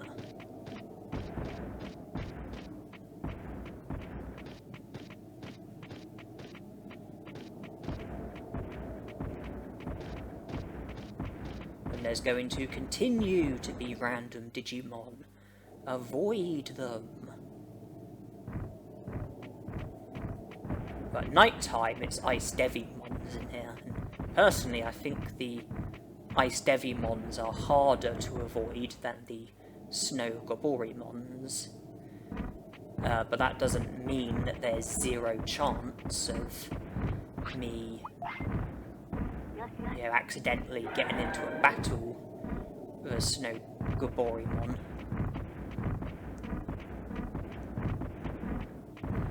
Now, whenever I'm around, you know incompetence isn't too far away. Incompetence and stupidity and recklessness. Those are my middle names. Everywhere I go, they go.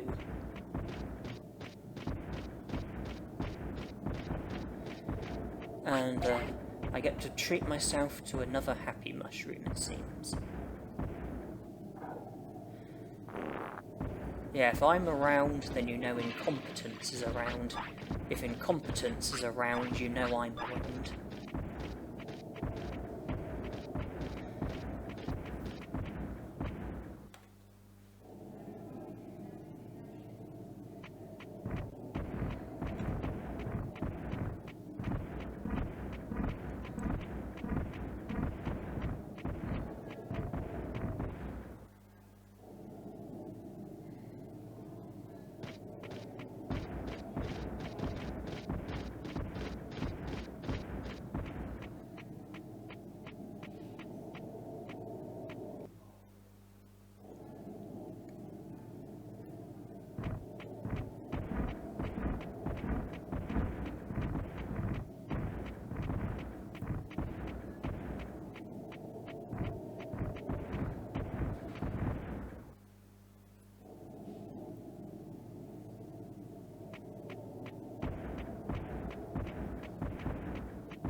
Hello, Moldramon.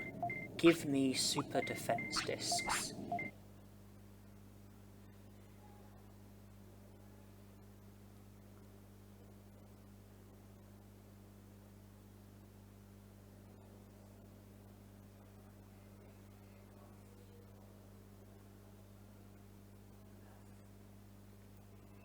Much appreciated.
that thing I was talking about, where if you like get into a battle like shortly before midnight, and the battle carries through until after midnight, so you're in a battle when the clock is meant to strike midnight, and that seems to result in certain aspects of the game still being in the previous day.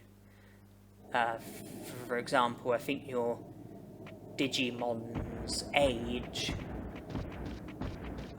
doesn't like go up when you go to like the status and it displays your Digimon's age. I don't think its age goes up by a day, but that doesn't make your lifespan any longer. So like if your Digimon would fade away when he's 15 and you end up like having a battle and then the age shows as being 1 day less, then you won't live a day longer. It'll just say 14 when your Digimon fades away. And you don't get meat from the meat farm, and the individual cards that can be bought at the secret item shop remain the same. I do wonder if on day 15, if you get into a battle just before midnight and the battle ends after midnight, then you would enter day 16, but I wonder if the secret item shop would still be available at the Gear Savannah, because I wonder if the secret item shop would still be stuck in the previous day, along with the meat farm and the individual Digimon cards that you can buy at the secret shop in Gear Savannah. So I wonder if the secret item shop would still be there on day 16, or if it wouldn't get affected. I'm not sure, it's not something I've ever looked into. If it does work, and it's still there on day 16, and then you do the same trick again, where you get into a battle just before midnight, then I imagine that even on day 17, it would still be there, and the meat farm still wouldn't give you anything, and the single cards that you can buy wouldn't change. You know, I do wonder if it, you know, wouldn't go back to normal, like if until like the clock strikes midnight without you being in a battle.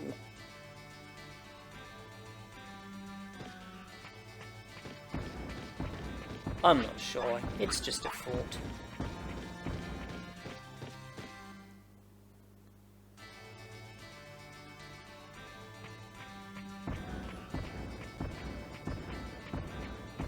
Now this is where I need to think before acting.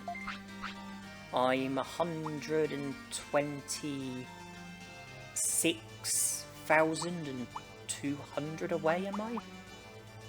126,000, I think, would leave me a tiny bit adrift. Okay, so I'm 199 bits adrift. I could sell one more super defense disc, or I could sell 4 Digimushrooms. Okay, money's there. I've got the medal.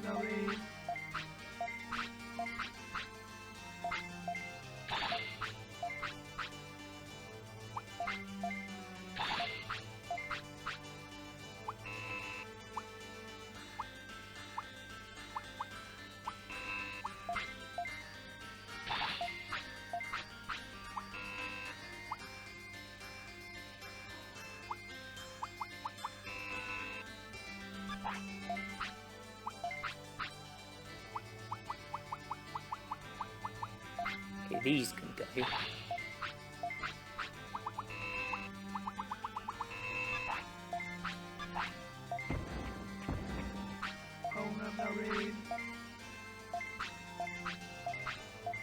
Okay, and now for the time being, it's just going to be me buying loads and loads of Digimon cards in an attempt to try and get at least one of every single Digimon card. And I would like to keep one, at least one, of every Digimon card. So when I go to the Volume Villa, I will only trade in the cards that I have more than one of, and I will only trade in the extras so that I make sure that I will keep at least one of every card. So if I've got one of a certain card, don't trade it in. If I've got two of a certain card, trade in one, so I've still got one. If I've got 5 of a certain card, then trade in 4, so I've still got 1, and just go like that with it.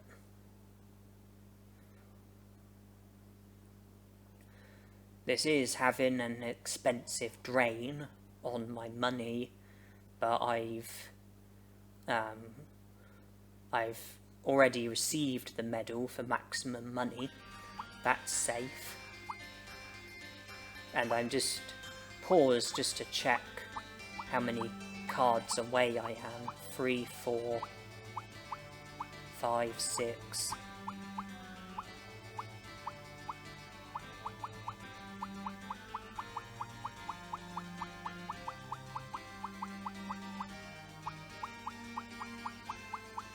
Okay, I think I'm 6 away.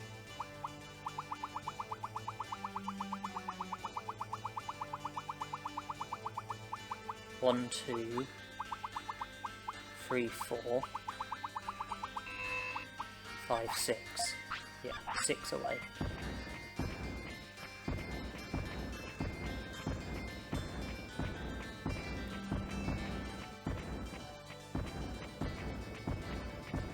So yeah, the medal for maxing out my money is safe. You know, now that I've got the medal, it's there permanently. And I'm not going to lose the medal if my money falls under a certain amount. I mean, hopefully I'll still have quite a lot left if or when I do get every single Digimon card.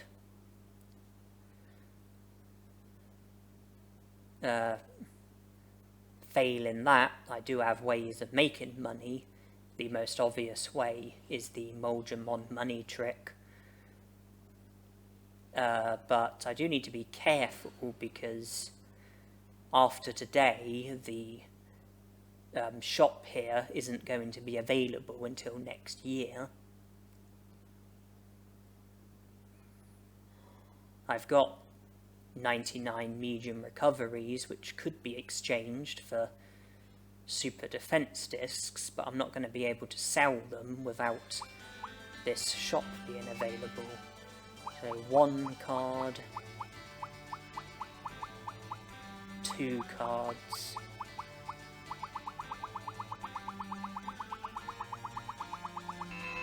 I think it's just 2 cards that I'm missing now.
2 medals.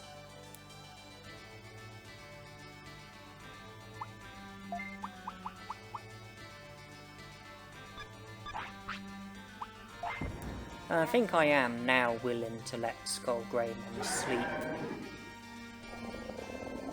If buying cards is all I need to do, then I think there's plenty of time for me to do that.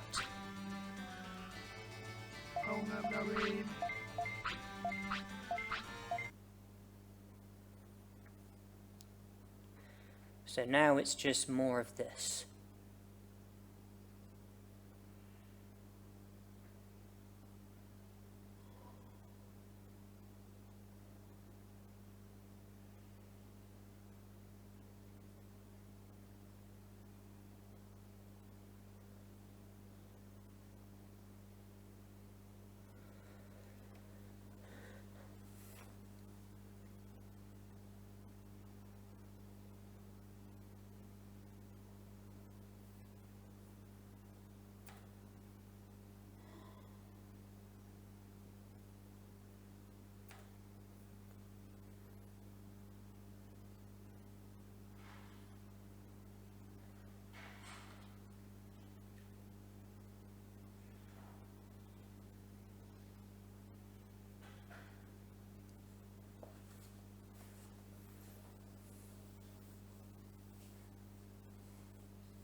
Just one more card. Because the other was Machinedramon, a card worth 100 points. I now have that. The last remaining card, a card worth 30 points, a card of Agumon. That is the only remaining card that I don't currently have.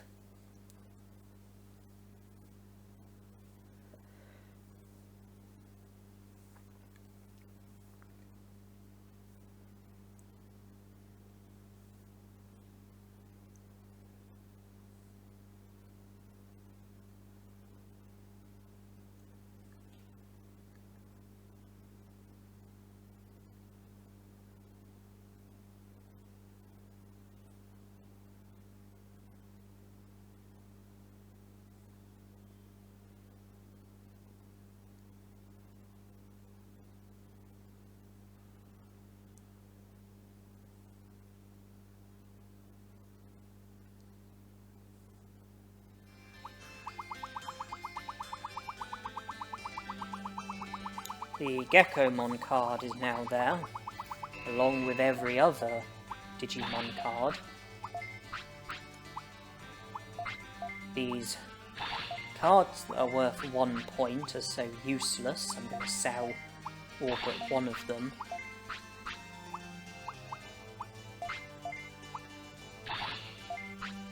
Cards that are worth 5 points can be traded though. I'm not sure how many of the Hercules Carboterimon I have, and that doesn't seem to make it any clearer.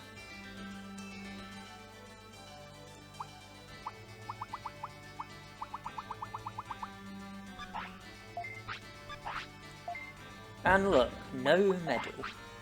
And why is there no medal? Because I don't have the Machinedramon card. I have every single Digimon card that you can purchase, as well as the card of myself, but I don't have the Machinedramon card. That too is needed in order for you to be able to get the medal for having every single card. And the Machinedramon card is something that you get given after you defeat Machinedramon, and in this challenge it's not going to be possible to defeat Machinedramon, because we're not going to have access to Mount Infinity, because you need a minimum of 50 prosperity points in order for that to be possible. So the medal for maxing out on Digimon cards is another medal that's not available, and surprisingly I did actually know that from the very beginning. I didn't make it very clear,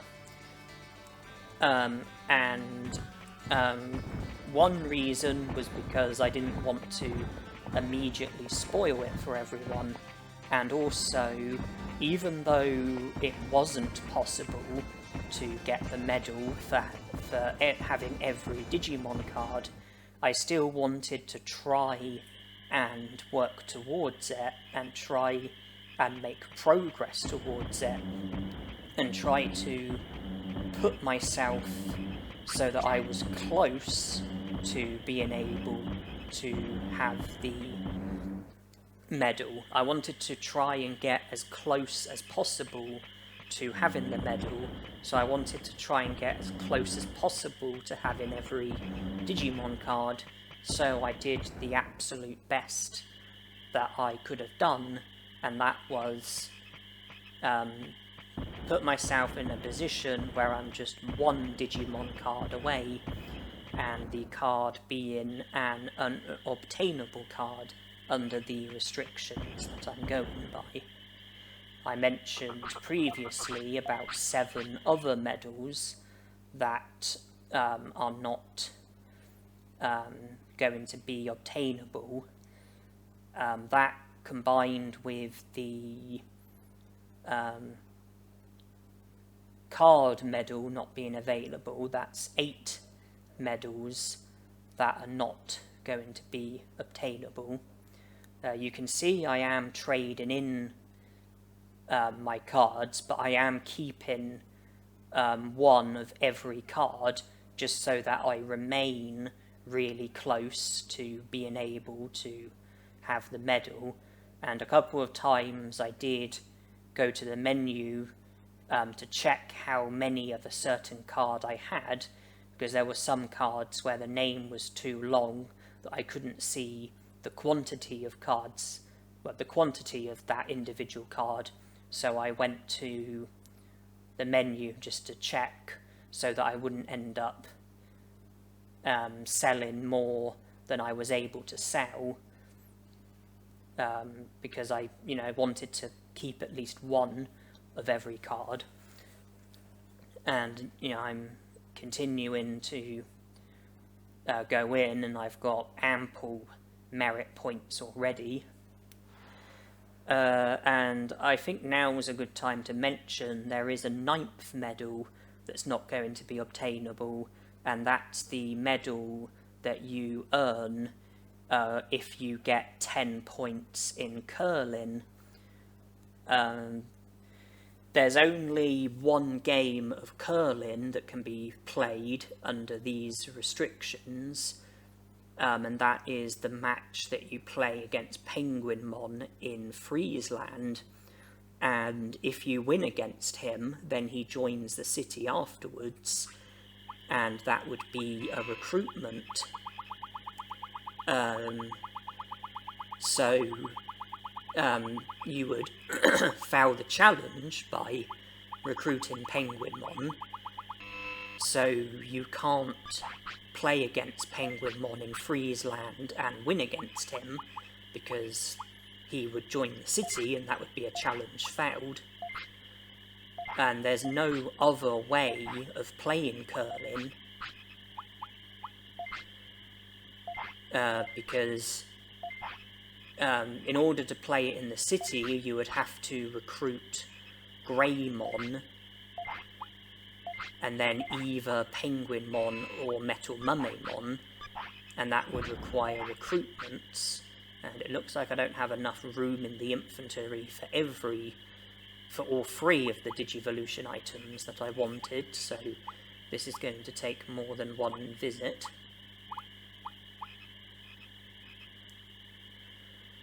So yeah, the only way I can have a game of curling is against Penguinmon in Friesland. If I was to get the perfect score of 10, then I would get a medal, but at the same time I would also win against Penguinmon, and then he'd join the city, and then the challenge would fail. So that's 9 medals that can't be obtained. As for the other 6, I currently have 2 of them. The one for catching 100 fish, the one for maxing out my money. The remaining 4 are for learning every technique, digivolving to every Digimon, maximising all of your stats, and playing the game for 10 years. So those are the remaining medals that might be obtainable under these restrictions, and those are the medals that I am working towards. I am working towards learning techniques, digivolving to Digimon. I'm hoping that as I get through the Digimon, I might be in more of a position to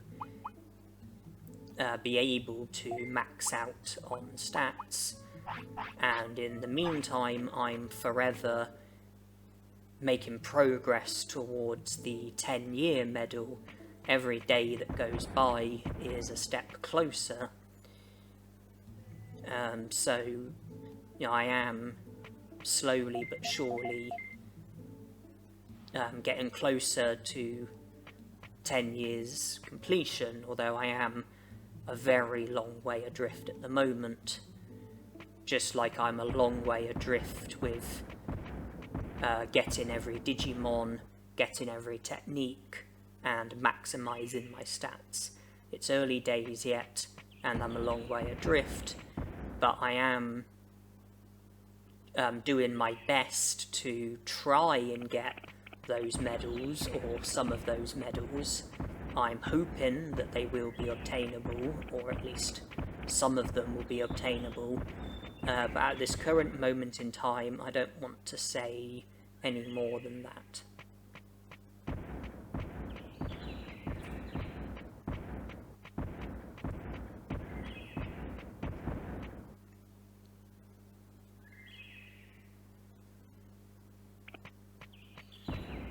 I will need to go back to the Volume Villa at some point to get the other Digivolution item that I wanted.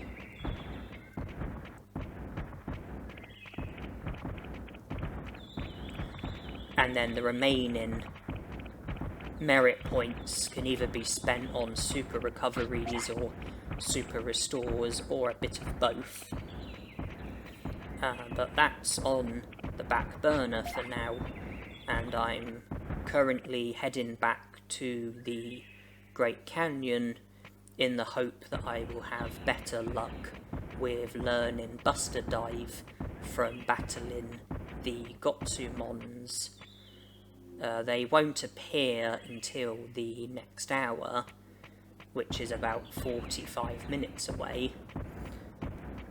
But it's going to take a bit of time just to get there, and if I'm early then I can just loiter for however long I need to loiter for.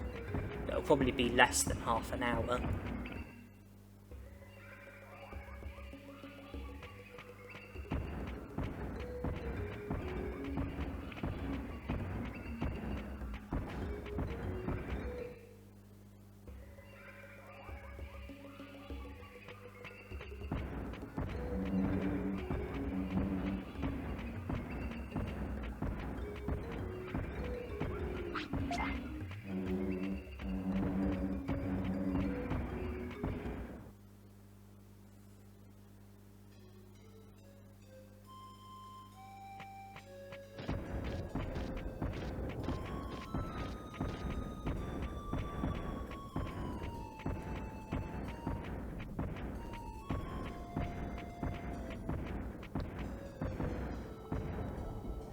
just gotta wait.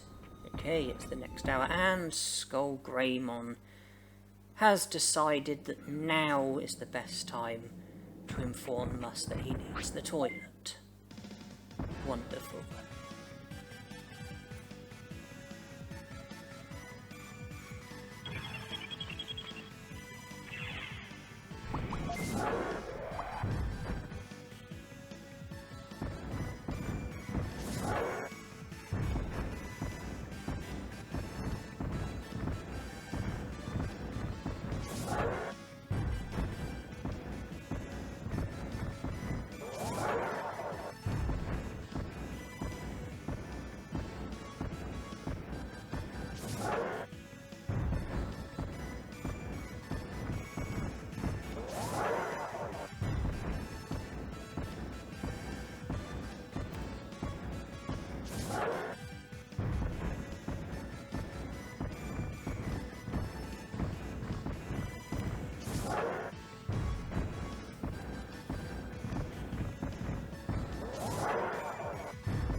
Well, we should probably take him to the toilet now. That battle would have consumed about 20 minutes or so.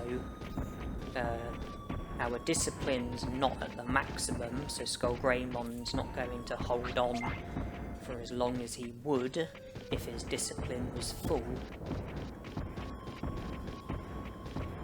So instead of trying to squeeze out other battles before the toilet, I decided that the toilet should probably come first.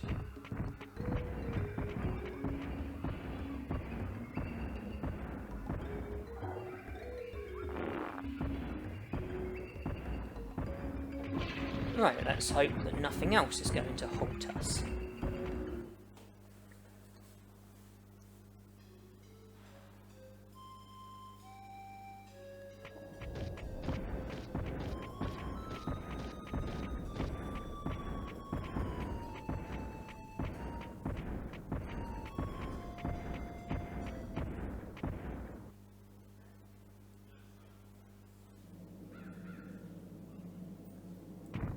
Well, we've been here before.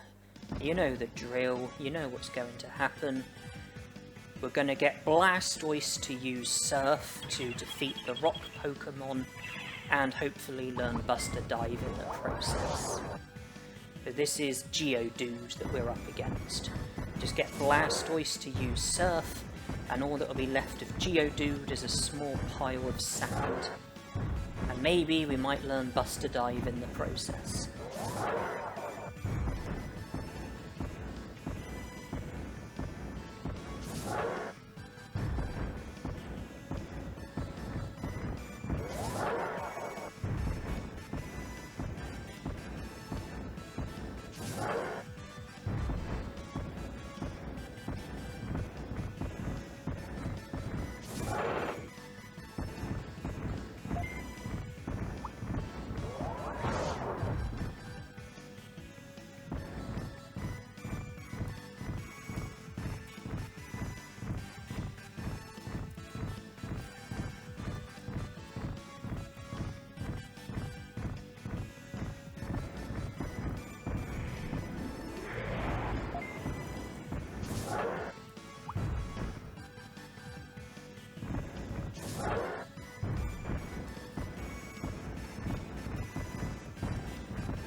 Well, I think Blastoise must have been stuck in traffic, because we had to use Skullgreymon instead. But we did manage to successfully defeat Geodude, and we managed to learn Roll Out while we were at it.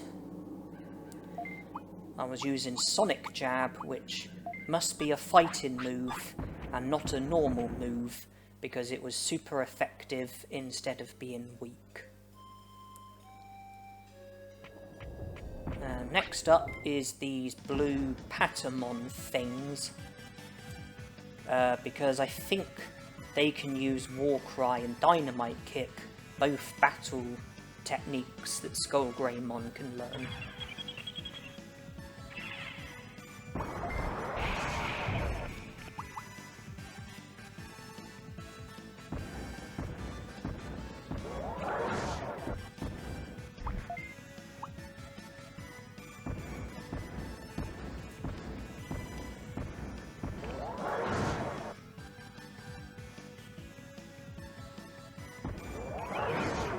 There's Warcry. There's Dynamite Kick.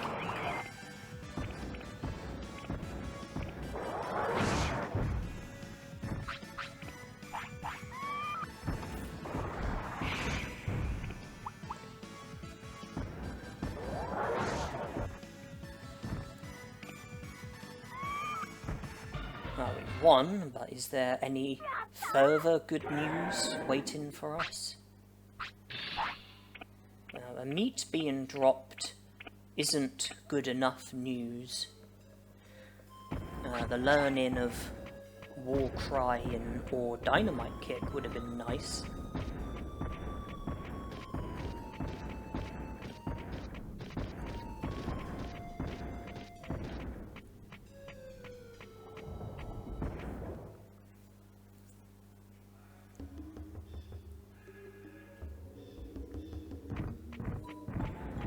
From here, I decide to head to the part of the tropical jungle which is near the Digimon bridge, because at night time there are a couple of those blue Patamon Digimon there, and I wanted to see if they also use Warcry and Dynamite Kick.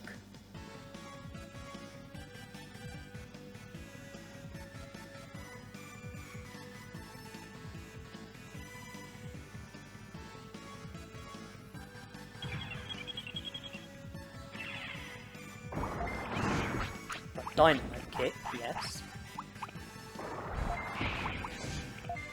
No joy with Wind Cutter. These ones have less HP.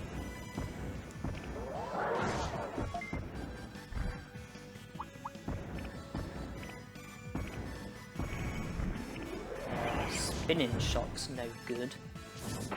And the other one's Sonic Jab. That's 4 techniques, so they won't have any others. They do use Dynamite Kick, but not Warcry.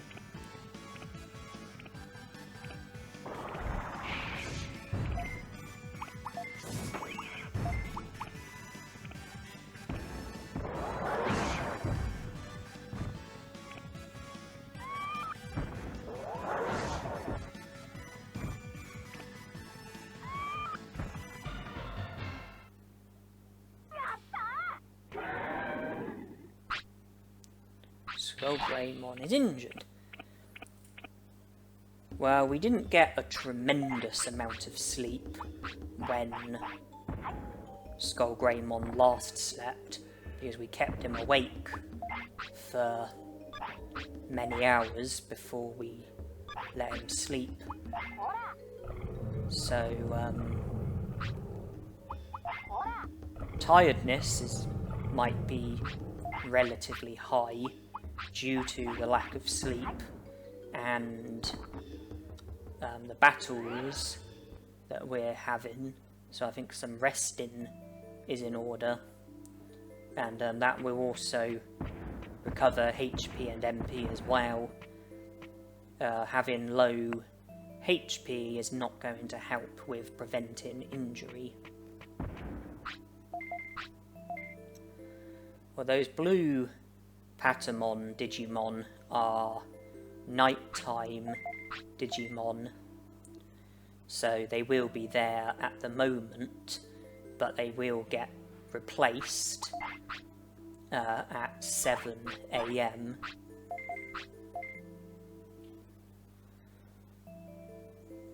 Since it's during the nighttime period, we might as well try and make the most of them. We have lost 4 hours from resting, but at least we've recovered 1200 HP and MP, and our tiredness should be a lot lower, and hopefully we'll be able to work until Skullgreymon needs to sleep without seeing the sweat bubble again, and without getting injured either.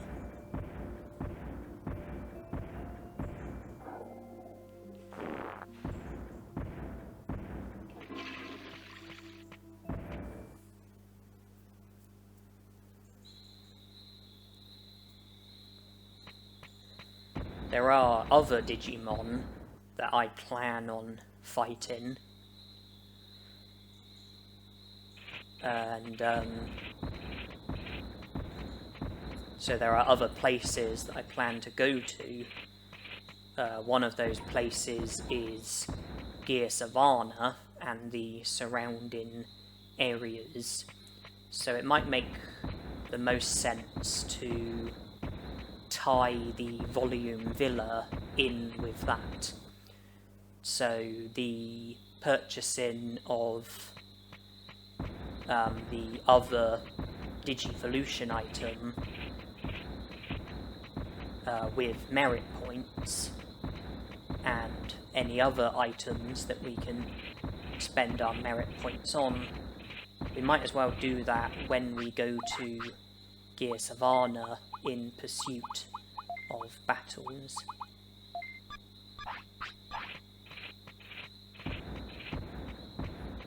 I don't know if swapping Megaton Punch for Sonic Jab is going to prove to be helpful or unhelpful, but I guess we will find out. It will consume less MP having Sonic Jab. There's less chance of it getting interrupted, so less chance of MP being wasted on a failed technique that didn't get performed properly. We will do a better job at interrupting the opponent's attacks. And if we end up having to wait until a Digimon uses a technique that we can learn, if there's a certain technique or techniques that we want to learn, then we will need the Digimon to use them, and we might end up waiting for that to happen. And by having Sonic Jab equipped, we can attack them and fill up our finish gorge at the same time, and then by the time the attack gets used, we might be able to just use our finish and defeat them in one, and then be done with the battle, and without the expense of any more MP. I think it's 4 AM, so 3 hours until 7 AM, but Skullgreymon does need to sleep though. That's something to be mindful of.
Warcry learned. So we're up to 4 battle techniques now, are we? Sonic Jab, Megaton Punch, Buster Dive, Warcry.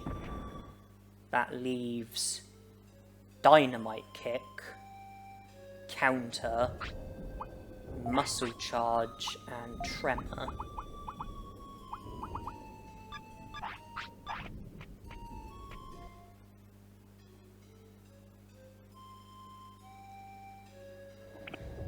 Out of those techniques, Dynamite Kick can be learnt from these Digimon, so there's sense in continuing to battle them, and that's what we are going to be doing.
I think these Digimon are the same and have the same techniques, or at least Dynamite Kick, which is the one that we are aiming for.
We are starting to run out of time.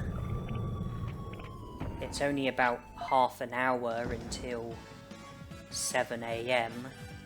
That's when the Digimon switch. The Digimon in here don't get affected by whether or not it's day or night. I think it's just completely random whether or not it's these Digimon or Soulmon. But even with that in mind, I don't want to be keeping Skull Greymon awake for too long, because tiredness is going to increase. The risk of injuries will increase with it.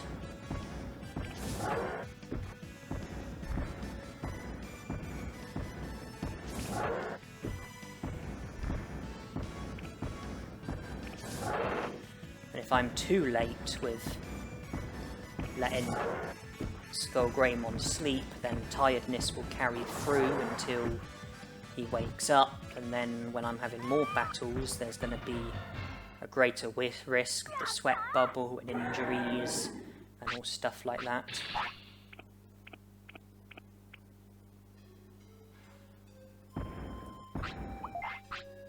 Dynamite kick is a technique that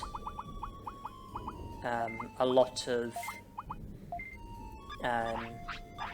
random Digimon use, not just these Digimon, so it's not like I'm entirely dependent on these Digimon in order to learn Dynamite Kick. You know, there are plenty of other Digimon that I can learn it from.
Well, I think I'm going to call it quits with this area.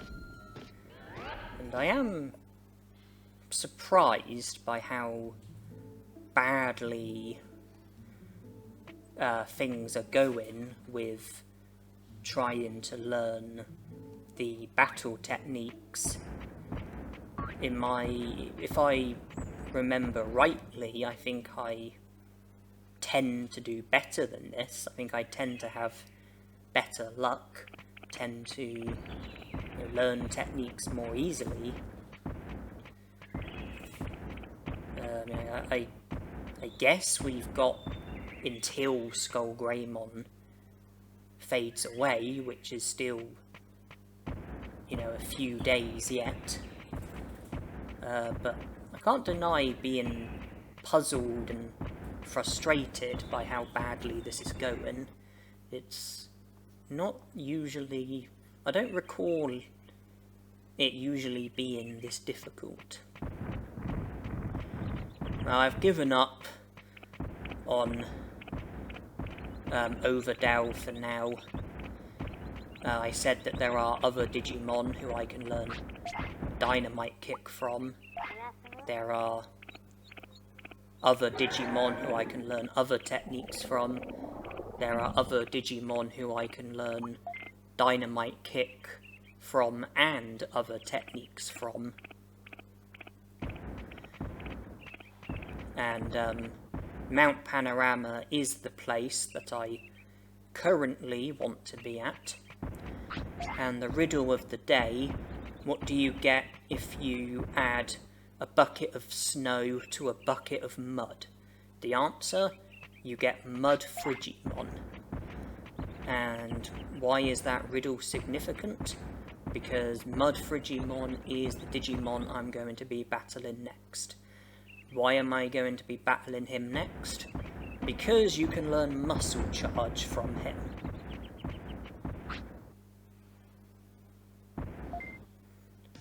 And given our current circumstances, given the Digimon that I've got and the techniques that I've currently got and the techniques that I'm able to learn, I believe Muscle Charge is the only technique that can be learned. There's Muscle Charge.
For each Mudfrigimon you defeat, you get a very ungenerous 200 bits.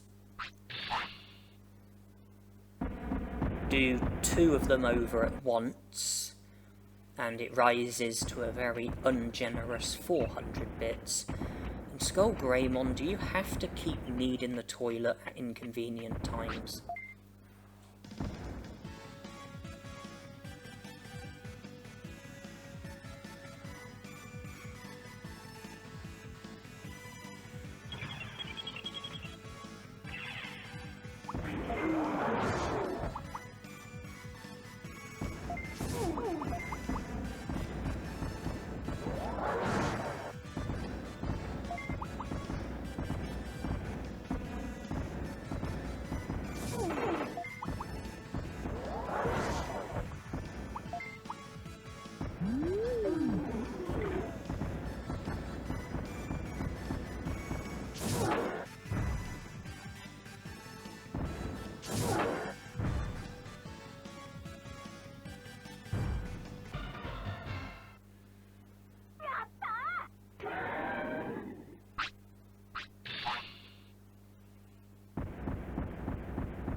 Well, I guess we have to leave in order for the Mudfrigimons to respawn. And while we're at it, we might as well go and feed the nearest toilet.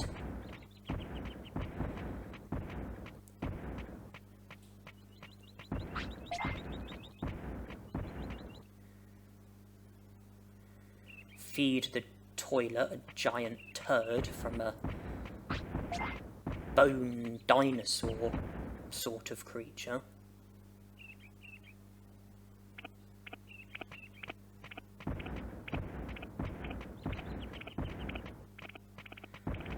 There must be all the meat I'm feeding him. Let's give the toilet some second-hand meat.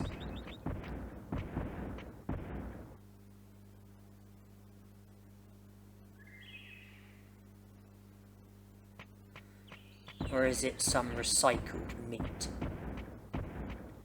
I'm not sure. I mean, we could just do it on the ground and leave some supper for the nearby flies.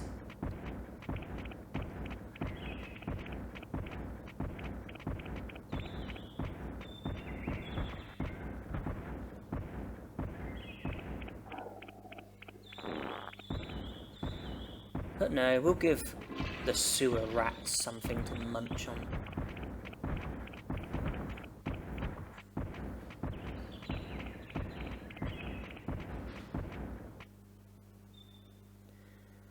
Now the mud Frigimon are always there at Mount Panorama, regardless of whether it's day or night.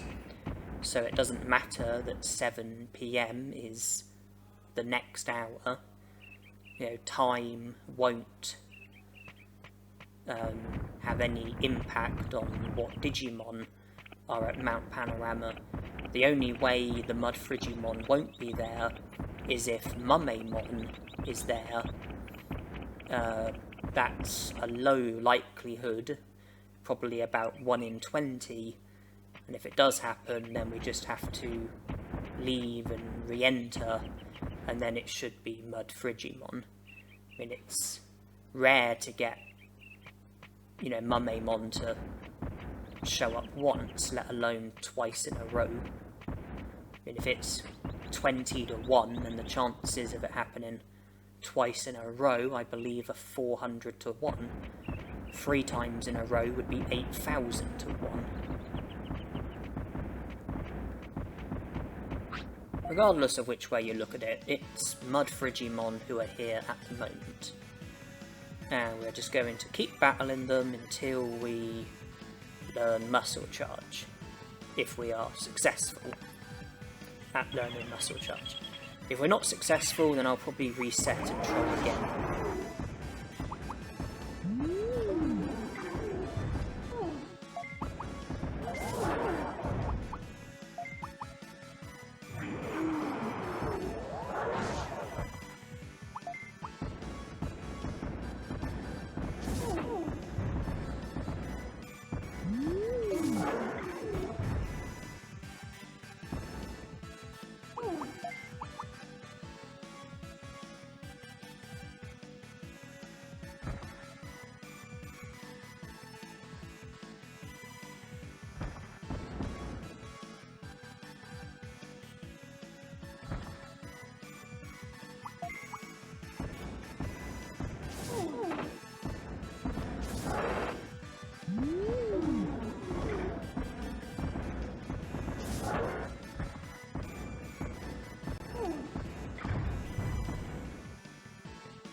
that's one more box ticked.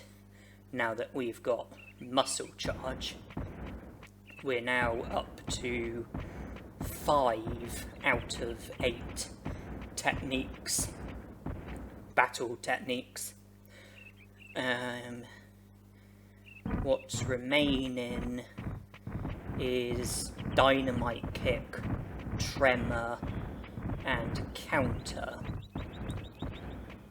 In my experiences, I think dynamite kick is one of the easier battle techniques to learn, possibly the second easiest after sonic jab. Tremor and counter, I don't think they're the easiest to learn, but I don't think they're the hardest to learn either.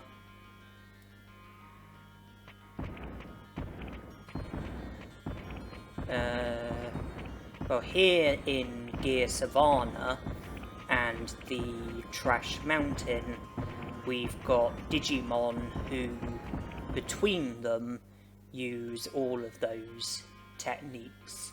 We've got Digimon who use dynamite kick, Digimon who use tremor, Digimon who use counter, Digimon who use more than one of those 3 techniques. So Gear Savannah and Trash Mountain is where I'm going to be for the time being. Hopeful that I can learn the remaining techniques. Patamon, he uses dynamite kick along with wind cutter and spinning shot. This Dramon lookalike uses dynamite kick and counter. I think that was dynamite kick. I think he also uses sonic jab and Megaton punch. And keeping my HP topped up to hopefully reduce the risk of injury.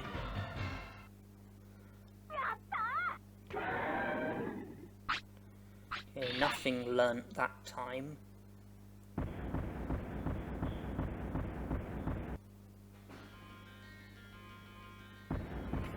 If we go to the Trash Mountain, there's 1 or 2 Psychmon in here. I know they definitely use Tremor. I think they use Dynamite Kick and possibly Megaton Punch and Sonic Jab as well. Patamon, he could be... yeah, that's Tremor. Patamon could be... that was Megaton Punch. Patamon could be a good Digimon to learn Dynamite Kick from, along with Wind Cutter and Spinning Shot, if you have a Digimon who can learn those techniques. Skullgreymon can't learn Wind Cutter or Spinning Shot, but he can learn Dynamite Kick.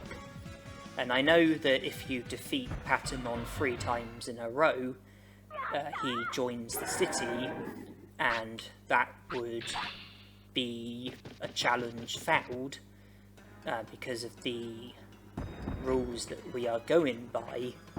But something to remember is that when you approach Patamon and battle him, if you defeat him, you then have the option of fighting him again or choosing not to. If you do fight him for a second time and defeat him, then you again get the option of fighting him again or refusing. and if you were to fight him again and defeat him, then he would join the city. But at any point, if you refuse to fight him again, then it goes back to the start. And if you were to approach him, then it would be as if you're battling him for the first time. So what I'm saying is that it basically gets reset if you say no to fighting him again. So if you fight him once, defeat him, refuse to fight him again, then he will go back to roaming around, and if you approach him, then you will battle him, and it will be for the first time. It will be as if it's the first time. So you can defeat Patamon once or twice, and then decline to fight him for a third time, and then go back to the beginning. You know, it gets reset, and then you can, you know, keep battling him once or twice, and then keep resetting it by refusing to battle him a third time. And you could keep doing that until you learn the techniques that you're trying to learn from him.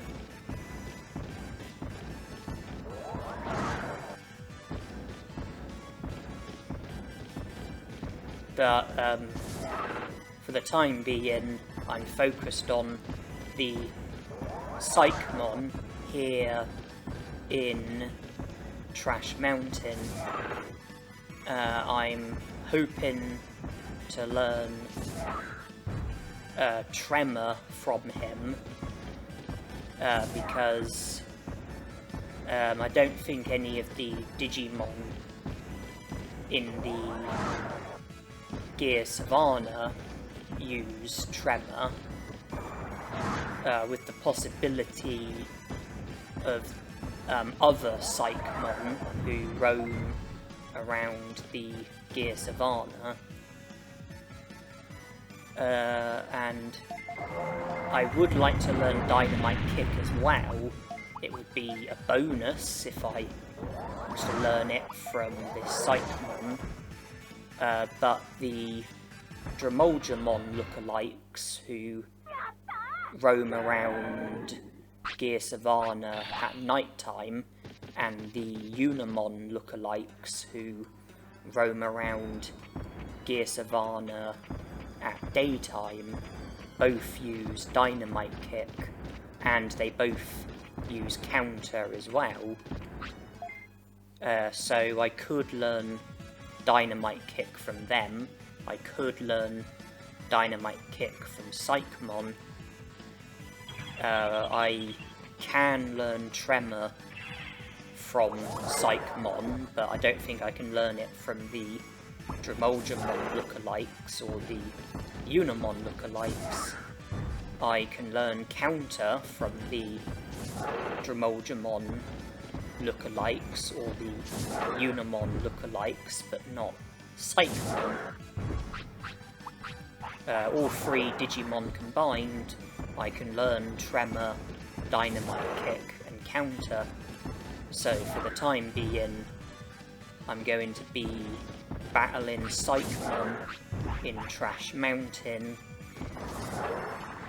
in pursuit of Tremor and Dynamite Kick. And at times I will also battle the Digivolving lookalike or the Unimon lookalike in pursuit of Counter and Dynamite Kick.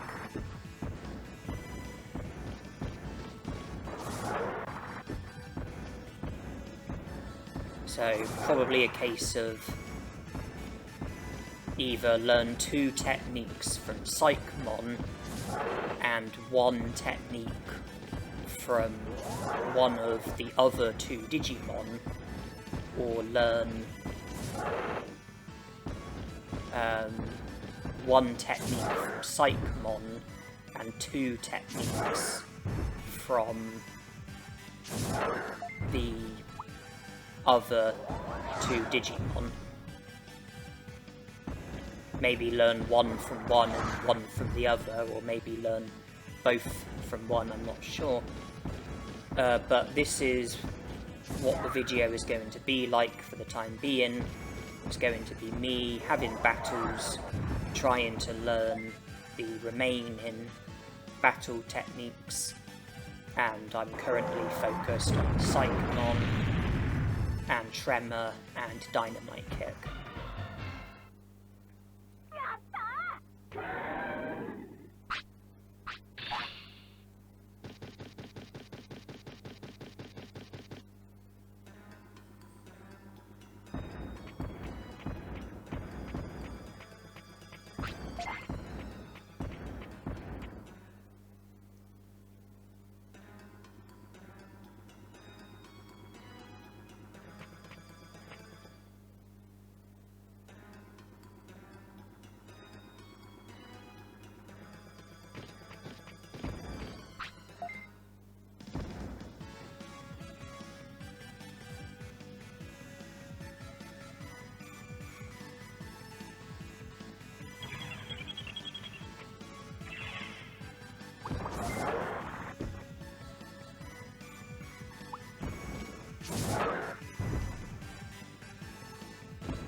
I waited for the clock to strike midnight just before getting into another battle, because I didn't want the clock to strike midnight during a battle, because then I would miss out on meat, on the meat farm in the city. So I just waited for the clock to strike midnight, and then I got into a battle. So that way there shouldn't be any issues with the meat farm in Vile City.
I guess I should head in the direction of the toilet. Probably enough time to get into a battle here, although it's pretty cramped here. I prefer the Psychomon by the exit that leads to where the Sukamon are, because it's less cramped there, then my Skull Greymon is able to move around more easily. So, I'm not sure that battles here is a good idea.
It looks like the Psychmons ran out of NP, so we're not going to be seeing Tremor.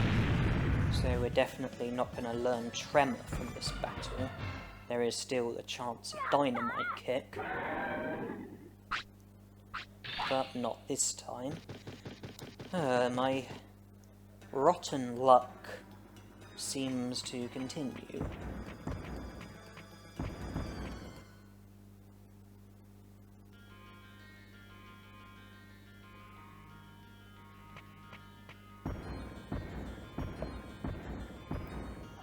Yeah, my luck with these battle techniques does seem to be shockingly bad. Almost suspiciously bad. Like there's something that I'm doing wrong, or something that I was meant to do that I haven't done, or something that I wasn't meant to do that I have done.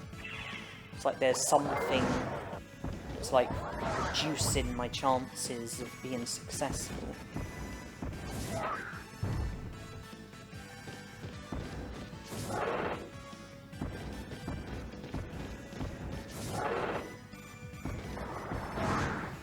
And why did I battle this one again?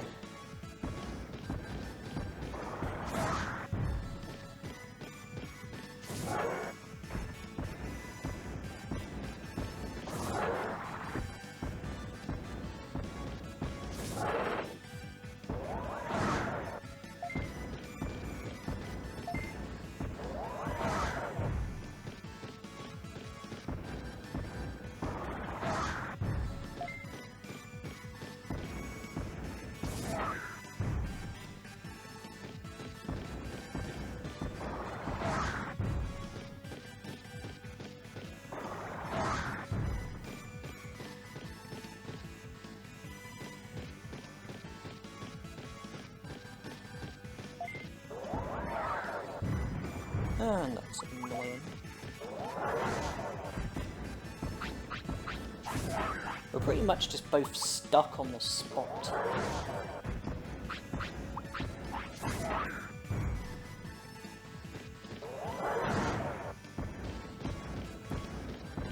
In the cowboy movies, quite often there's that line, "This town isn't big enough for the two of us." Well, in this instance, it looks like this spot isn't big enough for the two of us. Admittedly, I am taking up a lot more space than the Psychmon is, because Skull Greymon is a lot bigger than Psychmon. So maybe it's more my problem than his problem.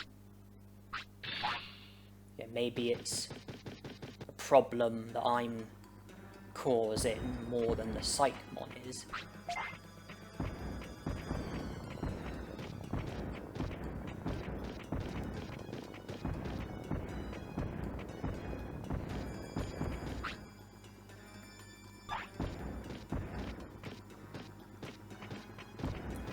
Come to me, you stupid wolf thing.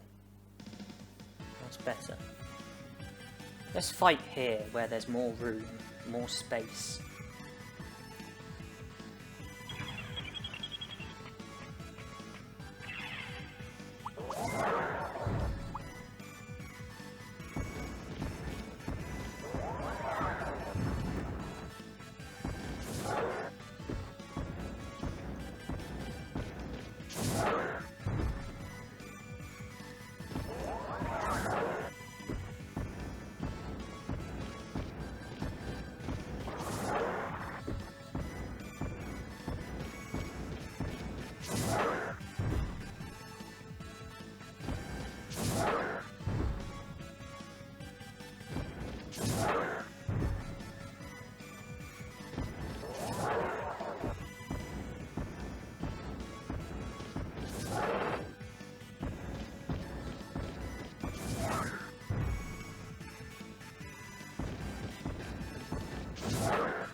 And there's the sweat bubble.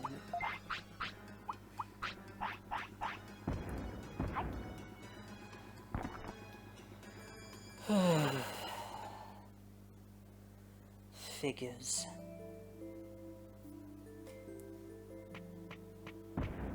So we've returned to the city from Gear Savannah without making any further progress since Mount Panorama.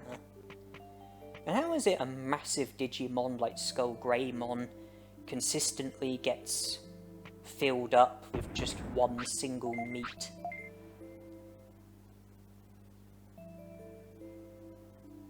How does a tiny piece of meat satisfy a stomach as big as the stomach that Skull Greymon probably has? Big Digimon like him must have a big stomach. Well, I suppose I have made progress since I did learn Muscle Charge from Mount Panorama. Not that that's a tremendous amount of progress, but any progress is progress, so I did save. And now I'm heading back to Gear Savannah.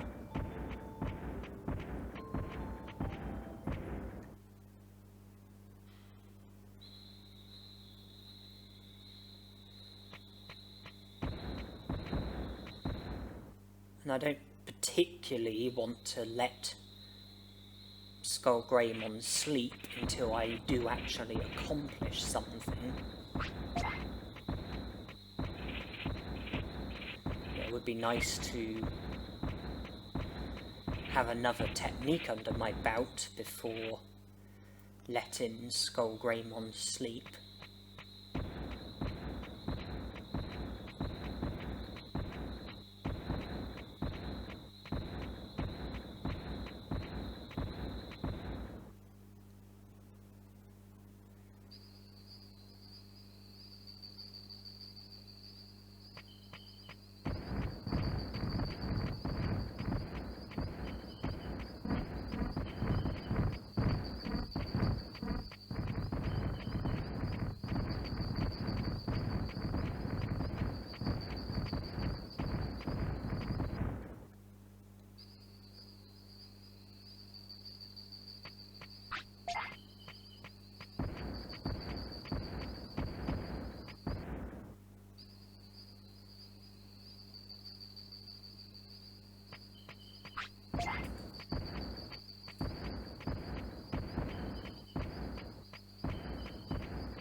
1 hour until 7 AM. So 1 hour until the nighttime Digimon get replaced by the daytime Digimon. If I was to let Skullgreymon sleep, then by the time we wake up, it would still be the period in which there are daytime Digimon, but we would be close to when the switch happens. You know, we wouldn't be far away from entering the nighttime period.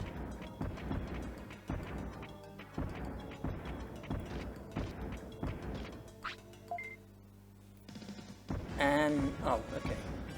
I just realised that the yellow Numamon was on screen, and I was about to say, and I didn't want him getting involved in the battle, and that I should have approached the Psychmon without the yellow Numamon being on screen, but fortunately for us, he chose not to take part in the battle.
Now, with it being 7 AM, the Psychmon and the yellow Numamon do a bit of a switch.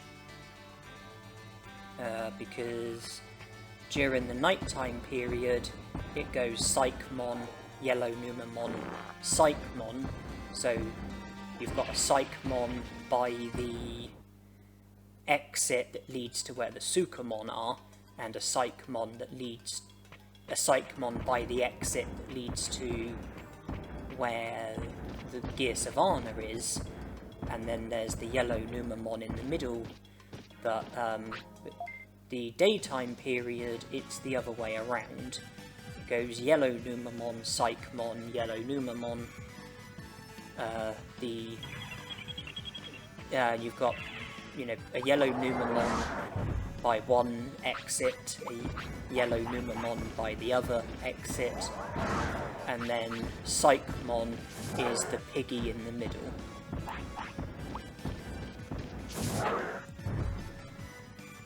So the point I'm making is, if I was to continue to battle this Psychmon, then I would have to go into the middle for him and try to ensure that both of the other Digimon are not on screen when I approach him.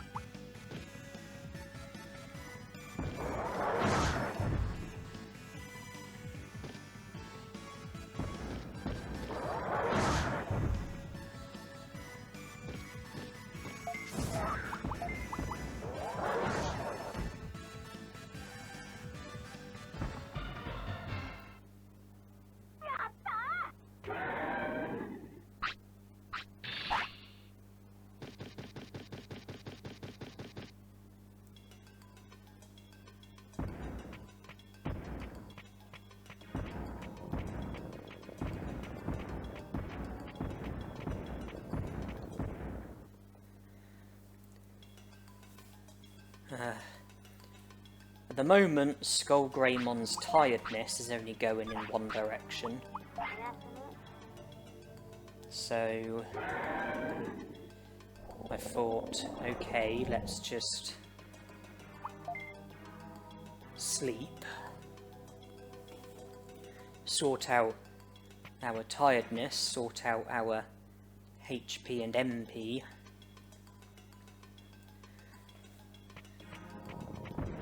help with trying to avoid injuries and the sweat bubble. Shoo! Shoo! Oh. Okay, that's something else to be mindful of.